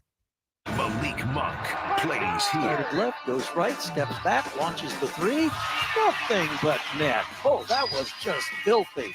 Oh, my, that was sweet. Sacktown Sports is your proud home of the Sacramento Kings. Hey, it's Carmichael Dave for American Energy Heating and Air with a question. Have you recently had a technician diagnose your HVAC system and you were a bit surprised at how much it cost? Or did something seem off about their quote? Because at American Energy, they take pride in giving you honest, straightforward solutions to get that system up and running. Have their qualified technicians come out and give you a free second opinion. It's free. You got nothing to lose but some dollars off of that original quote. They're making the uncomfortable comfortable. They've been doing it since 1981, serving the greater Sacramento area. A+ with the Better Business Bureau. That's why they keep having customers coming back for more and more and more. You can call them and set that appointment at 916-520-9990. That's 916-520-9990 or AmericanEnergyAir.com. Call 916-520-9990 now. Thunder, feel the thunder. It ignites something inside of you. Lightning and the thunder. Sets alight an elevated state of being. Days are pure exhilaration. And the nights, they're simply electric. See it, hear it, feel it. Thunder, feel the thunder. Lightning and the thunder. Thunder Valley Casino Resort. Feel the thunder. Toyota's legendary truck event is on, and the deals are legendary. Get $2,000 cash back on any 2024 Tundra, or get a great lease on a new 2024 Tacoma 4x4. Get to your Toyota dealer now, because this truck event is gonna be Toyota. Let's go places. Offer available through TFS to buyers with premium rated credit. Ends 9/30/24. Taste on a whole new level at Sky River Casino in Elk Grove. Enjoy the height of hospitality, whether you're craving an upscale steakhouse, authentic Chinese hot pot and dim sum, or having a refreshing beverage while watching the game. Visit skyriver.com today. Gambling problem? Call 1-800-GAMBLER.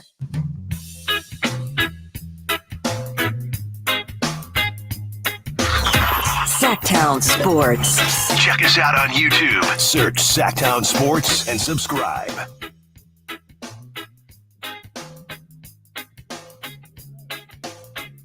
Now this is some classic Sublime. I really won't go. Okay. I can't get rid of Rhea. Yeah, Whitey. You heard the man. He's in. Whitey Gleason. Stiles and Watkins, 15 more minutes with you. Whitey, it's been a fun one. Frank called, but Frank was very chill. Frank chill. Has been calling the station for a long time. But I'm saying he was so chill. Another Raider fan, Murph, called in and said, I'm turning it up for the Raiders. Yeah. What did you think about that game? I was kicking myself because I was going to pick the Raiders and I didn't. Oh, I mean, just with the points, I honestly didn't expect them to win. Anyway, so I was kicking myself, but then I still, that's bad for the Raiders. It's great for the Raiders, but 23-13, fourth quarter at home, and you lose. Yeah, it's and again, couple teams dealing with the same thing. The Bengals as well. Chris read off the list and read off the kind of the stats as far as going 0-2. Whitey, that was interesting stuff. Lamar Jackson or Joe Burrow, one of them is not getting into the playoffs. What was it, Chris? Since 2000, 32 teams have started 0-2? Since 2000, I believe it was 2020. Let me get it up here. You want the 0-2 stat? Well, it was 32 teams have started 0-2 and only 2 of them made the playoffs, right? That is correct. The 2023 Texans and the 22 Bengals. Yeah. Amazing. Interesting. I heard you guys say, huh? Raiders. What about them? I just don't feel like you're giving enough love. Oh, no, it was an incredible win. I was a little, speaking of the Raiders, I didn't quite understand some of the criticism of Antonio Pierce for what he said about Tua. I know that in some corners it was talked that he shouldn't say that about another team's player, and I thought, no, that's just wrong. You're just right. Maybe you mean well, but I think you're just wrong.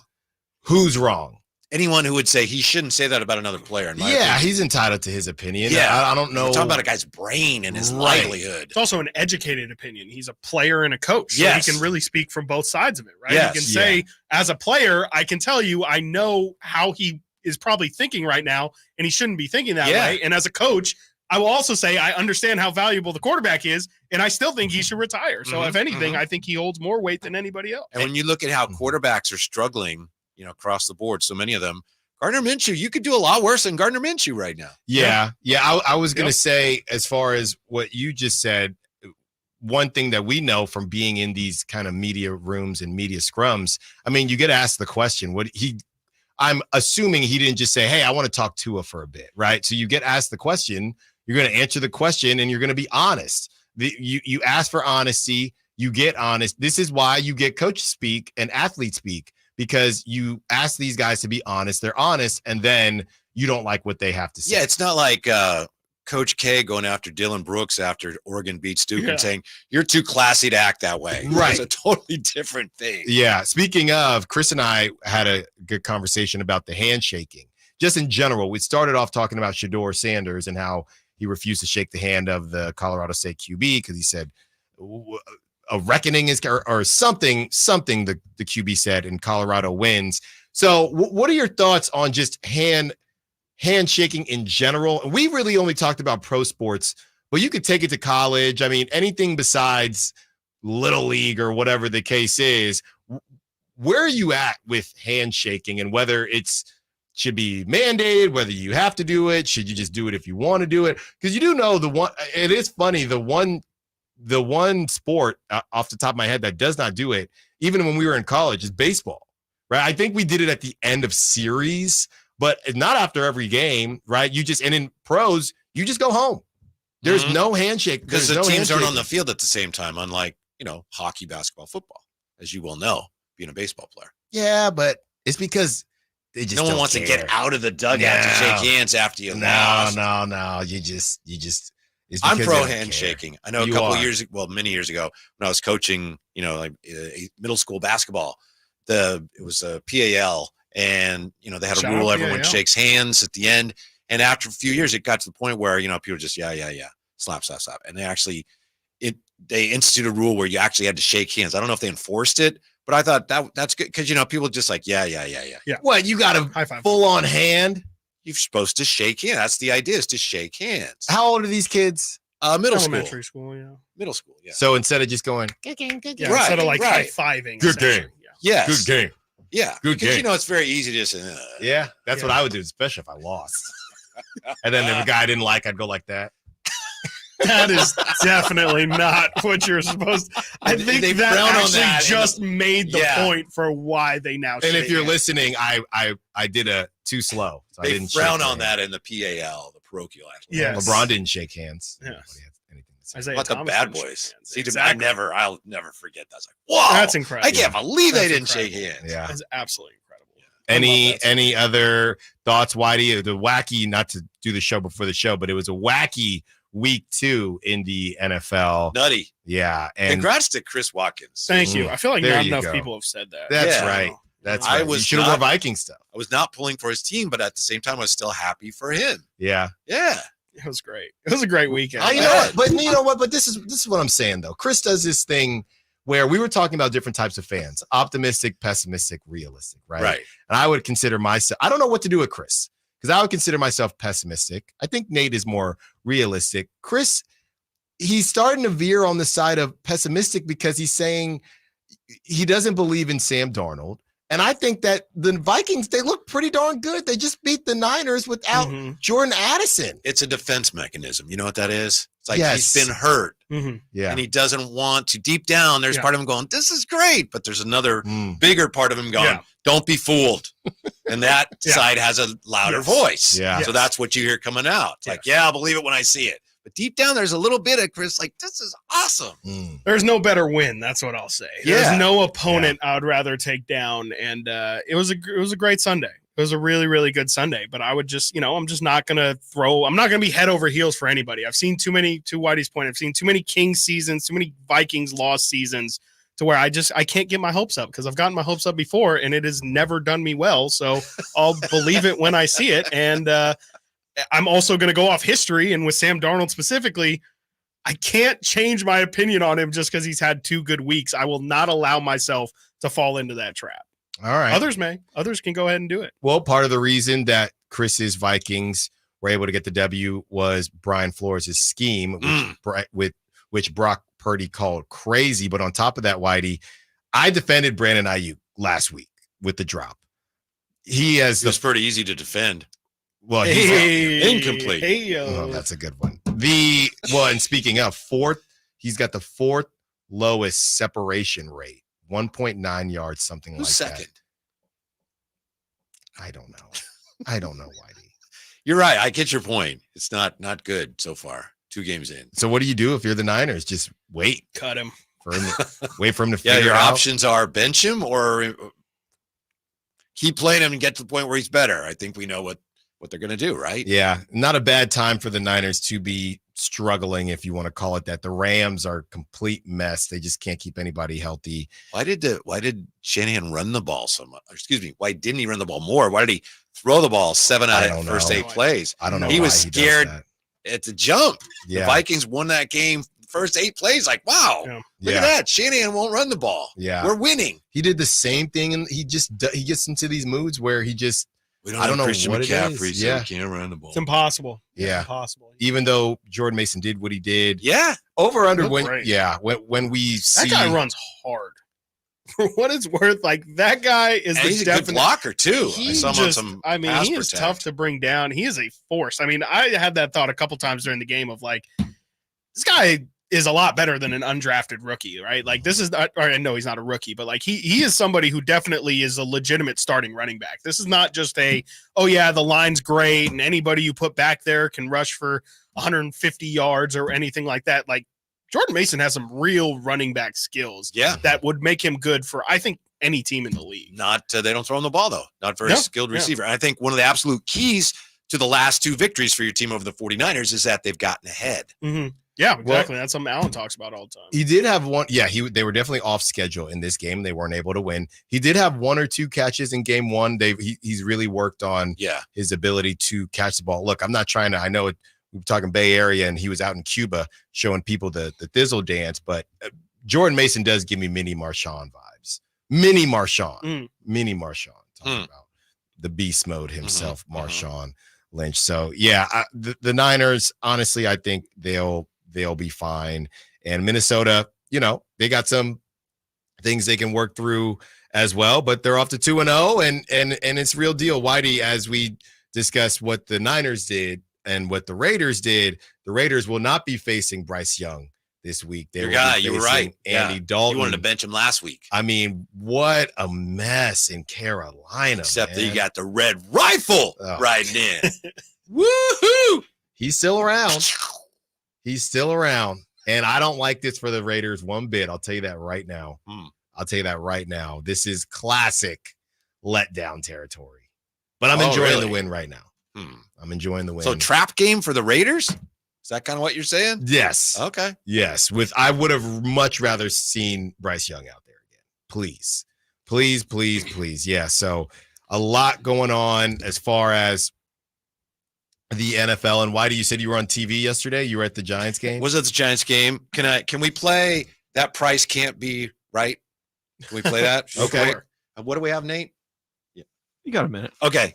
Yesterday, our daughter Lonnie, took me to the game for my birthday. My birthday was months ago. So we go to the game. She pays. The tickets were so great you could actually see our shirts on TV. So we go to the game and she paid for parking. So then at one point we're getting something to eat. Wow. She wants to get a crab sandwich. Oh, so I said, okay, paid for parking. My God. I said, you know what? Let me get it. You paid for everything else. Let's get 2 crab sandwiches and 2 waters. Money bag. So we get it, and I'm looking at it. I go, waters? Whoa! You must have charged me extra stuff, but the bill was accurate. What do you think it cost? 2 crab sandwiches, 2 waters. I'm saying 32 each. No, 32 each. 30. The sandwiches are 30. So you're saying like $90 total? No. I'm saying 60 something. Total. Yeah, I'll go 70. Oh. I know the crab sandwiches are 20 plus. I want to say they're 20. They might be 25. I'll say 70. It was 66 something, 66, 74 something. And they're small sandwiches. They are very good, small but sandwiches. yeah, and when I got it, I said, whoa. Yeah. I must have accidentally. You said that to them? I thought that I said to her, it's like, whoa. And she went over, she said, no, they're like you said, 20, whatever. I think they're like $22 bucks or something like that. Yeah. So it's crazy. I hear they're great. I'm allergic to crab, but I hear the crab sandwiches really are good. literally great. the thing to do. It wasn't so much like, I can't do it. It's just like, wait, that just can't be right. Well, you're so hungry. Well, and again, parking was $60. So, you're out $120 just for. But I got a Fiesta Gigantes flag. So, well, cool. That's. You want to bring it in? That's priceless. I already sold it on eBay. And you still didn't make as much as the 2 crab sandwiches. Stiles and Watkins, thank you so much for listening. Thank you to our winner of the UC Davis tickets, Curtis. Thank you to all the callers, the texters, the sack chatters. Thank you to Nate. As always, we will be back tomorrow. As always, going over the rest of week 2. We'll see what the Falcons and Eagles do tonight. But first, the Drive Guys coming up next with Whitey Gleason and Kyle Draper and, of course, Jay Johnson. Until tomorrow, secure the bag, like the beam. Trying to find out where to catch your favorite team